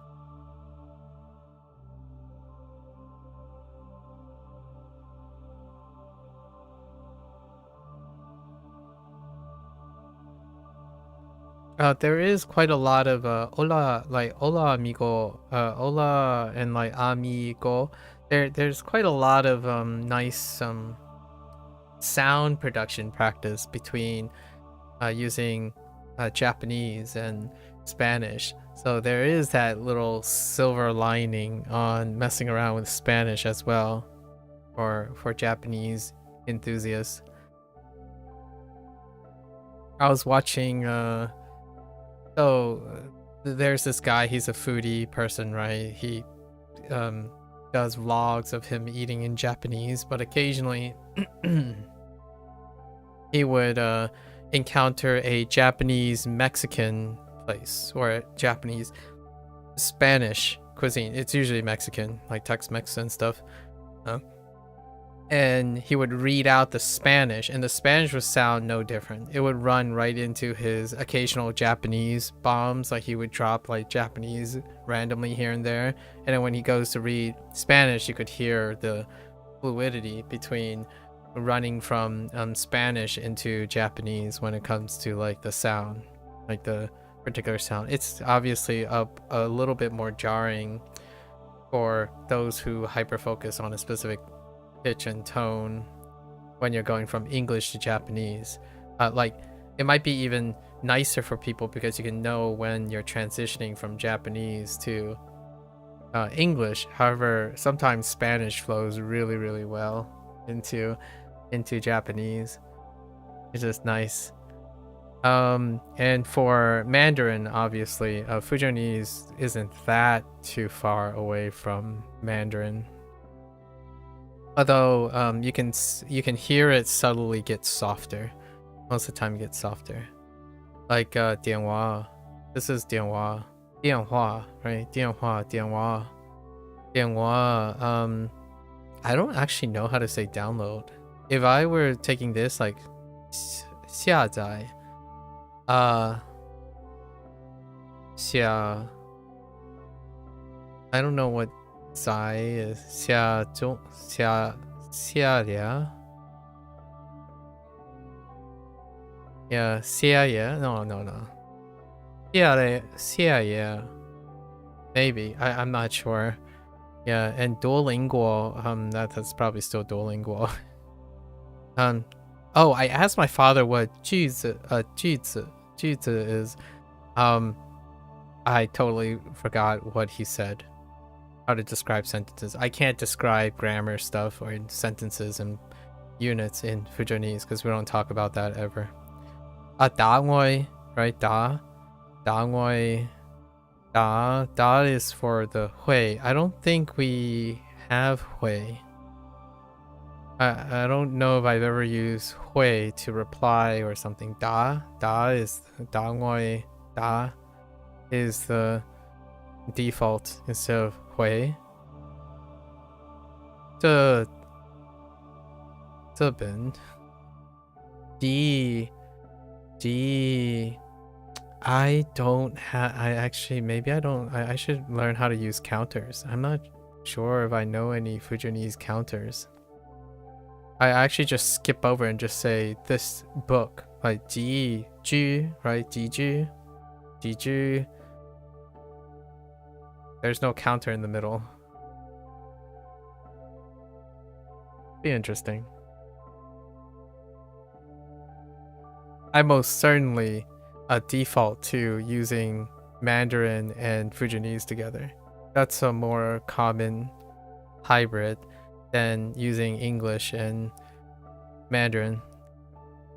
When I'm trying to speak Mandarin, like 你说的我买你公司呢几什么意思我不知道你讲什么几种讲什么我阿白天你呀but you know, and then I would say like something like but 听得很难听 right 我不知道你是什么 kind of thing. And then you would have like occasional buts and maybes because I could kind of occasionally forget conditional words like 如果 and 就 right 但是耳朵 like or I don't even know if that's one or not, but I forget adverbs a lot as well, like oh this is very, well not like this is specifically good or this is exceptional, and I'm like I just use da, you know, da tai all the time, and I'm like oh okay, well I'll just do.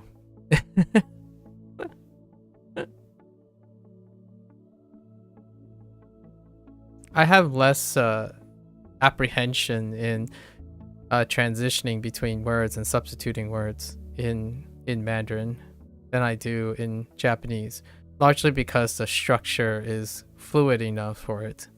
In Japanese, it's a slightly awkward where I would substitute words, but generally it would be in the structure of Japanese as opposed to going back and forth between Chinese and English structure. Largely because Japanese is weird. It's the oddball out, which is refreshing, but at the same time makes transitioning between the languages not as a little bit clunkier.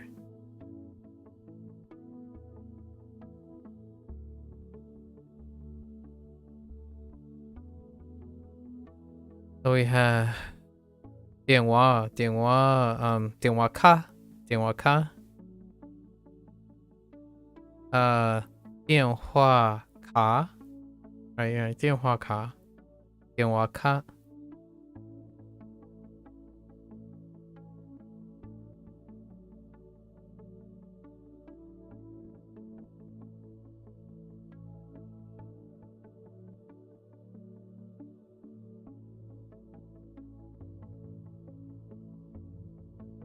Kind of reminds me of saying egg tart, danka. Instead of, I don't actually know. Wait. What is the term for tart in ta? Danta. Oh, that makes sense.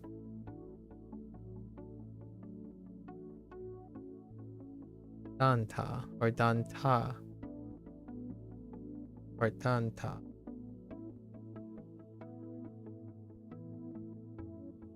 Okay. Danka.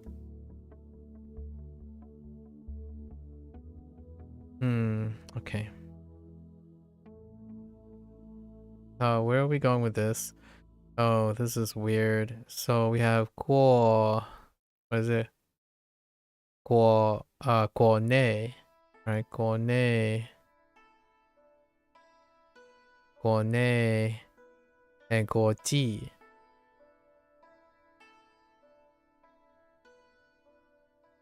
Which I got to use today. 国际 the I didn't know how to express this, so I used Mandarin. 国际的机票, right? 国际的机票 is how I expressed it. I'm like, because I don't know 机票, so I know 机票 for plane ticket, but I didn't know how to express 国际 as in international. So 国际的机票 is how I went about it with my parents, because my mother had an international flight recently.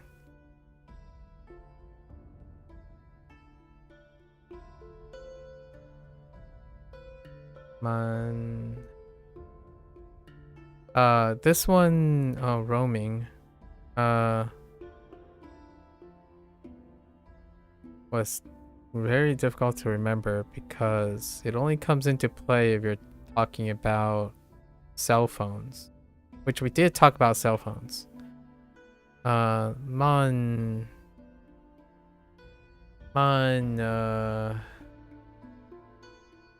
yo, right? Man yo.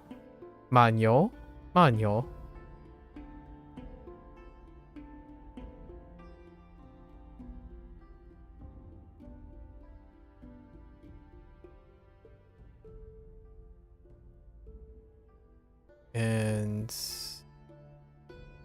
now this gets dicey.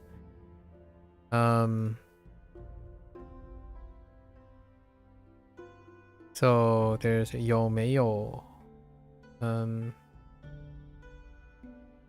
oof.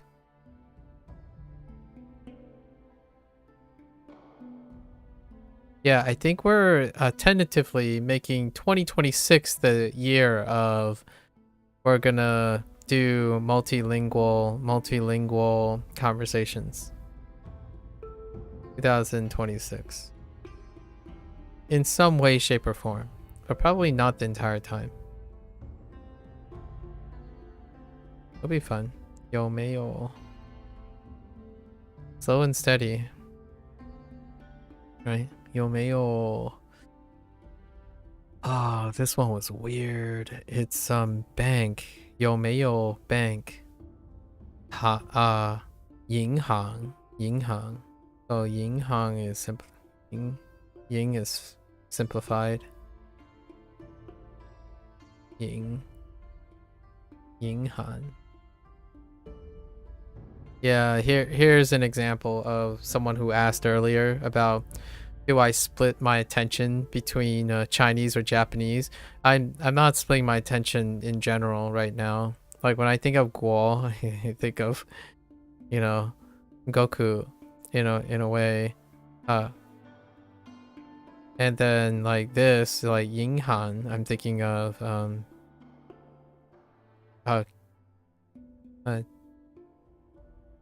Ging. So this is Ging Jing. Sorry, Jing something, right? But this is in the right position. This is not, right? It's a switch up of this. So all these characters that overlap tends to come back to my mind, even if they're simplified or not.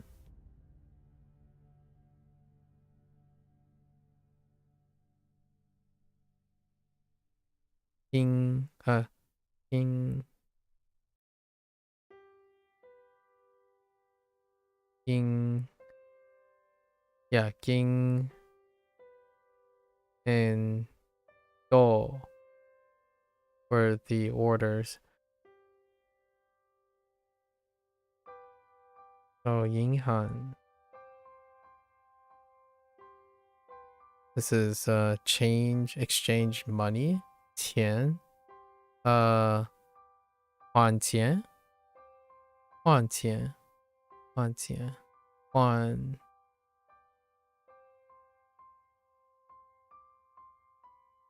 钱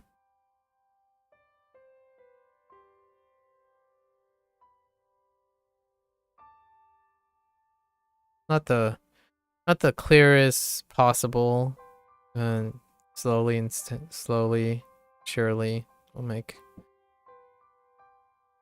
it work.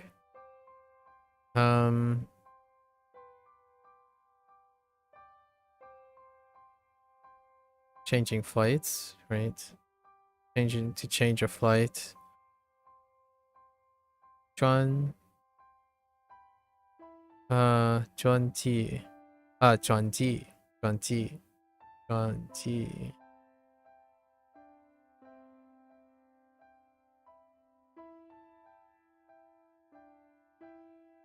You know what would also be fun, Churn? Both of us only text, like if we were not like, basically if we don't text each other, right? Like if we're not texting each other and we're not voice chatting, we can only use writing and screenshot it and send messages through writing.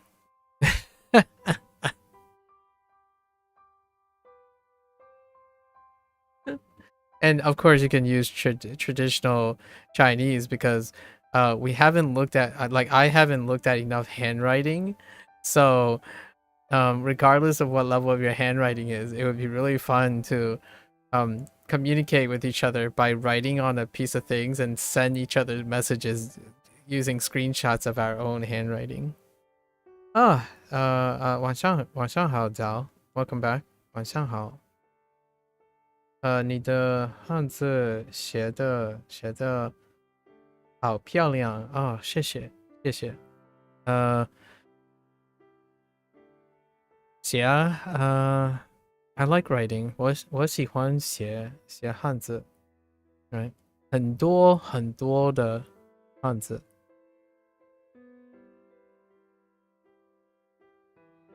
Where are we? What have you been up to? Yeah.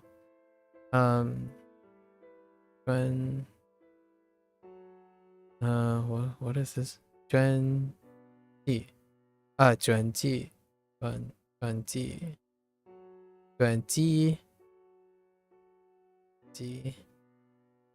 So to change planes. What else can you do? 柜台 柜台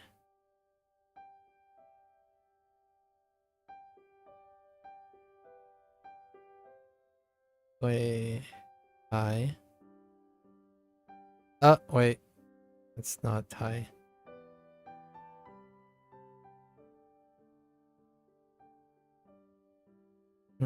Quay Thai.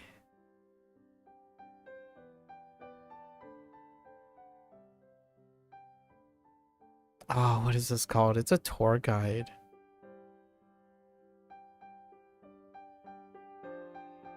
好友. Maybe 好友. We're gonna have to check that.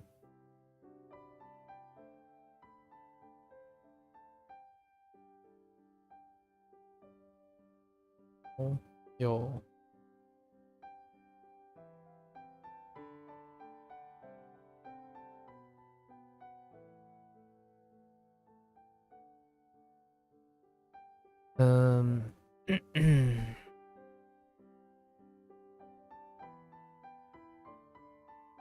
Hảo友. 定方 no 定方 定方 I have to check that on tone too. So let's put a dot here.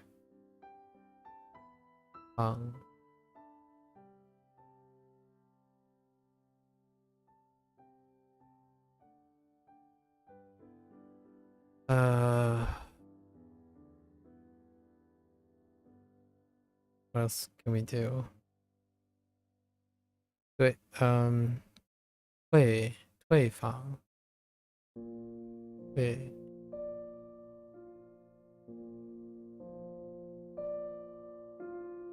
对方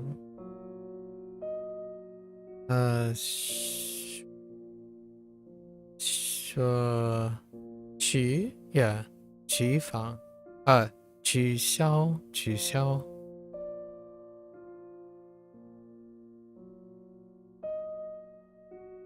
wobble 取消.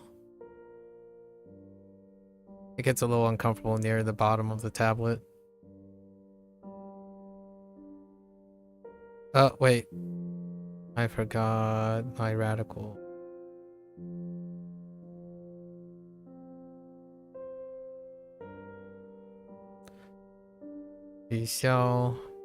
And we have something extra.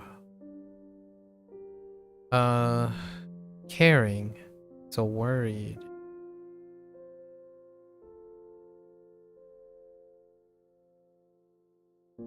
Wait. That's alright. Yeah, I think. So.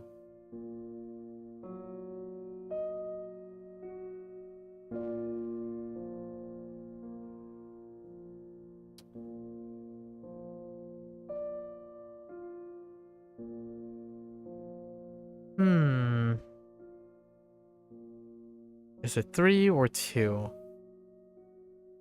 I think it's 2. I have to check this too. I'll check this.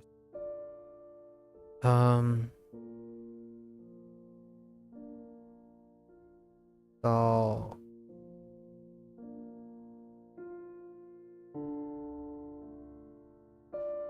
no, wrong one.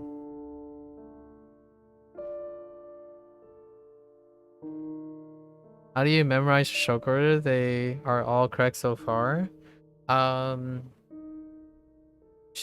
Wait, do you write at all, Sal? I know that people don't write anymore, but you kind of, I guess you could just kind of get used to it. Sometimes I'm guessing though. I'm guessing sometimes, or I feel it out. You don't really need all the correct stroke orders, but even though many Chinese guys write in wrong order, I tried to stay in the right order. Sometimes Japanese have a different order, so I could end up defaulting in Japanese order. Like this character has a different order. I started writing the Japanese version. That's why I erased it at the top. And then, you know. Oh, why did I write this character? It's a Zhao. Zhao. Yi. Zhao. Shi. Zhao. Ji. Zhao Ji. Zhao. Zhao Wan. Zhao. Hang on. It's, isn't it too worry? I think it's, Zhao Ji. Zhao Zi. Zhao Ji. Yeah, Zao Ji. Probably. I don't. I'm pretty sure this is probably triple and not double. So I gotta erase this. Pretty sure this is triple. Now that I look at it. So.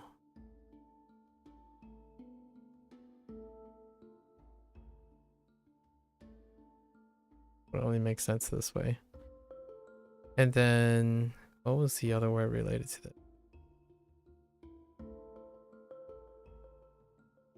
Zao, Zao Ji, or Zao Ji.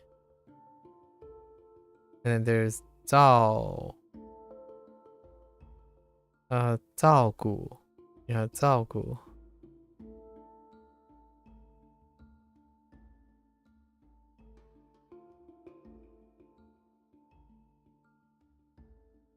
Zao Gu. Gu is weird. Like this. Right? Yeah. And then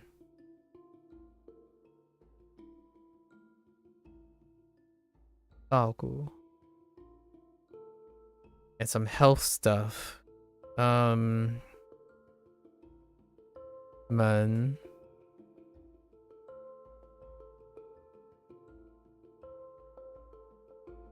Yeah, men. 死了.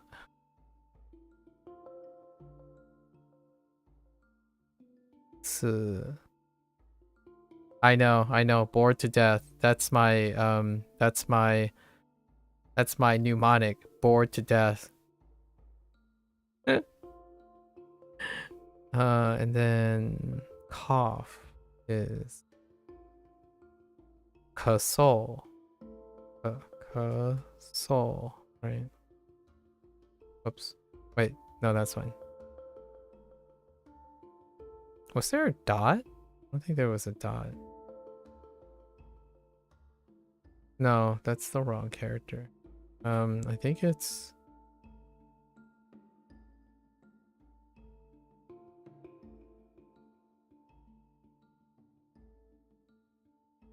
You don't write much nowadays, but we did start learning writing from elementary school and use them very often until university. Oh, I see.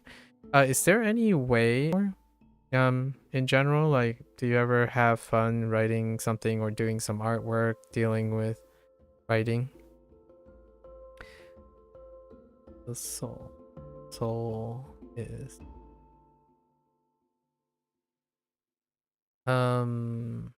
soul.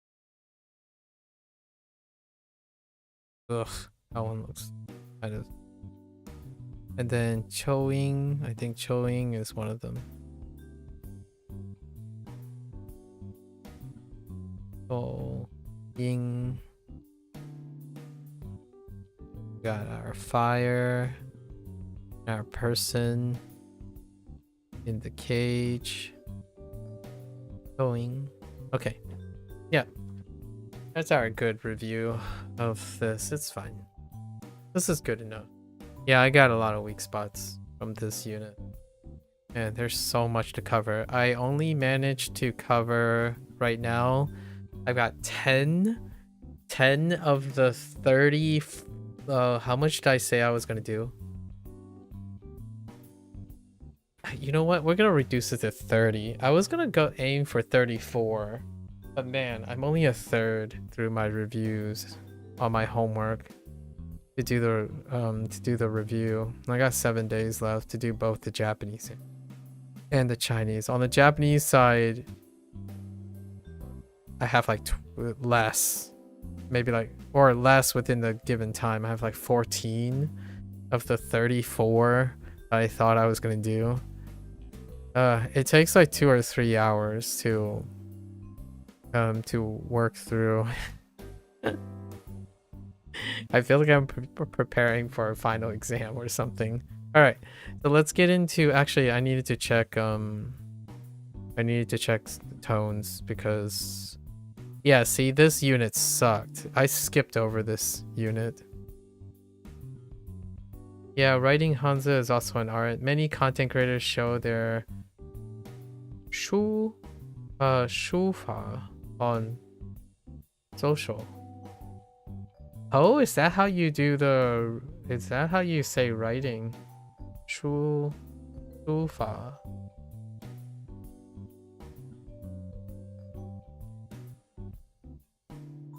Huh. What did I need to look at? Wait, I skipped this one. What was this for? Oh. 公斤, 公斤,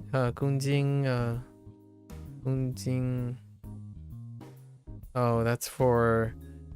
Oh, man. Did I write? Oh, man. I gotta add this somewhere.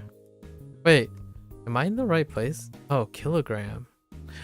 Oh, I missed a whole subset. I missed getting skinny and getting fatter. Yeah. 胖了 and 胖 修了 So I missed two. What was I looking for the... Okay, manual. Yeah, manual. That's fine. 国际 manual.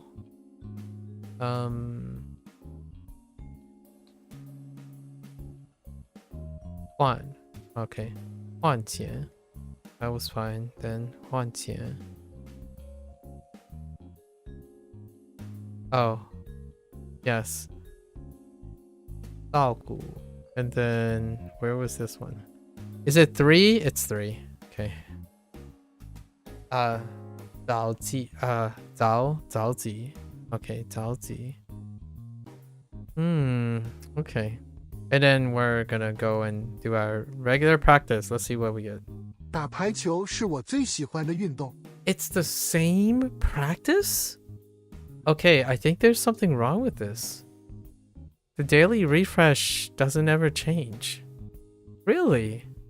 打排球是我最喜欢的运动。This is still the same. It hasn't changed. I wonder if it takes a whole week for it to change. Or do they never change and it's just stuck? That would be a little disappointing. Let's do another one, like one more. Actually, what happens if I... 打排球是我最喜欢的运动。 Okay, it's preordained, so let's quickly check. If that's the case, then we're gonna have to do something else to practice. Maybe like... Yeah, man. I thought this might like change over time, so we gave it some time. But no. 我很累，因为昨天我打了排球。 Yeah, it's the same thing. 我很我很累，因为我昨天打了排球。打了排球。排球。我很累，因为昨天我打了排球。我很累，因为昨天我打了排球。 It has to be exact, not that. I don't think necessarily that matters.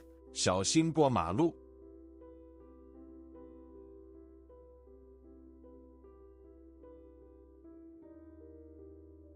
我很累，因为我生病了。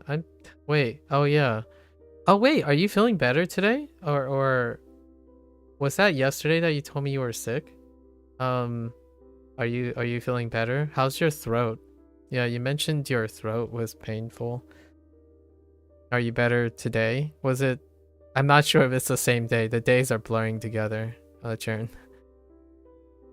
小心过马路. Yeah, 小心过马路. 小心过. That would be a funny way to... It's like a form of expression to tell someone to be careful when you're sick. 小心过马路. 小心 Sorry. But the timing was pretty weird. Be careful. 我没有兴趣。兴趣。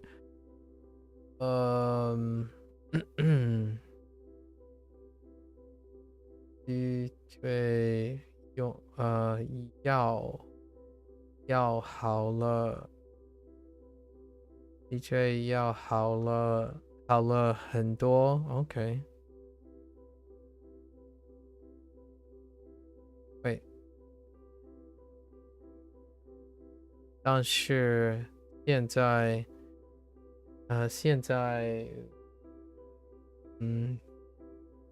something 不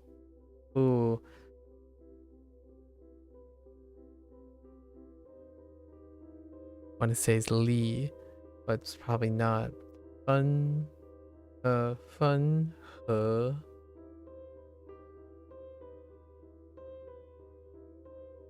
Oh my gosh, I can't even read the rest. Yeah, I know. You have to try to. I have to try to figure it out first. You know, you can't just Google and translate. That defeats the whole purpose of reading it. Hualong. I don't have Hualong. Oh, but there is Long in there. Hualong. Interesting. Yeah, that's Tong. Tong. Tong 好了很多. Okay. Interesting. So you can do Tong 好了很多. Oh, has improved. 好了很多. Yeah. But right now 但是现在 what is that? 像 Oh, and then 下 像 what the heck is 像现在像 oh interesting 像下相分和 soul. Yeah, we just wrote soul. So cough. Cold. Interesting.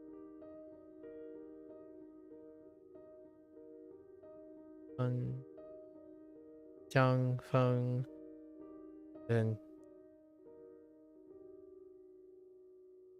Oh, wait.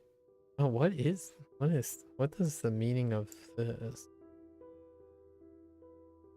Oh, is it like... But no. Huh. Something after. Our left. Oh. Our left. Intriguing.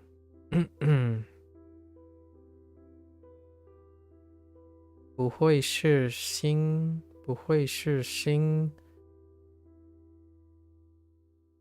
Ooh, there's another character. 不会新 something. 新关吧关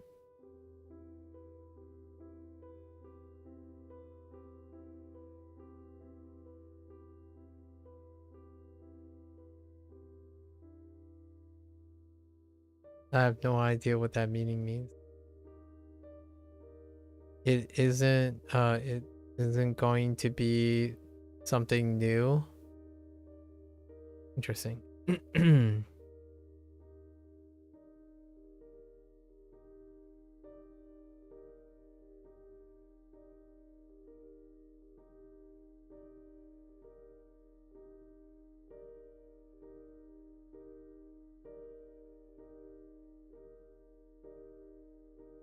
普通的感冒 something 了 so common of cold, so common cold. What the heck is just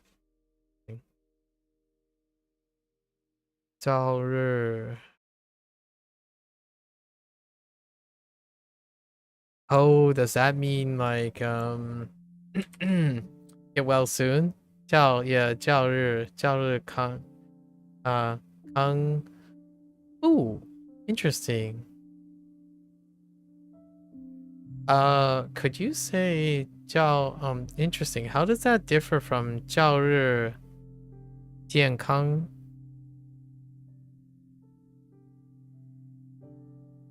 Uh, 前天晚上 something 36.6 度 但现在已经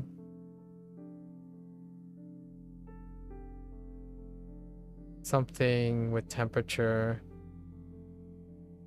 所以是 something is a short of which is COVID-19. Oh, so that's how you say COVID-19. Dang.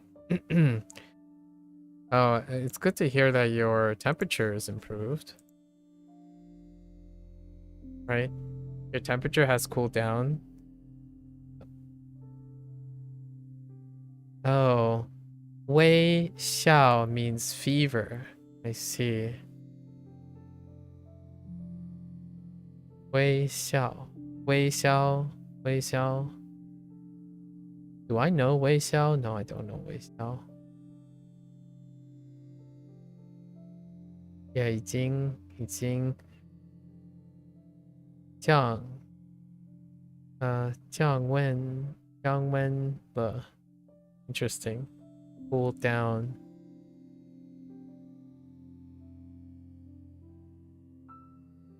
It's just slight fever before, so your body just sometimes feels cold. I see. Slightly. Oh, that means slightly. Okay.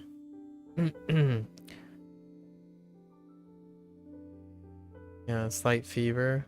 Okay. 37.6. Yeah, that's kind of slightly high. Oh, don't get me started on... No, I already know.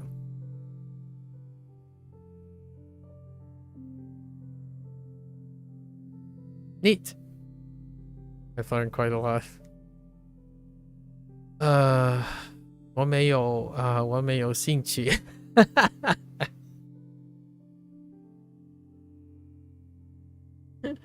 Right after all you talked about like being sick and getting better, and I just read 我没有兴趣.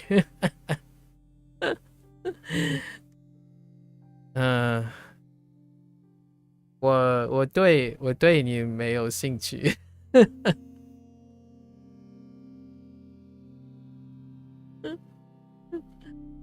Okay. Be careful when you cross. Okay. Yeah, I don't think these things change, so we might have to change up how we're gonna practice Duolingo. Oh my gosh, I can't say Duolingo.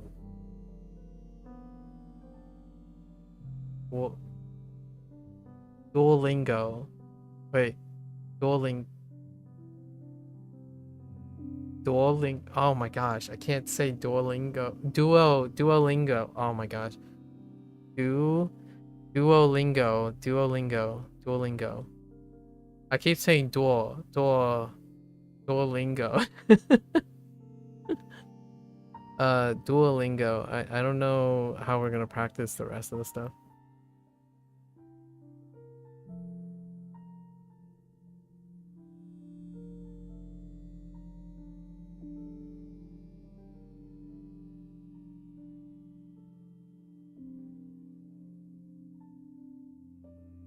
Um.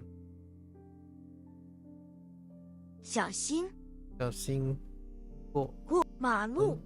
我想跟他分手。我想跟他分手。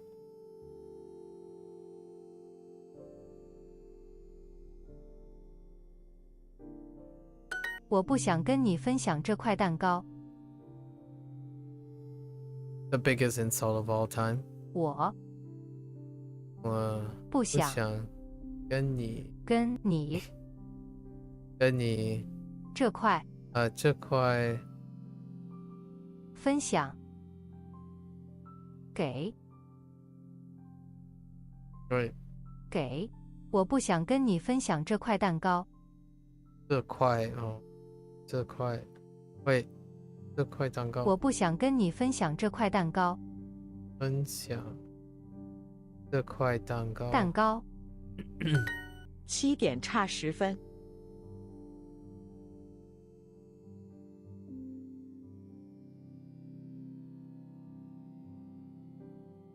Oops.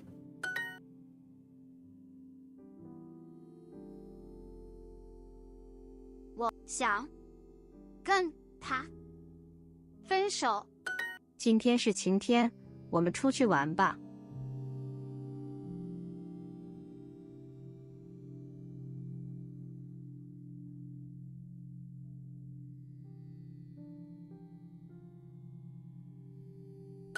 你觉得明天会是晴天吗？你觉得明天是会是晴天吧？晴天吗？晴天吗？请在下面点赞。请在下面，请在下面顶价，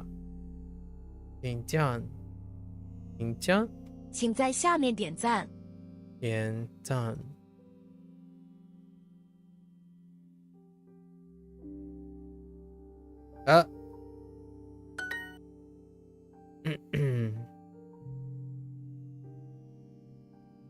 一刻9点9点差一刻差1刻。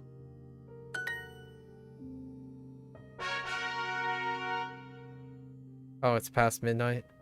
Let's see. Oh, it doesn't refresh. Oh, maybe this is her. 小心过马路。 Nope. I think this is borked. I don't know if this is gonna be useful or not. Because it's the same exercise. So I guess the daily refresh just doesn't update. Well, I guess we'll test it as we go. So we'll wait for a couple of days and we'll test it again. I'm just gonna do these exercises now for the next hour. Does it take like an hour? Oh, it's probably gonna take. Get ready. 10点。10点. What did I say it was? Oh, I needed to check this too. 10点. I think it was fine. 10点. 10点。10点。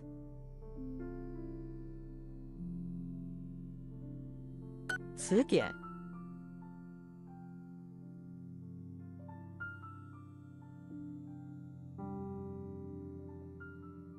10点。10点。10点。10点。10点。10点。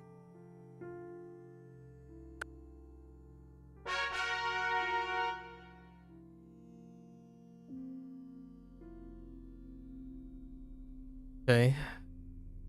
句子。句子。句子。句子。句子。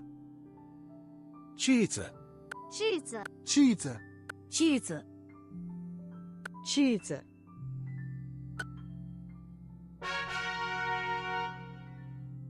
Oh no. You're doing the you know. You just know. 咳嗽。咳嗽. You're doing the you just know. 咳嗽。The hallmark of an English speaker. 咳嗽。咳嗽。You just know. 咳嗽。You just know. 咳嗽。咳嗽。咳嗽。咳嗽 I just use common 咳 sense. 嗽， Oh boy. 咳嗽咳嗽， Maybe you're more. 咳嗽 Chern, are you sure you're not American? 咳嗽，咳嗽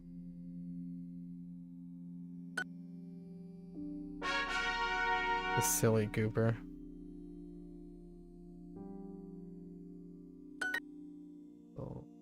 咳嗽， Oops. Oh man. When 咳 you 嗽 when you mess up one stroke, you just mess all of them up. 咳嗽，咳嗽咳嗽，咳嗽咳嗽， Freedom of speech. 我想把这些Oh no, that's Oh, I just wrote that. You stop something. 让我需要多一 something.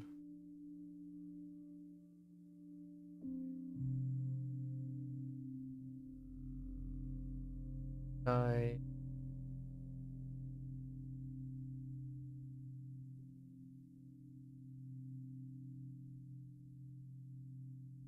我不要呀。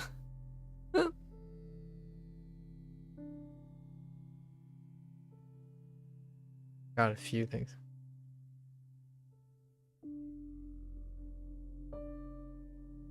Oh, that's how you write tense. Ah, that's how you write tense.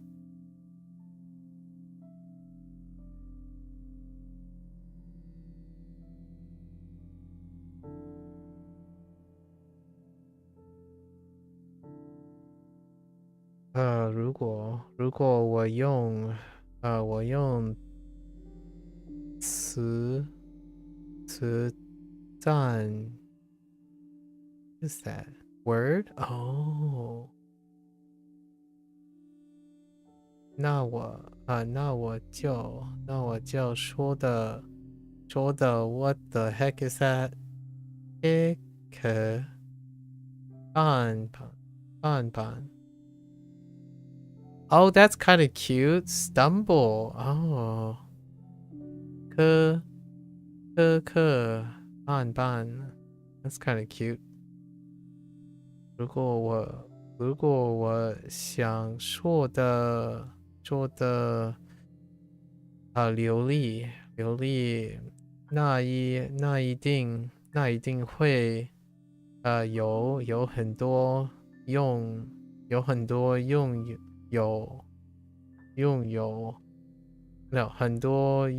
词错误。Oh, yeah, that makes sense. 是错误。Stumble is the new word here. 磕绊 That's kind of cute. Oh no, I see common sense in your written in English. 你的问题就是语法。对我不 Oh no 对我来讲对我来讲语法我知我只能非我只能我只能靠我的 common sense 但是有时候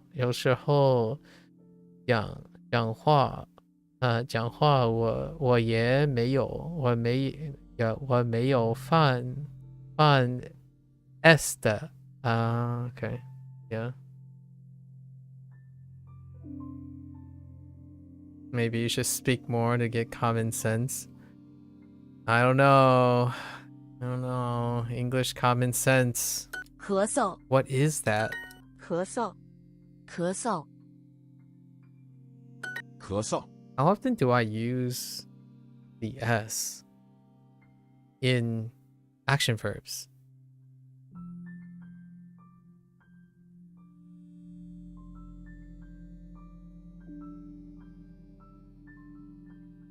I mean, honestly, I don't know how often I use the s. 咳嗽 Like that tense, how often that tense is being used. I don't think that 咳嗽， tense gets used very often. TBH, I've never realized this was a thing. I'm not sure if I use the tense, the s tense too often. I don't even know what tense that is. Is that present? Yeah, the present tense. For some verbs, the present tense. I don't know how often I even use that. Maybe it's actually quite rare. I don't even know what tense it is. I guess it's present. 虽然是错的，但是人家大概what the 大概 oh yeah 大概懂你在说什么就 oh yeah 就信了 yeah even if it's wrong most people can understand you, so it really doesn't matter. Well, it does matter, but it wouldn't hurt. Like you wouldn't have to be nervous or anything about it. I can tell you that there are definitely people who still do that. You'll be doing that too. 词典词典词典词典 Is it I can tell you 词 now, 典 if you guys were speaking, 词典， it would be a lot easier for me to understand what you guys are saying. 词典 However, when I'm reading, reading is 词 fine, 典，词典 but then you just, I hit characters that I don't know how to read no matter what. 词 So 典 there's always that happens. Yeah, just go up to someone and say, go to a. I swear, you can probably get away with this. The person will smile or something. I don't know. I would go up to McDonald's, right? I would go up to a McDonald's counter and say, "I has cheeseburger, please, thank you." And you just do it with a straight face. You just do it with a straight face, and that person would chuckle and then still give you a cheeseburger. I'm sorry. I can see myself doing that intentionally. Like, I has a cheeseburger. You has a cheeseburger. I'm kidding, of course, but at the same time, I don't think it really changes the interpretation of it. Not too much, at least. Not to me. I 词 can't 典 speak for other people, so maybe there will be someone out there that 词典 flies off the handle or something. 词典， Technically speaking, no one cares about grammar. 词典词典， Oh, I got some grammar points for 词典 you when it comes to 词典 English. 词典词典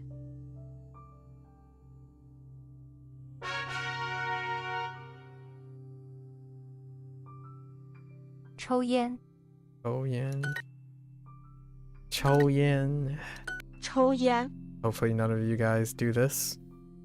Not the 抽烟 greatest of habits. 抽烟，抽烟 What's this? Tobacco su?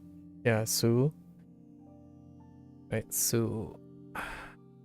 抽烟 Or just su. 抽烟 Su would be fine. 抽烟，抽烟，抽烟，抽烟，抽烟抽烟抽烟 Tobacco su wa suwanaide kudasai. Yes, indeed. So.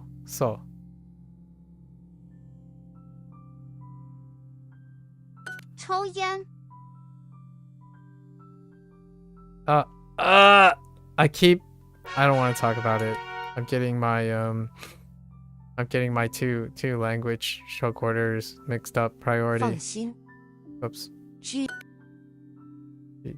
句子 My parents had a 句子 hard time 句子，句子， figuring out what I meant 句子。 by 句子.句子，句子 句子 in terms of like how to say 句 it 子 in Fujianese, because we don't talk about sentences too much or grammar at all.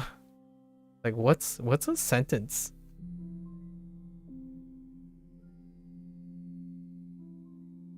咳嗽， So Gamo. So is Gamo. 咳嗽 Keso. 咳嗽 Keso is Gamo. 咳嗽 I don't know where that comes from. 咳嗽 How ke becomes ga and then mo. 咳嗽，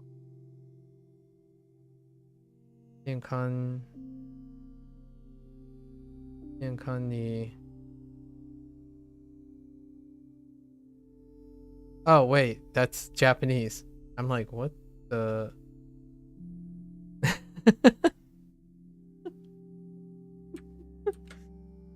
It is something about health though. Like destructive. Oh, so that's how you do destructive. Kenko ni hakaina hakananda. Ooh, destructive. Oh. That sounds like a really fancy word. What the heck? 咳嗽， It is quite destructive to your health.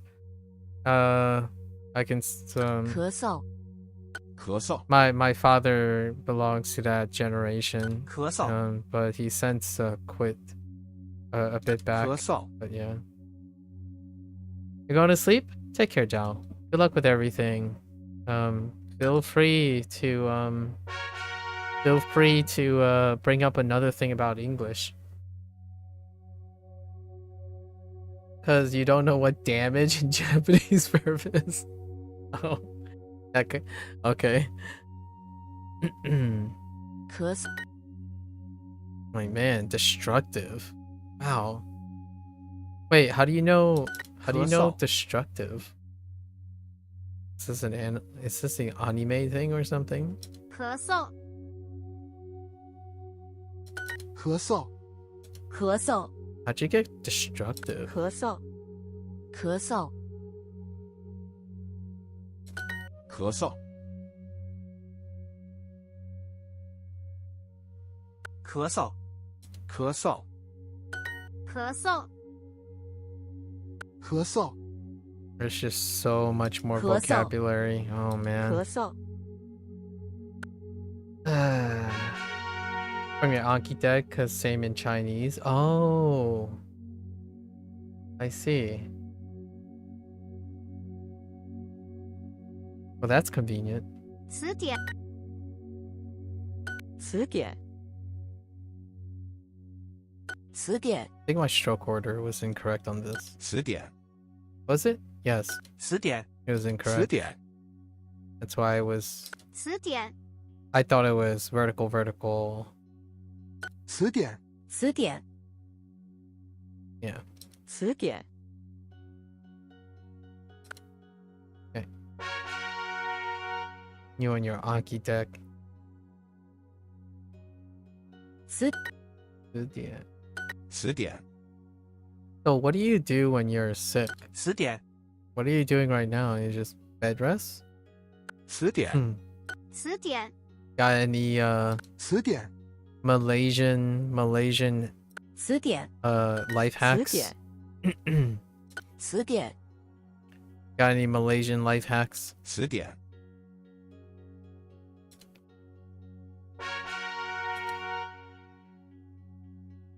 抽烟抽烟 And of course, when I'm asking, I'm not talking about if they work or not. I don't. It doesn't matter about that. I'm just curious what your 抽烟 parents do when you're sick. 抽烟 Gonna rest soon after taking meds. Ah, okay. Classic 抽 stuff. 烟 No like alternative stuff. 抽烟 I always find it, 抽烟 whether it works or not, I always find 抽烟 that抽烟 it's kind of nice to have someone 抽 who 烟 would go out of their way to do that type of thing.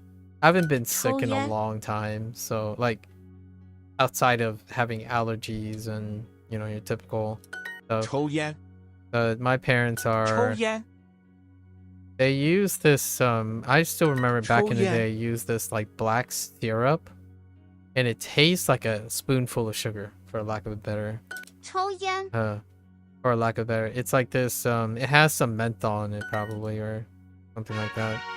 But it's this like really black jar. Like it's completely black. And it kind of tastes like a syrup. And I still remember that. Kind of like soothes out the 抽烟 throat. I don't know what it is. 抽烟 Or I don't know what the product is. Specifically in 抽烟 English. 抽烟 抽 We 烟 don't do that anymore, largely because most of us 抽烟 抽 or 烟 I don't remember the last time I've gotten sick that requires something 抽 like 烟 抽烟 that.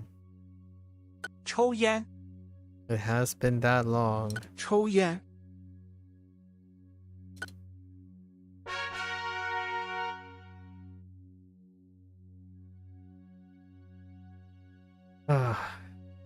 句 句子 I gotta change up my strategy. 句子 Or 句子 句子 maybe I'll spend the rest of the time filling 句子 in all the practice, 句子 all the other 句 exercises, 子 and then check every once in a while if the daily practice changes. If it doesn't change, that's kind of disappointing. So far it doesn't look like it changes. 咳嗽 Substantially change. 咳嗽 咳嗽 Oops. 咳嗽 I was kind of hoping to 咳嗽 extract 咳嗽 everything 咳嗽 or extract some of the 咳嗽咳嗽 咳嗽 vocabulary from 咳嗽 the personalized practice or the daily refresh. Bit disappointing. I was kind of thinking maybe they do like some fixed rotation or something. 词典 词典 Not quite 词 clear. 典 We'll check 词典 back in another 2 days. 词典 Right. 词典 Actually, it's going to be 3 days the next time. 词典 Yeah, 3 days. 词典词典 词典 Otherwise, I will probably continue to do my homework. I'm doing a lot of homework. 咳 This, 咳嗽 oh, 咳嗽咳嗽咳嗽咳嗽咳嗽咳嗽咳嗽 It's definitely a lot 咳 faster 嗽， figuring 咳嗽， out what the sentence means or interpreting the sentence when I'm not trying to read it. 咳嗽， I don't know if that makes 咳 any 嗽 sense, but 咳嗽， you can like quickly strap together. It's like, oh, okay, so this goes with that, that goes with that. So it's something related to that. All right. I have a response to it, but I might not have known everything exactly, but I know how to respond to it. 抽烟， That's kind of how life goes 抽烟， most of the time. 抽烟，抽烟，抽烟，抽烟，抽烟，抽烟，抽烟，抽烟，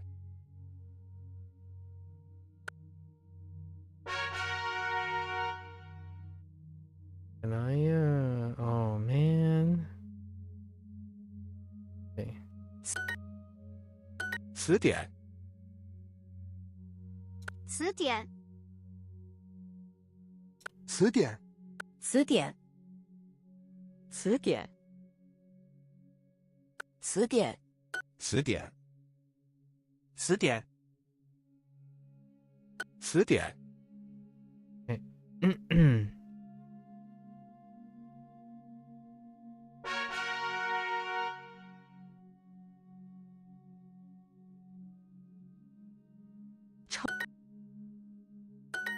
抽烟，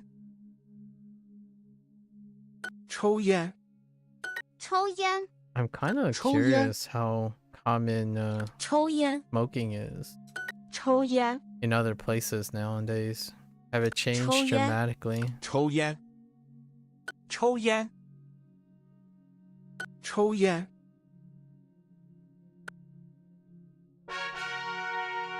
Bum bum. I keep forgetting how much more 咳嗽，咳嗽， how much more 咳嗽， practice 咳嗽， that 咳嗽， you need 咳嗽， to complete things. 咳嗽，咳嗽，咳嗽， Repetition is 咳嗽， 咳嗽， quite high.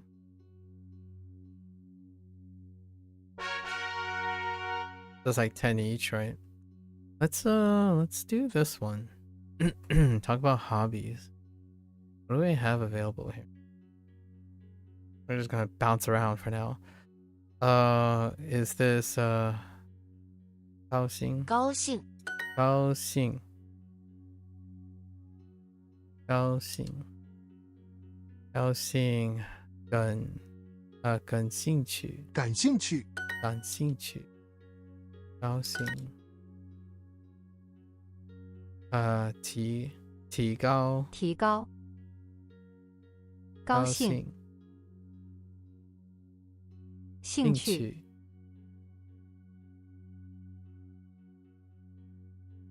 兴趣，感兴兴趣趣 Oh, you little butthead.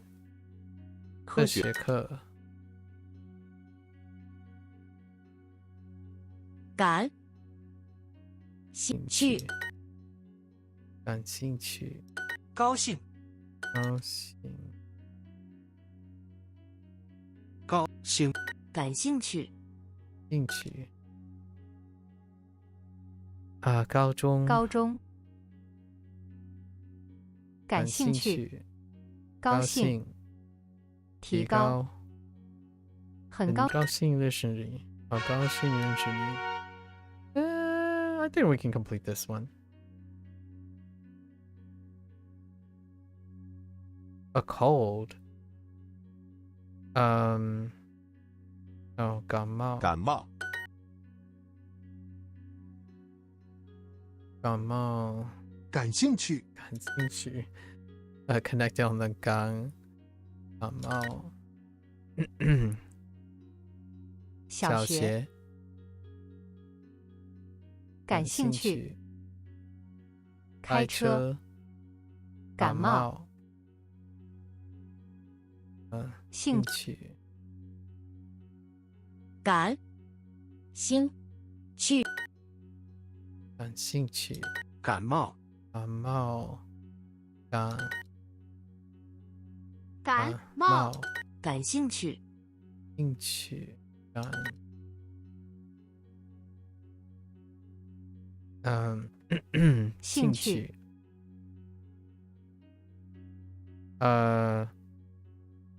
鞋子，鞋子，鞋子，wrong，鞋子，鞋子，感冒，为了I could use 为了感兴趣， But I was talking earlier, I could have used 为了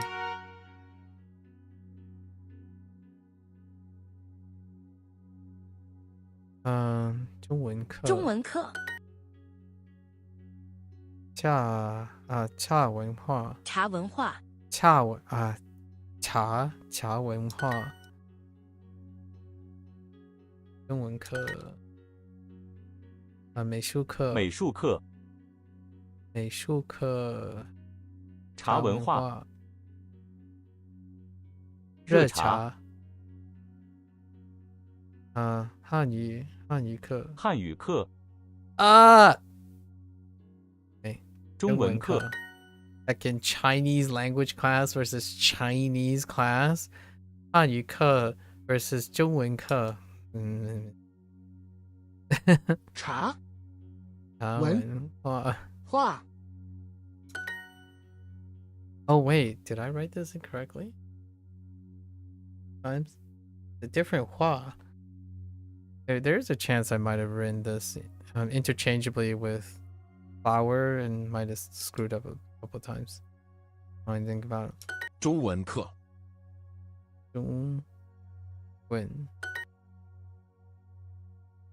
中文课，茶文化，茶冰茶，汉语课，茶文化，中文课，地理课。Come on, give me the others. 中文课，文化，中文课，茶文化，中文课，英文，文化，中国菜，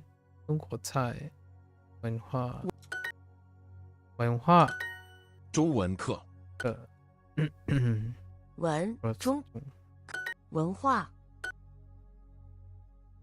文化，汉语课，中文课，茶文化，中文，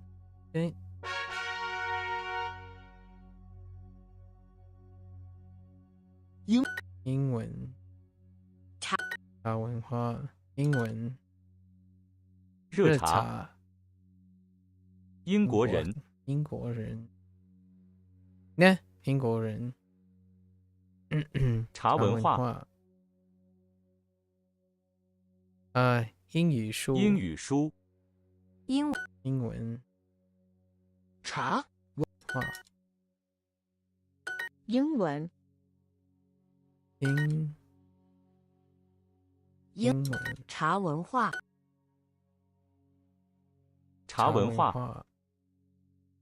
中文课，英文，英语书，英国菜。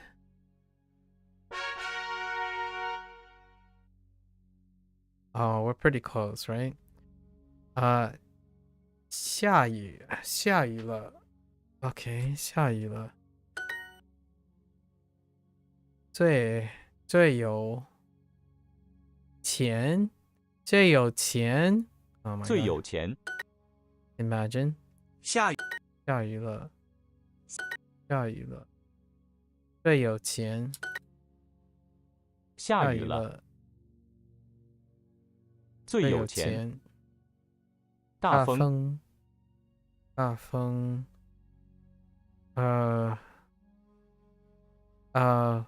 不愿意。不愿意。不愿意。Oh, right. Wait. Oh, yeah. Yeah. Oh, yeah, yeah. 不愿意。不愿意。Yeah, 不愿意。Yes. 愿意。下着。下着。下雨了。下雨了。下雨了。最有钱。下雨了。下雨了。椅子下。椅子下。椅子下。有点儿。下雨了。离开了。离开了。离开了。最有钱。最有钱。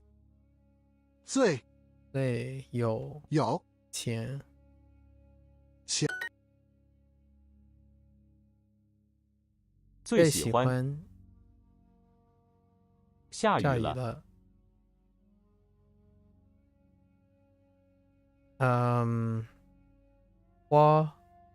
刮着。刮着。I think it's 刮着。最有钱。晴。下雨。最有钱。有点儿。有点儿。阴天。阴天。下着。下着。下雨了。Alright, I think we're getting close, right? 赢了。赢了。来了。来了。赢了。到了。哦 Yes. 来了。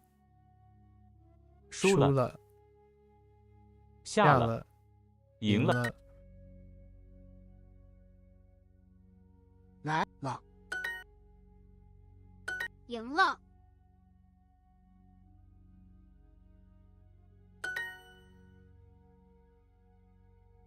What was this character supposed to be? Is it? No, wait.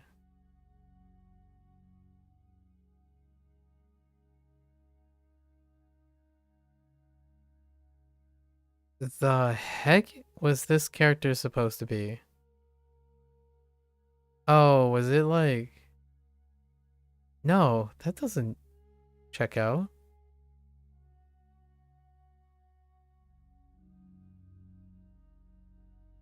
It's too compressed. Oh, yeah, it is that character. Yeah. It's a little curved, but that's fine.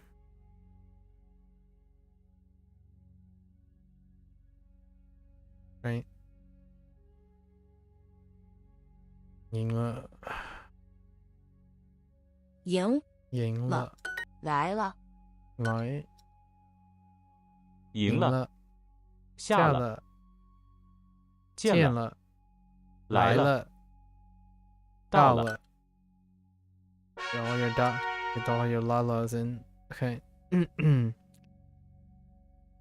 很好。呢？很好。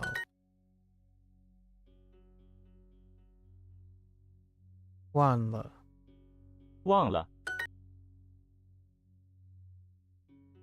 好。很好。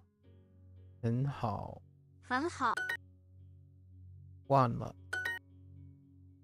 忘了。做了。不对。水平。很好。很好。很好。忘了。很好。很好。忘了。买了。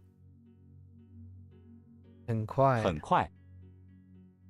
你好。很好。忘了。忘了。忘。对。聪明，聪明，可爱，可爱，说错，说错，忘了，很好，很好，很难，很难，很难，很难，买了，买了，忘了，忘了，信心，现心，现心，很好。OK， 来了，画了，来了，赢了，见见了，来了，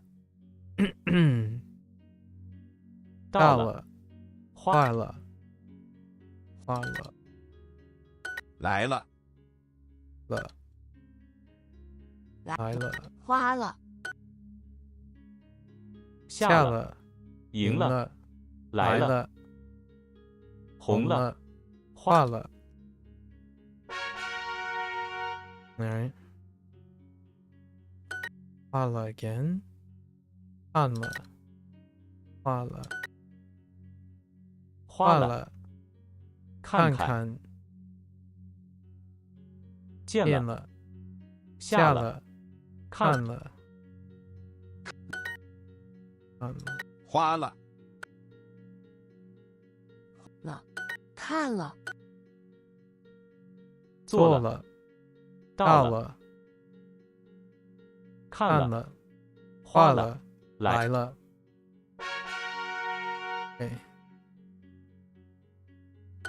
没看了 ，except，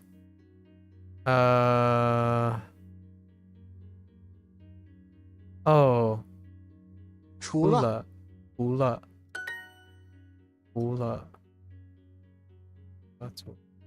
看了，除了，看了，赢了，花了，下了，除了，看了，看了，除了，花了，画了。Double check.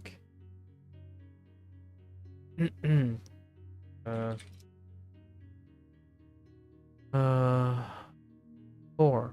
画了。Okay, 4. 画了。到了。到了。看了。看过。除了。Yeah, 4 is what I thought it was. 为了，历史，为了，历史，不但，oh yeah, 不但 because 但，不但，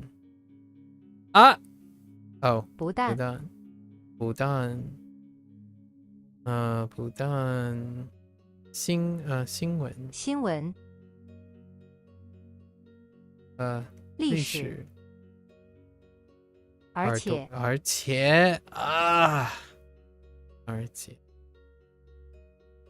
为了，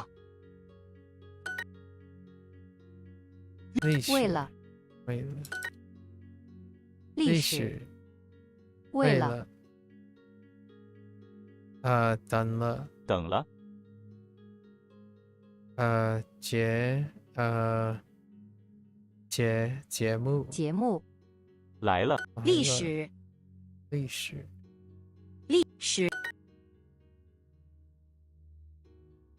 为了，而且，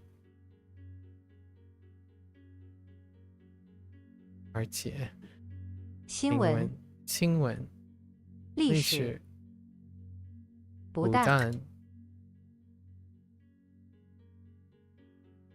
了，为了干杯，干杯，干杯，干杯，不但不但历史，历史，而且而且为为了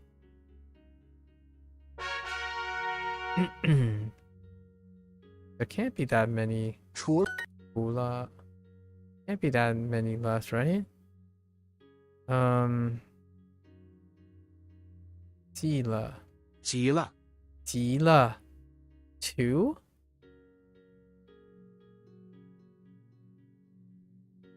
yeah 急了 no yeah two 急了急了，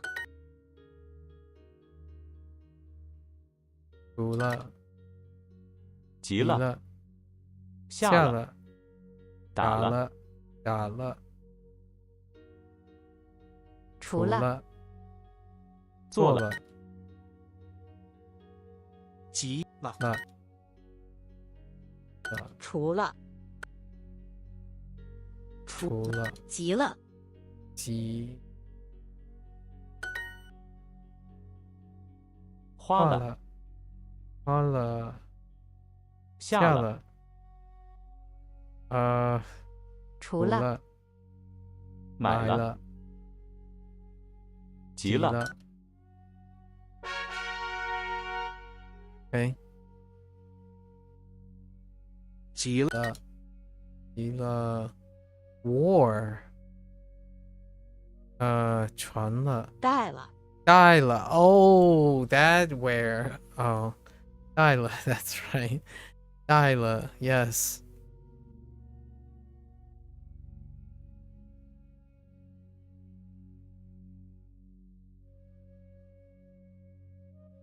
no wait it's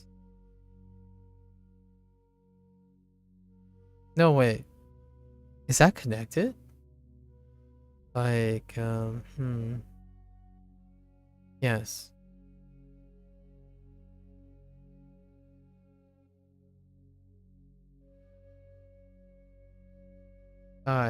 带了 hey all right 带了急了来了，了做了，了带了，了带了下了，了急了，了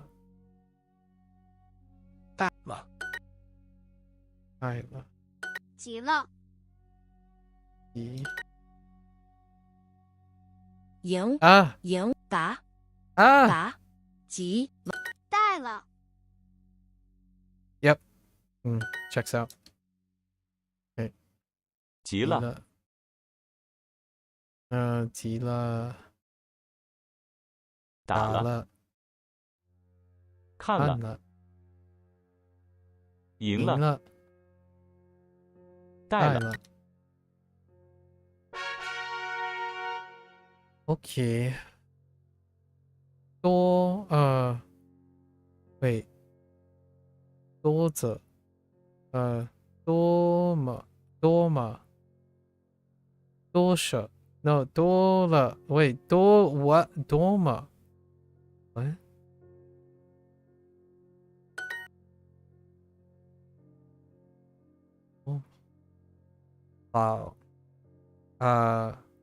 老姐老姐老姐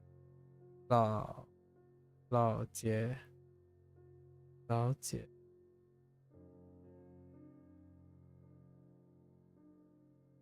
了解了解 oh I didn't get that out 了解了解多么，多么 I don't remember how this worked 多么了解了解 is understand 了解 and then this is also the unit where 特别了解很快，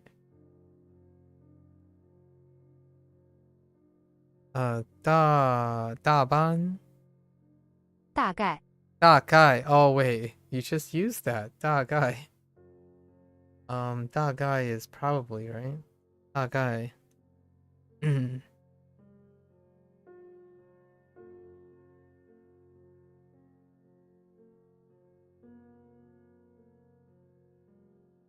Can't make out the one very well.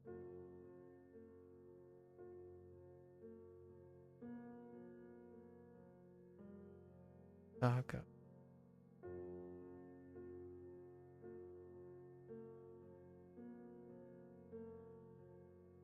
Okay.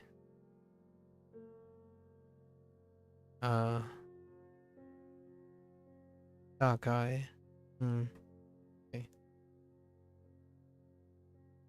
多么 I think that's a quantity. 了解，了解，打了，了，多么？多么，了解，多么了解，多么，了解解，什么？除了多么多多喝，喝，了解，了解，呢？Wait, oh yeah, oh yeah, 了解，呢？Wait, oh, 了解了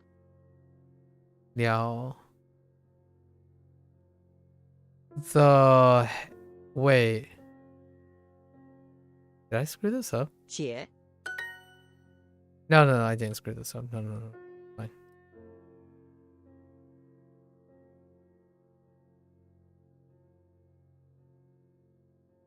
Oh, how I rely on audio cues.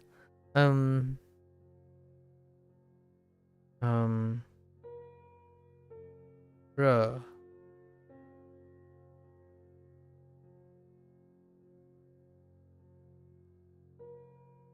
Genre, no. I don't know. Something. 当然 Oh, that's wrong. Oh, yeah. Yes.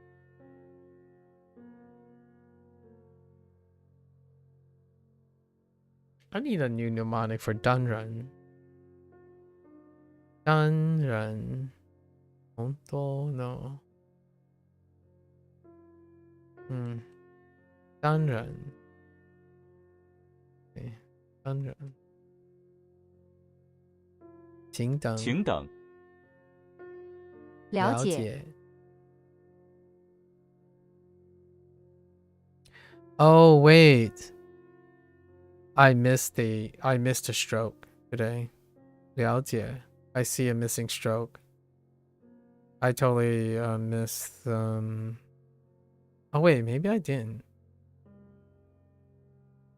Did I even write this today? No, I don't think I did. Never mind. This is no. That's not the character I was. It's fine. 了解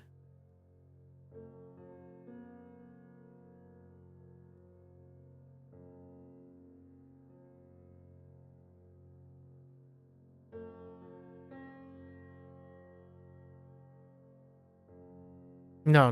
I didn't write it. 多么多么像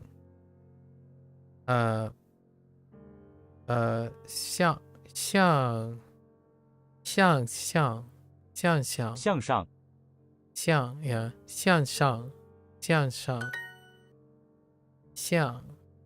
上多么多吗？ Listen, 当然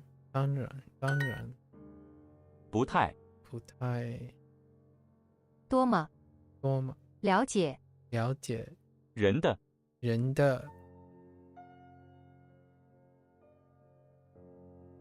Oh no. 当然 No. 大概 Yeah. 大概大概大概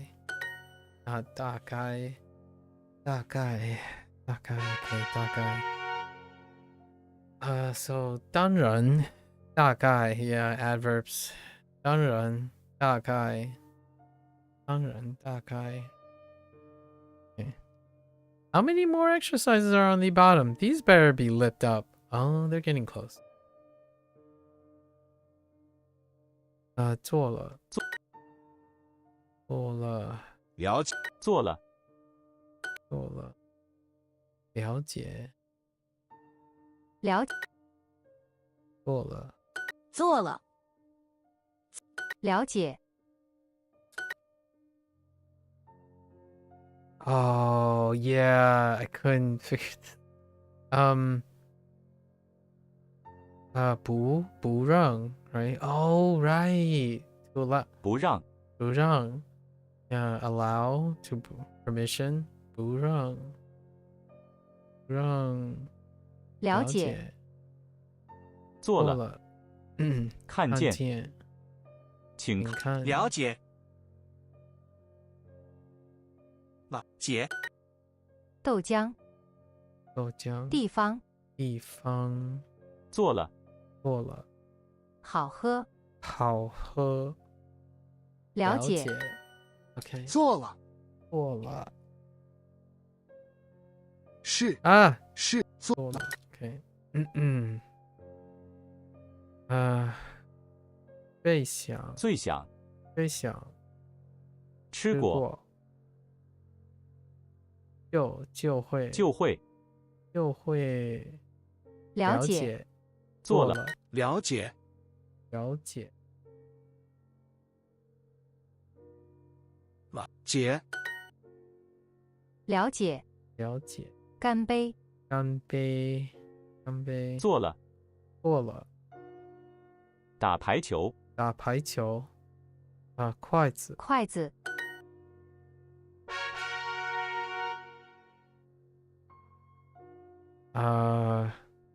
麻将特别麻将麻将，特别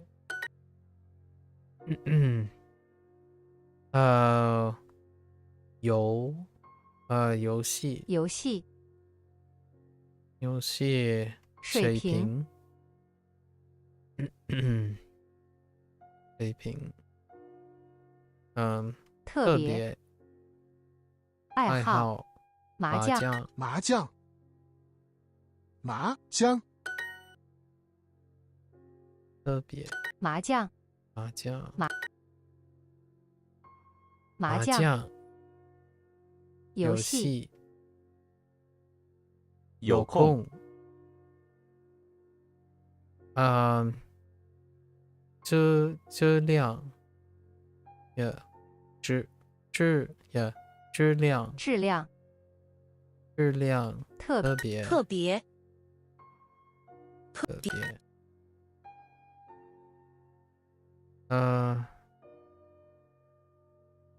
兴趣方便麻将，爱好，特别，麻将，兴趣，麻将，特别，红了，爱好清楚。麻将。 Okay. Yeah. 麻将。 Yeah. 不看清楚 Wait. 看不清楚 That was the wrong order. 看不清楚清楚，看不清楚。麻将。 麻将。 3克，清楚，奶茶，麻将，可以，麻将，啊，看不清楚。看不清楚。看不清楚。清楚。OK。桌子啊，桌子上，桌子上，桌子上，桌子上，麻将，马上，马上，看不清楚，看不清楚。下来，下来，清楚。啊！参加， Sorry， 参加，参加，清楚，清楚，快要，快要，非常，非常，麻将，清楚，麻将。麻将，清楚。清楚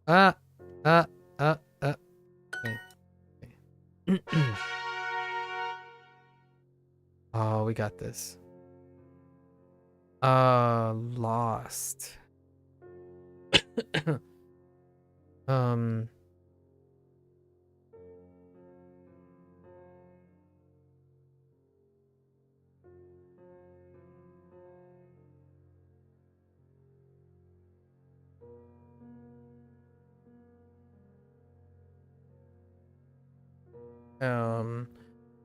Lost in what way? Lost. Hila. Hila is to throw away, right? Or is that lost? 自己, that doesn't make sense. 丢了。 Hila. Interesting. Hila. Wait. 等了。 Hila. 下了，见了，等了，丢了，红了，丢了，啊，等了，丢了，丢了，下了，买了，丢了，等了，红了。做梦，做梦，梦，麻将，麻将，麻将，做梦，做梦，做梦，做梦，梦，麻将，麻将，麻将，将，麻将，不会，不会，紫色，紫色，紫色，紫色，紫色，紫色，说错，麻将，做梦，麻将，做梦，做梦，做麻，啊，做梦，麻，做麻将，做梦，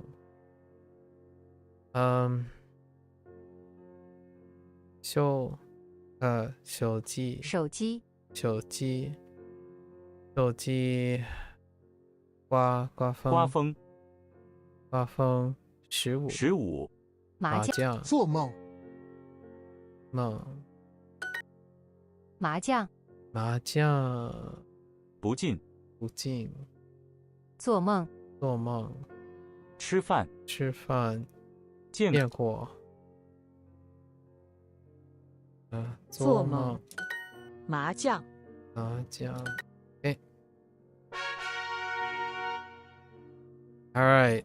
So we got what? 1, 2, 3, 4, 7, 10, maybe? 丢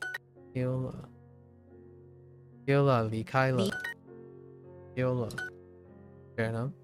来了，了，丢丢了，离开了，了，见了，变了，下下雨了，离开了，开了，丢了，丢了，离开了， OK。别忘了，别忘了，下了，加了，离开了，了，来了，了，丢丢了。OK。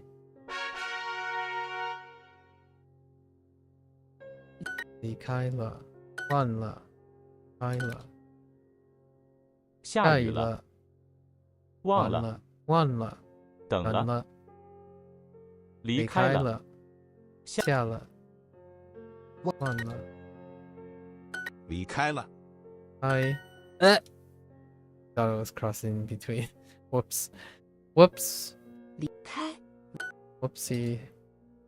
忘了，了，到了，了，离开了，了，红了，了，离离开。OK。中文，文文化，中文。OK。中间，间，文化，化，文化，中文课，中午，中文。OK。文，化，文化，中文，文，中文，文化，文，高中，文化，中午，英文，中文。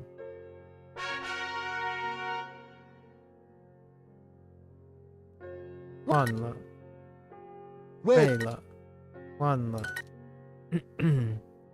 带了，带了，oops，带了，带了，为了了，下了，忘了，了。ho ho ho ho you little 忘记，为了，为了，忘了，忘了。为了， OK。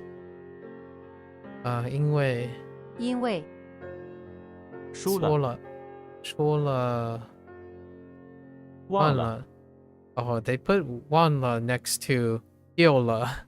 That'd be, I wouldn't know which one's which. In terms of like the right answer, obviously. 忘了，忘了，打了，了，为了，为了。Okay. Okay. 因为，为了，因为输了，了，为了，一一定，一下，因为为，因 ，oops，因了，因为因为为了，豆浆，豆浆，oops，豆浆，因为姐姐带了，对。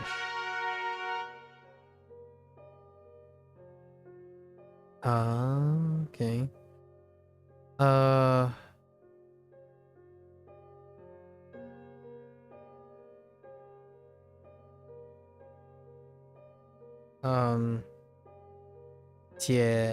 快，解决，解决。Oh no, yes，解决。Oh my goodness. Okay. 了解，解决。That was my thing. Wait. Did I write?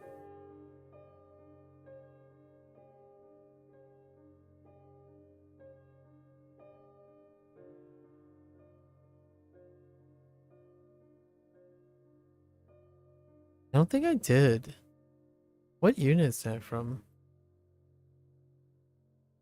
What is 了解's unit from?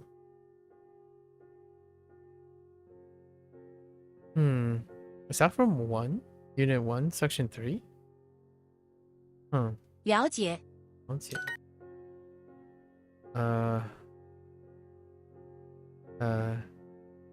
解决。看了。法国。红了。解决。了解。了解，了解。解决，解决。解决。解决，了解，了。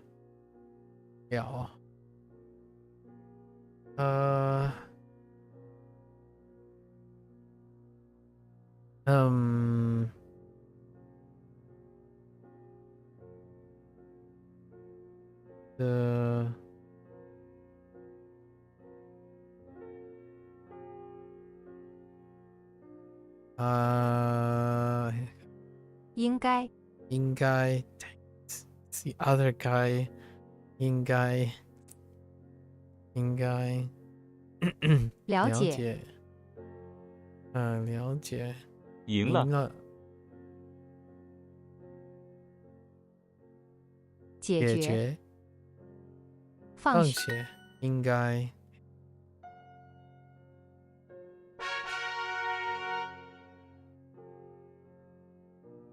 下雨，了。别忘了。下雨了。除了。下来。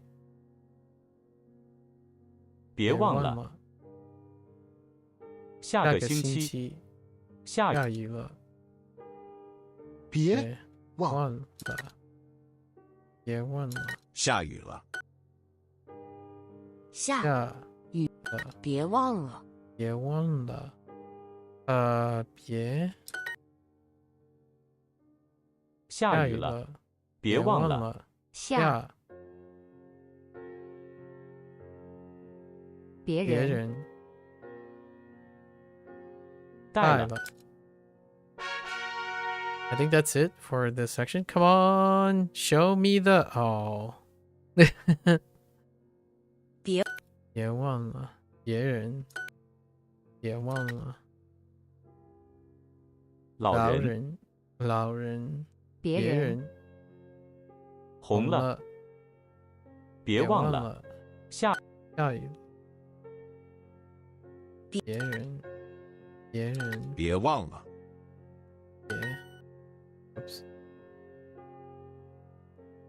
别忘别人。好人。下雨了。除了。别忘了。别人。At least two there. 别忘了。了解。别忘了。别忘了。除了。了解。为了。见了。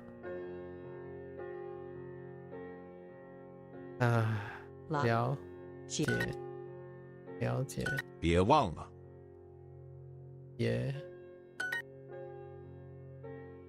别忘了。了解。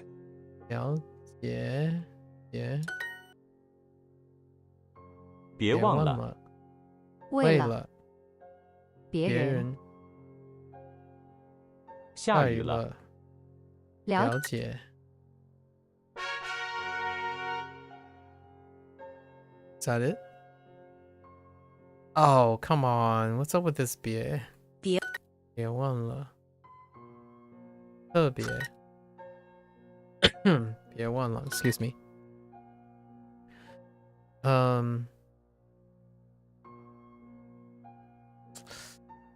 Dang it.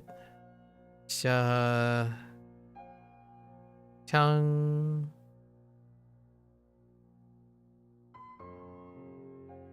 Changjiang. No. Jiangqiang. 长江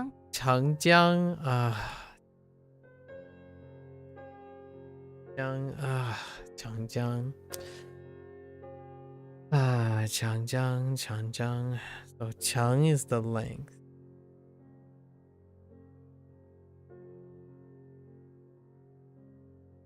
Jiang. 别忘了，下雨了，下雨了。特特别别别人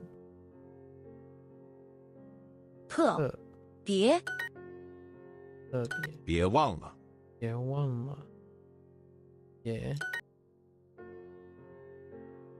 别忘了特别汤江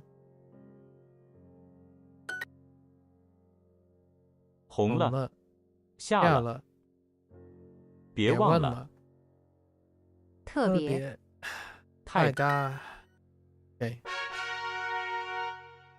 Ready, set, go. Maybe one more. Yep. Oh. 别快到，特别 whoops 特别特别特别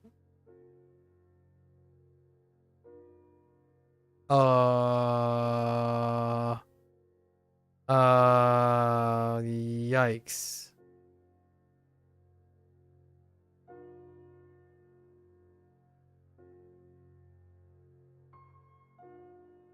就Yo,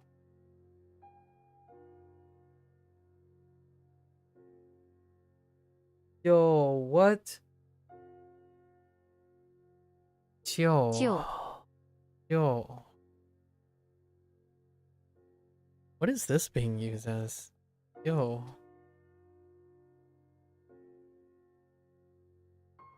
Yo, just old? Formal. Oh, worn with age. Oh, old. Oh, 旧. What was I using for 旧? I don't remember. 旧. Interesting. 别前别别人特别特别别特别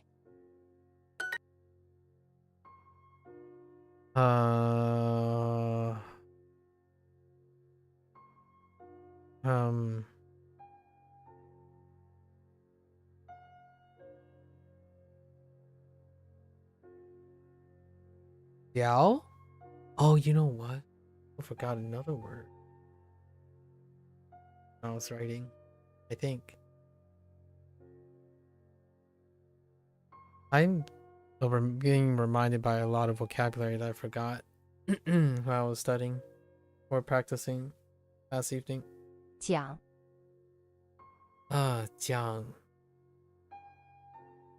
讲是什么？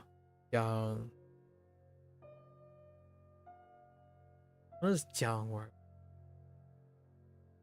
讲 to speak, to explain, to negotiate.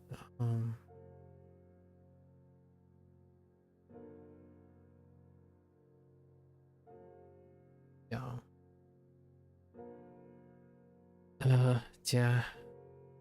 特别讲特别别忘了，别名 Oh, there's Sub-Zero. I have to go really late to see you, huh? Is that how that works? Did classes start? How are classes? Oh, gotta pick another unit. Let's do something that's relatively close. Ooh. Hold? Oh. Wait. Do this one. Yep. You fixed your schedule bid for the classes, had your first week? Oh, how was that?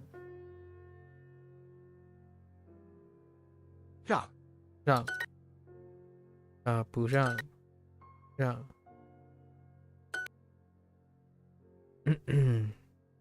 胖胖胖让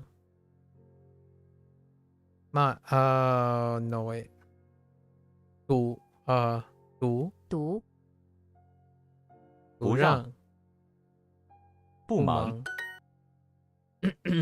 was struggling with which electives to pick, so you dabbled in a lot here and there, but I think I've narrowed it down now. Okay. Wasn't it 6 months ago, or wasn't it less than 3 or 4 months ago we had this very same discussion?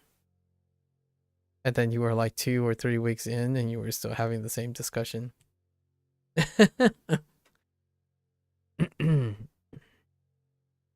不让不让 so that's 4, so 不让 yeah 不让让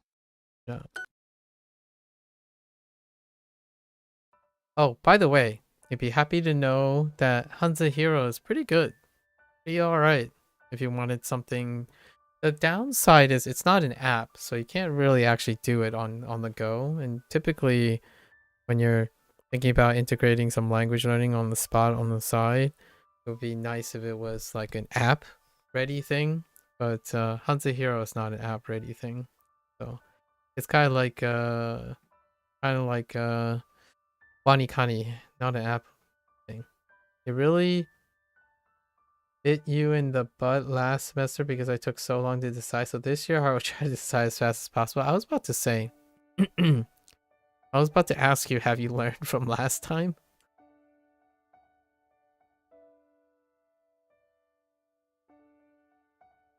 Because it sounded like at some point you were like, I'm just gonna go with it. And then it turned out to be like a hit or miss experience. 让不让不让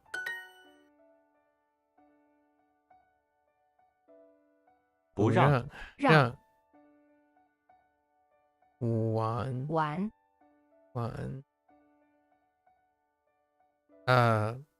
鸟鸟哦，那鸟不想 Give me those pips. I'm here to conquer by selectively picking all the easy ones that are already completed or close. What to do? 怎么走? I mean 怎么走? 怎么样? 怎么办? 怎么办? 怎么办? 怎么走? 怎么办? 怎么办？怎么走？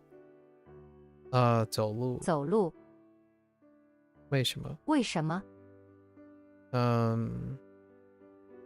什么时候？什么时候？什么时候？怎么走？怎么走？怎么走？怎么办？怎么办？怎么办？怎么办？怎么走？怎么走？ So now the first week is over and you're just chilling for the weekend. Are you partying? Well, actually, yeah, I guess it's Sunday. Are you doing in orientation? You know, orientation again? 走路。怎么办？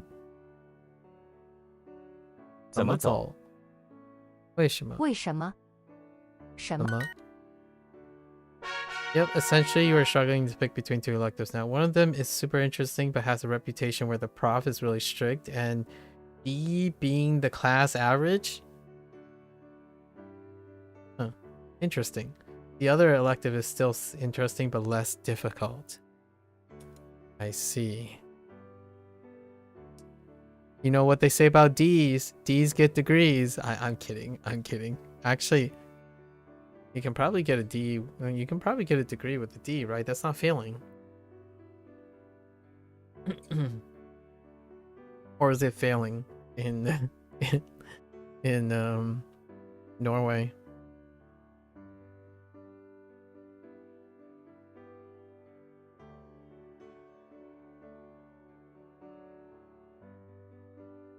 What to do? What to do? 怎么办？怎么办？什么时候？什么时？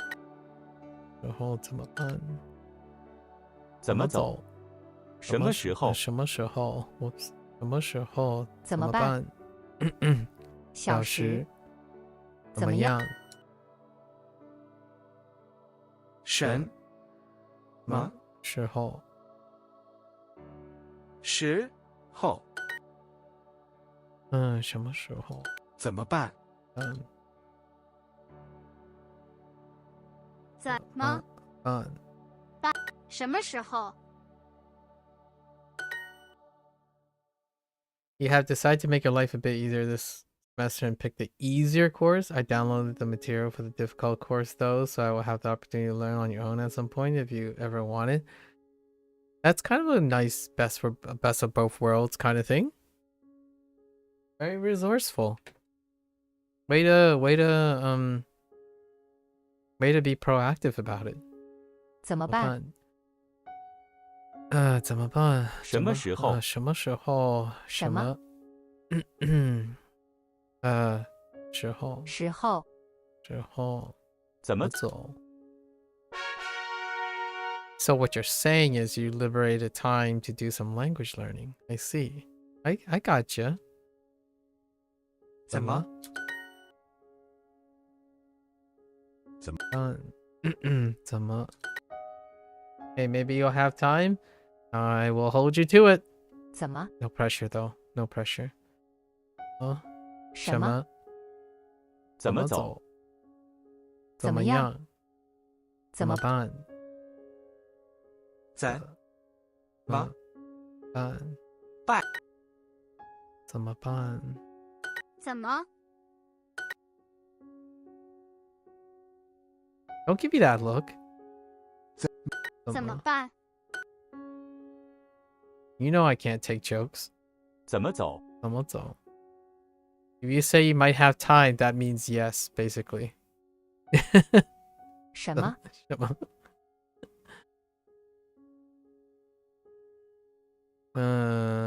为什么？为什么？怎么？怎么办？ Gotta take action. Take action.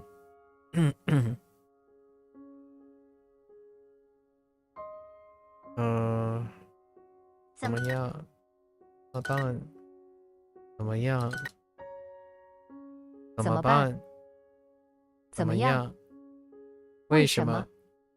怎么走？什么时候？怎么办？怎么样？ Sorry. Yeah. 怎么样？怎么办？ So startling. 怎么样？样？怎样？怎么办？办公室。办公室。什么？为什么？怎么办？ Okay. I think we got one more in here. Yeah. 什么？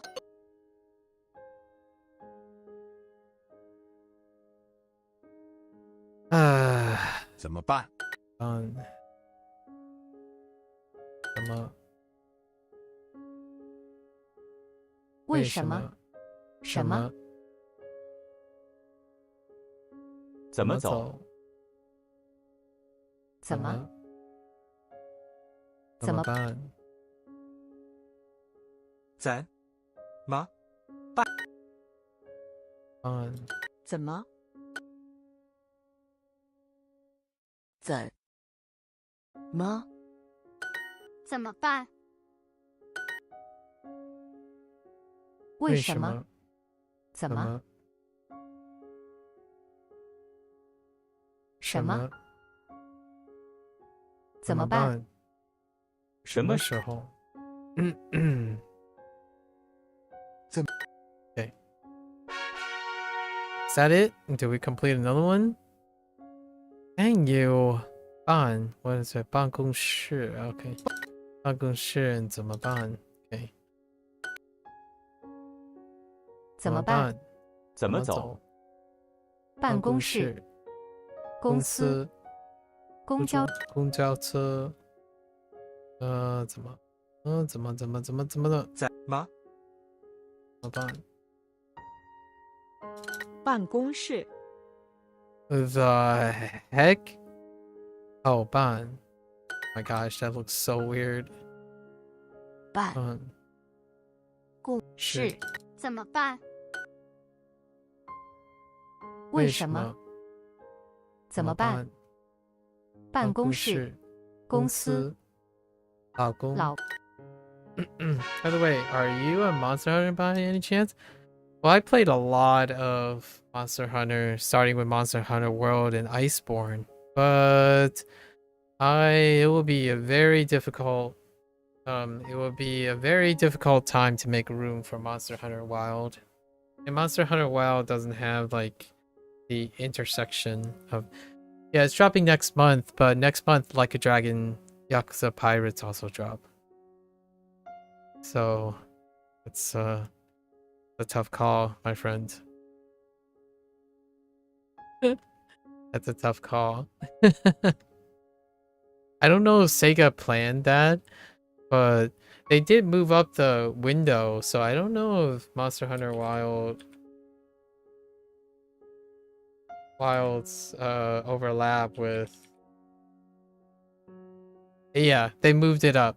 There was a reason why Sega moved up the release window, the launch window for Like a Dragon Yakuza Pirates. Yakuza Pirates was originally like either a day or two within, and then they moved it up. They moved it up earlier to a week before. That's not. I don't think that's a coincidence. Although I hadn't considered it. I hadn't considered the release window of Monster Hunter Wild. But now that I think about it, it's like, oh yeah, that kind of makes sense.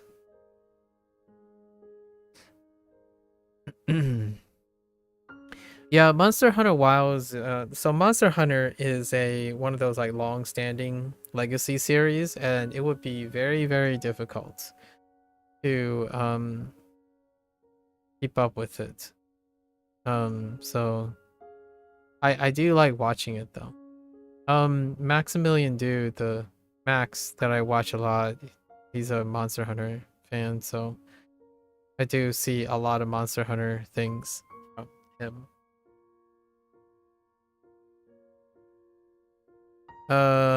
The only possible long legacy game that'll enter in this discussion within the next couple years or two is probably Persona, or like P Studio stuff and Zero Studio stuff. Although Zero Studio is just starting up, so yeah. Otherwise, it's indie games most of the time. I think Monster Hunter Wild attracts a type of Monster Hunter players attract a certain type of community that I can't keep up with, like just from a pragmatic standpoint. Fun fact regarding language learning is that I used to play Monster Hunter 3 in French back in high school. Oh, that's interesting. I didn't realize they localized it to French. Huh. Yeah, Monster Hunter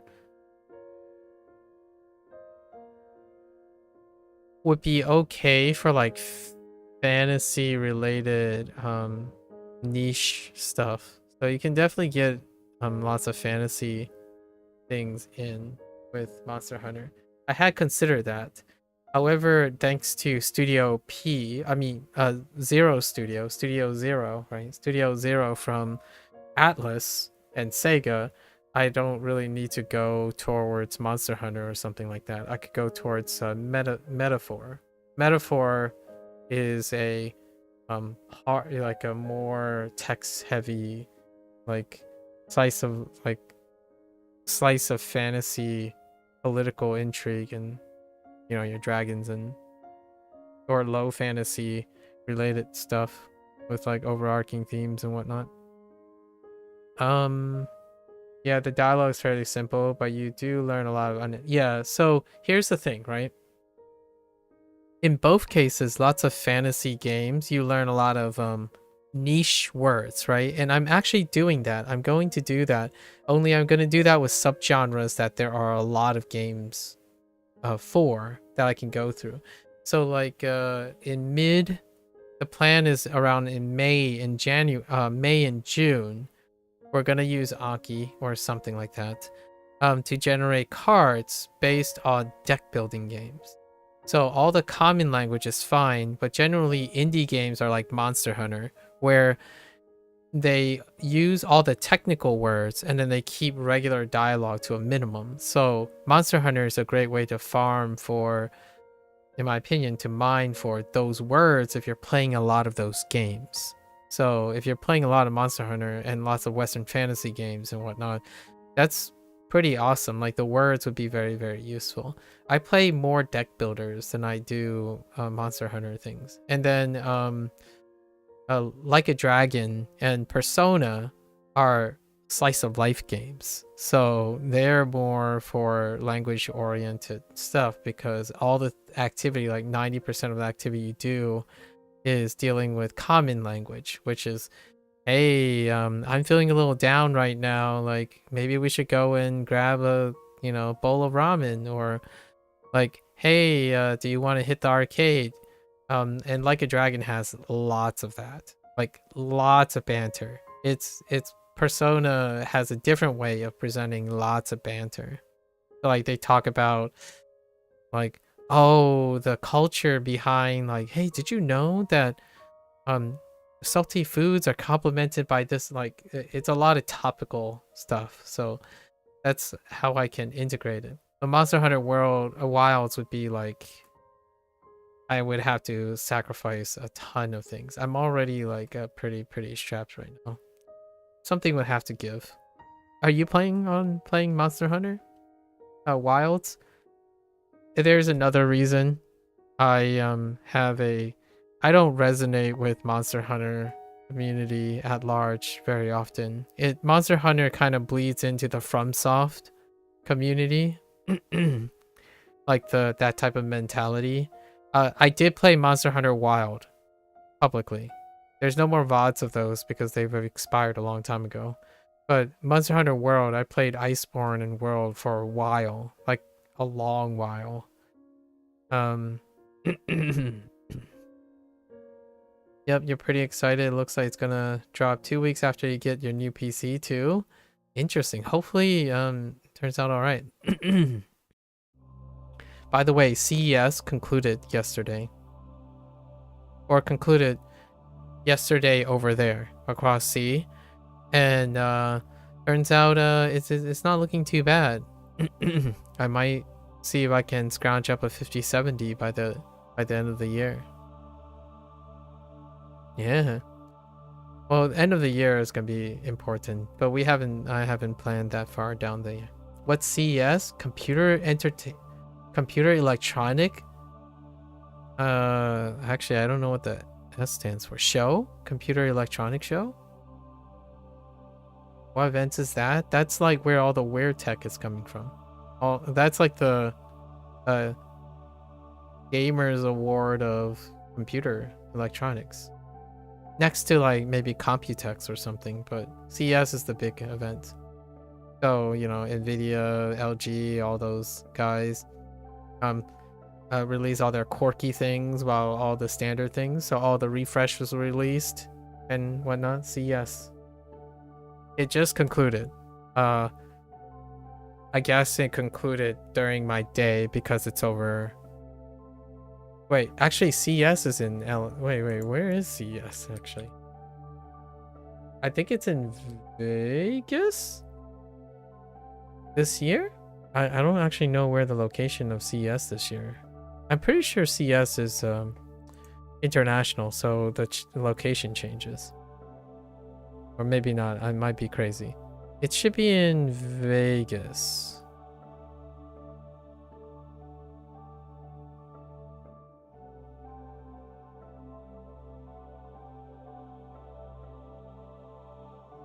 Don't quote me on that, but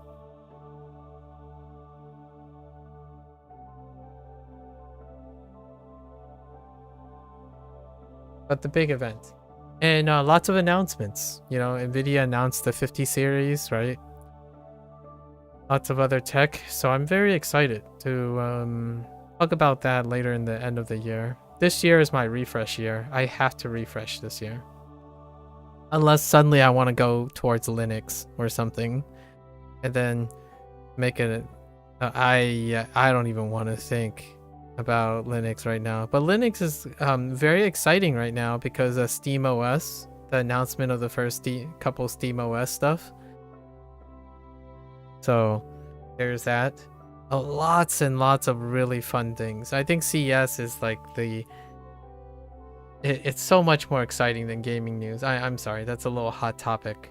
But the gaming industry works on lots of iterative business practices. So the biggest announcements are the least surprising, right? The least interesting, largely because they don't make risky business moves, largely due to the nature of how expensive video games are, right? Our CES, there's some bonkers things. It's like a conceptual showcase. It's oftentimes the vast majority of funny things there is a conceptual showcase. Like, hey, what do you think of a chonker of a smartphone with a 50,000 milliamp battery in it? It's probably not 50,000. It was like 36,000 or 40,000 or something. My favorite one is what people joke about. Anchor made a concept umbrella, a solar panel umbrella. I think that's pretty sweet. And then they made like solar panel things, like a hat, a solar panel hat, and a solar panel cloak. I know the cloak thing is pretty weird, but it is kind of cool.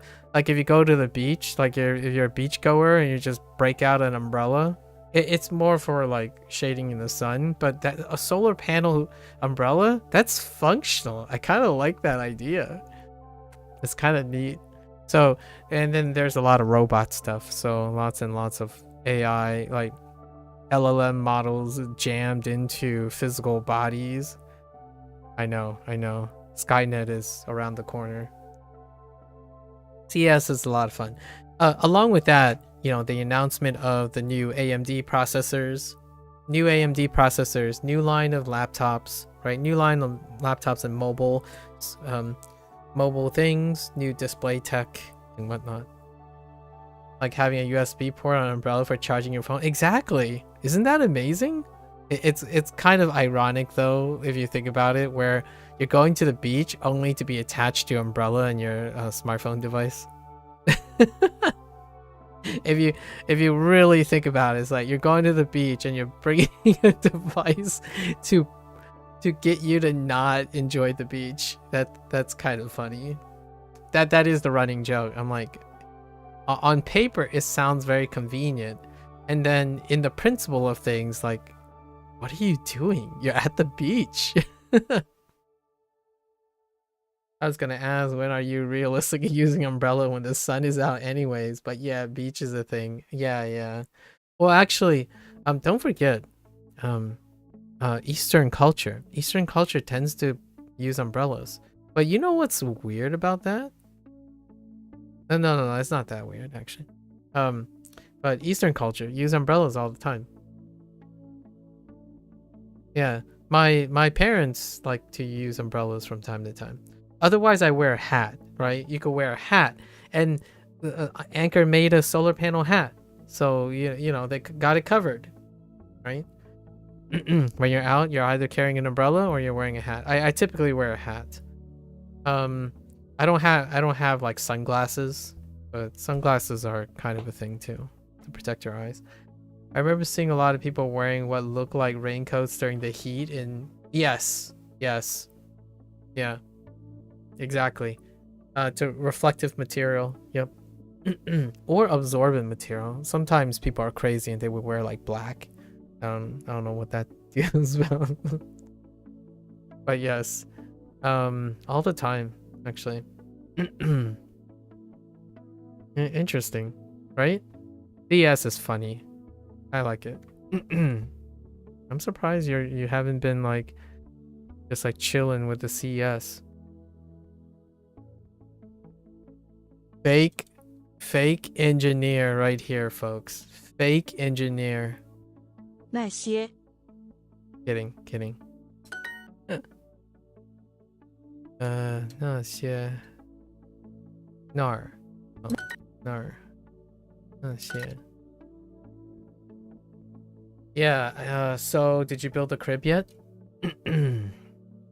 Did you acquire some, furniture, some extra stuff, getting ready for your baby to arrive, right?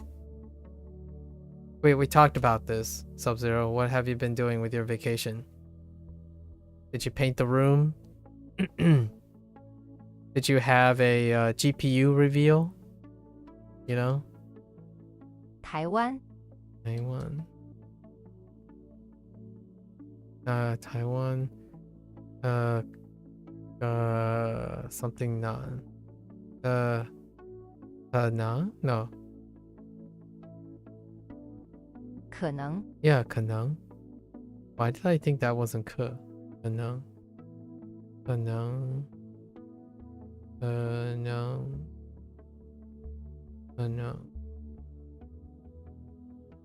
Yes, yeah. 有点儿那儿那些 The baby is coming 1 month. You still got time? All right. There's also something about having a child grown up in a crackhead environment creates character. Okay. Alright. If you say so. 那 Don't make me call the computer services on you.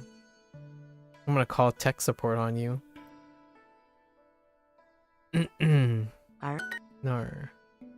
那些那些那些那儿那儿可能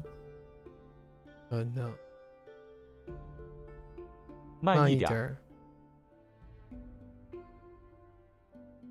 他们那儿那些 So you just got up for classes, right? Or you got up in the morning. Are you gonna eat breakfast or something? What do you have for breakfast? Do you eat breakfast?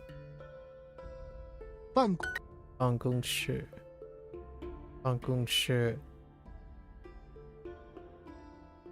教室 right? 早室教室 okay. Right on the first one. 教室 Now it's Sunday, but your sleep schedule right now is waking up anywhere between 5 to 7. So you're saying nah, it's Sunday, so you don't even eat breakfast on Sundays? Excuse me? Don't you know that stereotypical saying from Americana industries? Breakfast is the most important meal of the day. Oh, you mean no to classes. I'm kidding about the breakfast thing, obviously. That's kind of conventional knowledge deal. Oh yeah. You had oats with raisin and almond milk. That sounds delightfully mundane. 老公 Wait, I forgot to ask you. Didn't your girlfriend come back from for vacation and stuff? I imagine that's where most of your vacation time went. You guys were chilling. 办公室办公室公共公共教室后面教室办公室是办公室教室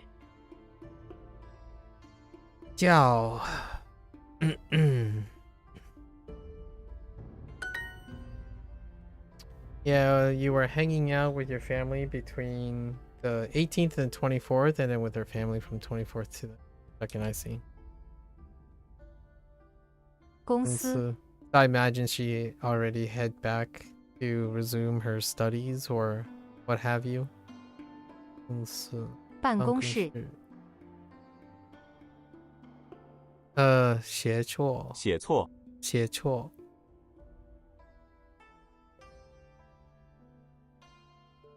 Yeah.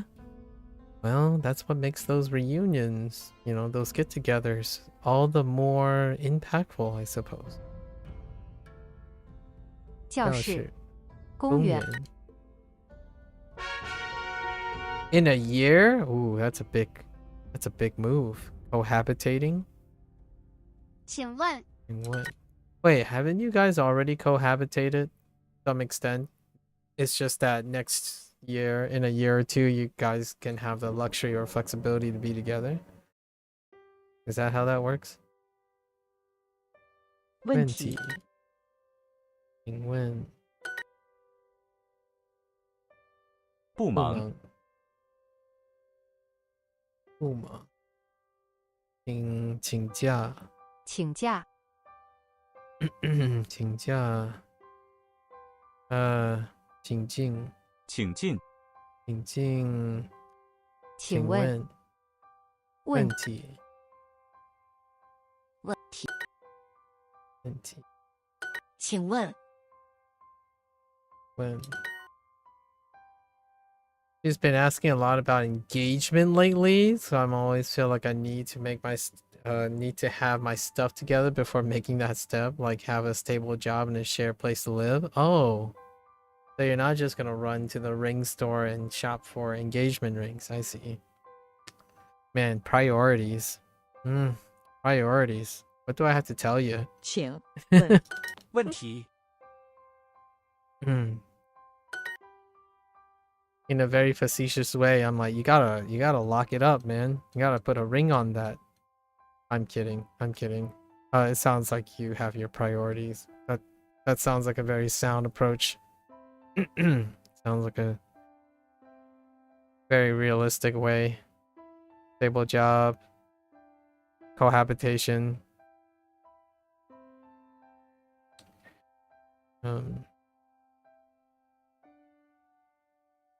就业 no 就业 no 就业6月6月going backwards.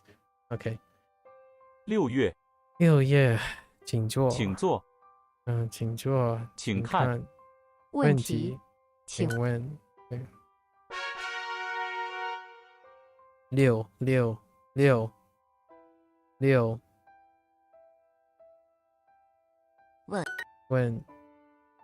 问题问聪明问快问题点对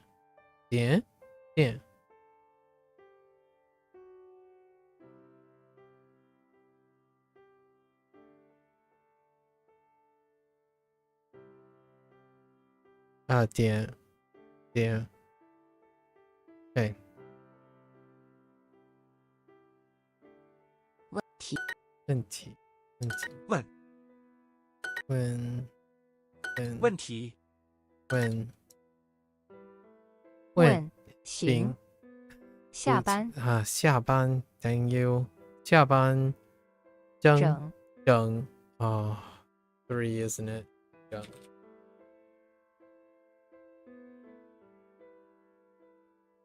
it's 3 整问题意思准备 Jeez, that startled the crap out of me. 准备准备意思准备准备早上好早上好不好意思加拿大人准准备。红茶。准备。准备。意思。意思。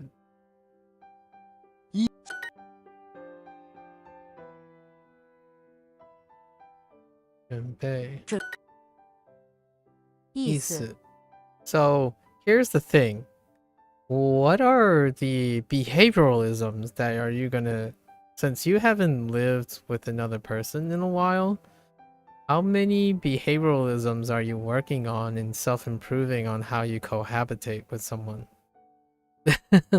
I've often wondered how others who live alone for quite some time continue to improve their interpersonal skills when occupying the same amount of, say, occupying a shared space and shared responsibilities. Or has that not been a thing? 最喜欢。准备好。准备好。科学课。科学课。喜欢。Wait, can you rephrase? I missed the first part. Oh, like, have you spent a lot of time considering all the things that deal with cohabitating? Like, hey, maybe this is something I could do when we're cohabitating, or here's other things that we might have to cover when we're occupying the same space. A bit of when I went off to college, I was expecting, I would expect to occupy the same space with, actually I ended up occupying the same space with 3 other people, but generally speaking, you come to this thought like, oh wait, there's gotta be, we gotta work on this stuff. Here's the ground rules. Here are the things that are maybe deal breakers here and there. You got to get those out. Or do you go with I'm okay with what you're okay with? It's like, okay, I'm okay with what you're okay with. And then fast forward a year, it's like, I'm not okay with the following things. And each one of you just discover a bunch of I'm not okay with things.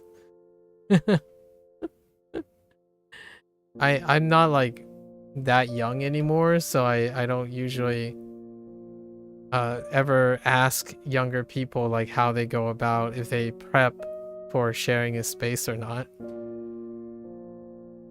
because I don't have to do it anymore because I've already done enough of it. However, I've always wondered how do other people approach the first time where they are going to share a space with a significant other. 不喜欢。不喜欢。准备。对。妻子。妻子。It's very different, obviously, the older you get, but now I'm just kind of curious how younger and other places, like especially in other places, how they go about it. Do you wing it? 妻子。妻子。妻子。意思。意思。号码。号码。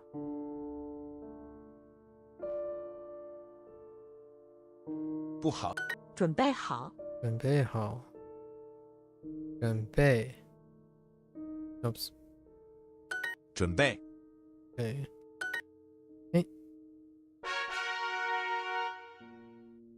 Ooh, okay. A 2. A 3 maybe? 美国。美国。美术。美国。美国人。中国。美术。法国。美国。美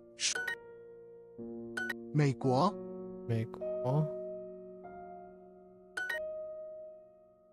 美国。美术。美术。法国。美术。德国。美术课。美国。Okay, 2 more, I think. 是。是。考试。考试。考试。It's 2. 考试. No, it's 3. 考试. Oh yeah, it's 3. 考试. I thought it was. I mean, we lived together a year ago and would say that there are definitely some things we have to compromise each other. The biggest is dinner. We both can have different preferences when it came to food and made it difficult to agree on dinner. So you already have experiences. I see. Cool. Well, how does one compromise on that nowadays? You have experience now. Why? Why? 加油。是。考试。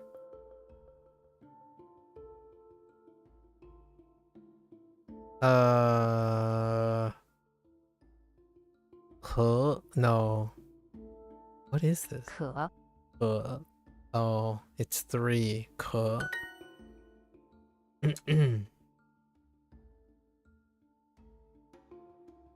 of interesting. Obviously, it's been a very long time since I occupied the same space with someone. However, it's probably going to be very different when people are much older. Right. And it's just like we will make do. So I'm not saying that older people are more prepared or anything. I think older people might be even more inclined to wing it. Like, I lived long enough. This is some small stuff. Dinner, yeah, we're just gonna play it by ear. 考试。是。哦，是。是。是。考试。 You're ahead of me in that department. So interesting. 是。是。红。办。考试。Beverage. 月亮 No.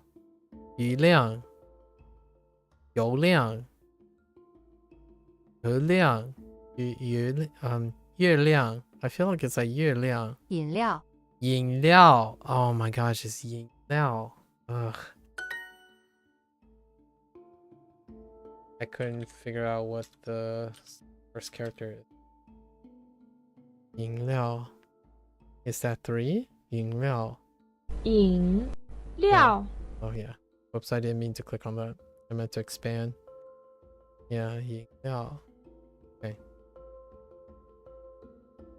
Most of the time you just gotta suck it up. As an example is I want fish while she doesn't, so we will agree on something else. If I really want it, then we will make separate dinners, but that's kind of rare as long as compromise goes both ways. Interesting. What I have to say about that is I would prepare 2 dinners myself. Wait, are you telling me you prepare a separate meal for yourself and and she will prepare a separate meal for herself, or do you prepare both? There's a big difference here. That's what my father does as well. I guess I inherited my father's approach. Like if I want to eat separately, I would prepare both of meals, right? And you might be thinking, well, if she wants to eat separately, she would prepare both the meals. No, I still prepare the meals.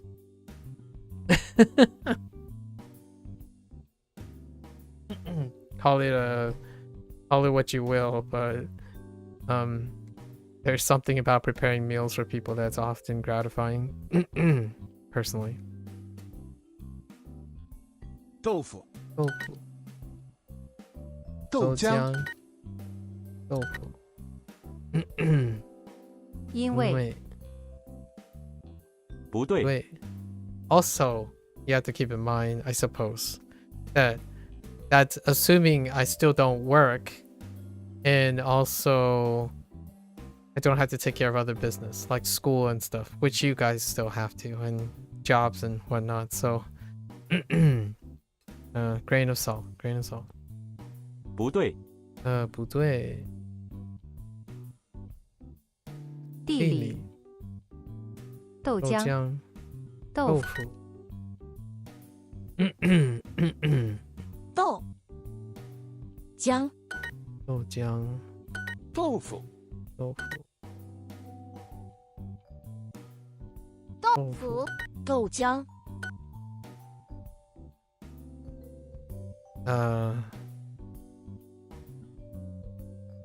走路、走路、豆豆浆、浆、生病、病、同同学、豆腐。豆腐。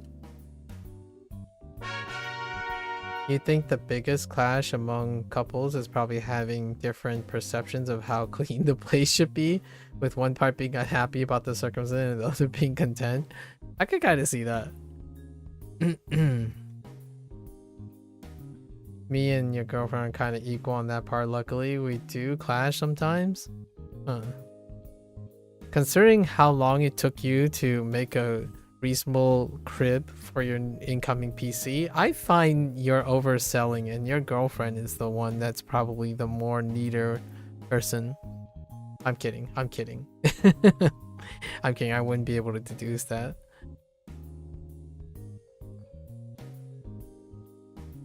炒饭。炒饭，炒饭。Is it 炒饭? It's not 炒饭. 炒饭. Oh, 炒饭. 炒饭. Okay. 炒饭. I'd be surprised. Yeah, people have a habit of surprising me sometimes, you know? Yeah, you're probably right for the most part. Oh, really? Oh, really? That was a shot in the dark. I know nothing about your girlfriend. 晚饭，晚饭。炒饭。做饭。做饭。很晚。炒饭。炒饭。晚饭。饭。 That sounds exciting. However, you still got to get through the semester, right? Actually, you still got to get through the semester and the summer for your internship, right? Your internship. Ooh, exciting. It's gonna be an exciting year for you. 晚晚饭饭炒饭炒饭炒饭晚饭晚饭炒饭饭午饭晚饭做饭 The biggest challenge is going to be getting a job in the same city, though. That's where you're afraid we won't land on the same page. Oh, so you mean... Oh... Yeah. So after your internship? No. 大姨，大姨换衣服黄衣服大衣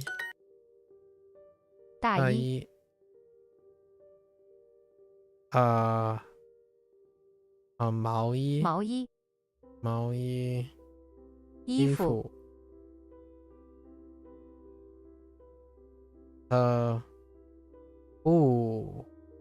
不舒服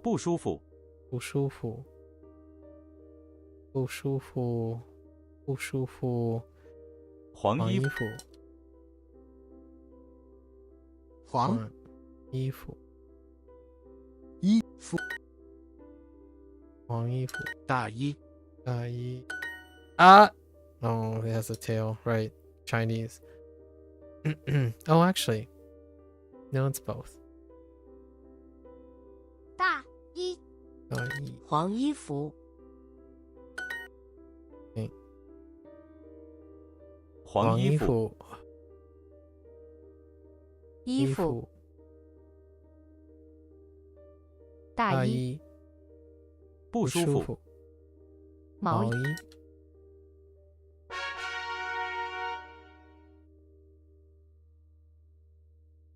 小笼包小笼包，包子小笼包小狗，小狗 whoops not 小猫小猫小笼包，包包子，半个包小时，半个小时 dang it 鼻子，子包子包子小笼包，哦小笼笼包，对小肺，肺小狗，狗包子，小笼包，盘子盘子，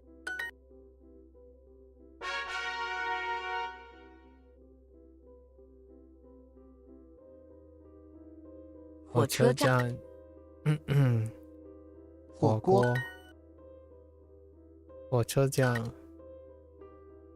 I was laughing because I could imagine doing something like you said like where you're afraid you'll land you won't be able to land on the same page. I feel like this is where you grab a book and you're like, here we go. This is the book of our problems. Let's make sure we're on the same page. So whenever like a disagreement comes up, you break out the book of disagreements and then you write it down, legitimately, literally writing through your problems and making a note of it, holding each other accountable.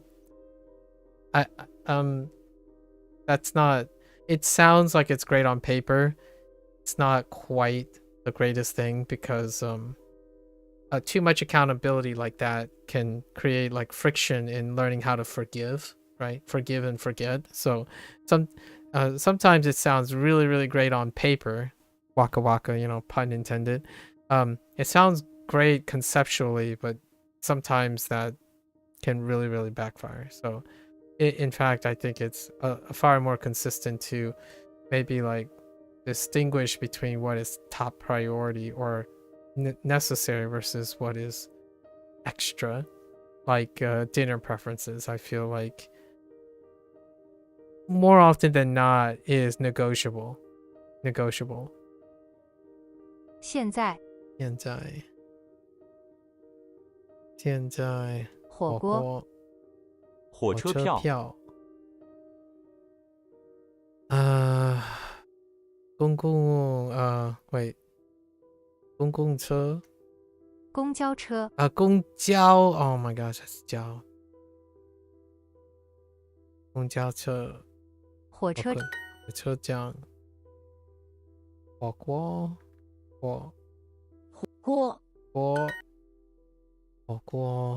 火车站，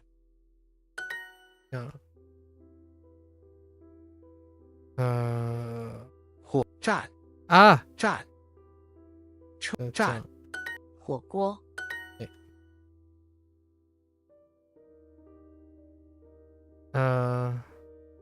公交车，火锅，火车站，回家，火车票。Yeah, you mentioned to her in the past that the field I want to break into is mainly dominant in 3 specific cities. Okay. Well, at least you have a idea, and then gave her a heads up. That sounds great. 火车上车，下车，火车票，火锅，火车，火锅，火锅，火车，火车，车，火锅，火锅，火车站，汽车，火车车票 Oh, give me it. Give me it. Oh, you butthead. 火车上车火车票火车火锅汽车火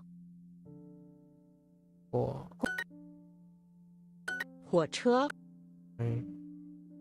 车火锅汽车火车票火锅下车火车 Okay. Oh. Leon doesn't quite know what she wants to pursue exactly. I can certainly present a wild card.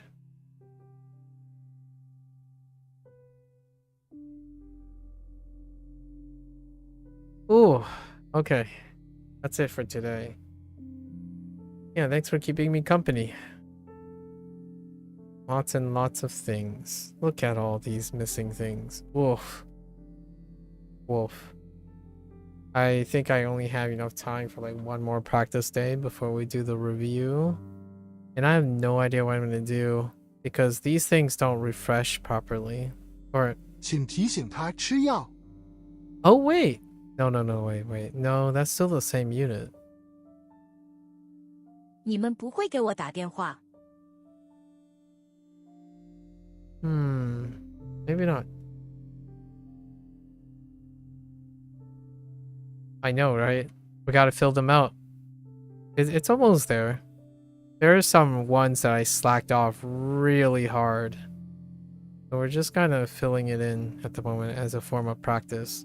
But I'm practicing off stream to prepare for the review. I got like 7 days left. And then I'm gonna do like a 3-parter for Japanese and Chinese. Still working through it. I can't talk anymore. My voice is kind of wrecked. That's the reason. I could plan all the things in real time, but it would just be me writing on stuff. Alright. Well, thanks for the company, Sub-Zero. Glad to hear a progress report. I expect some baby pictures, you know?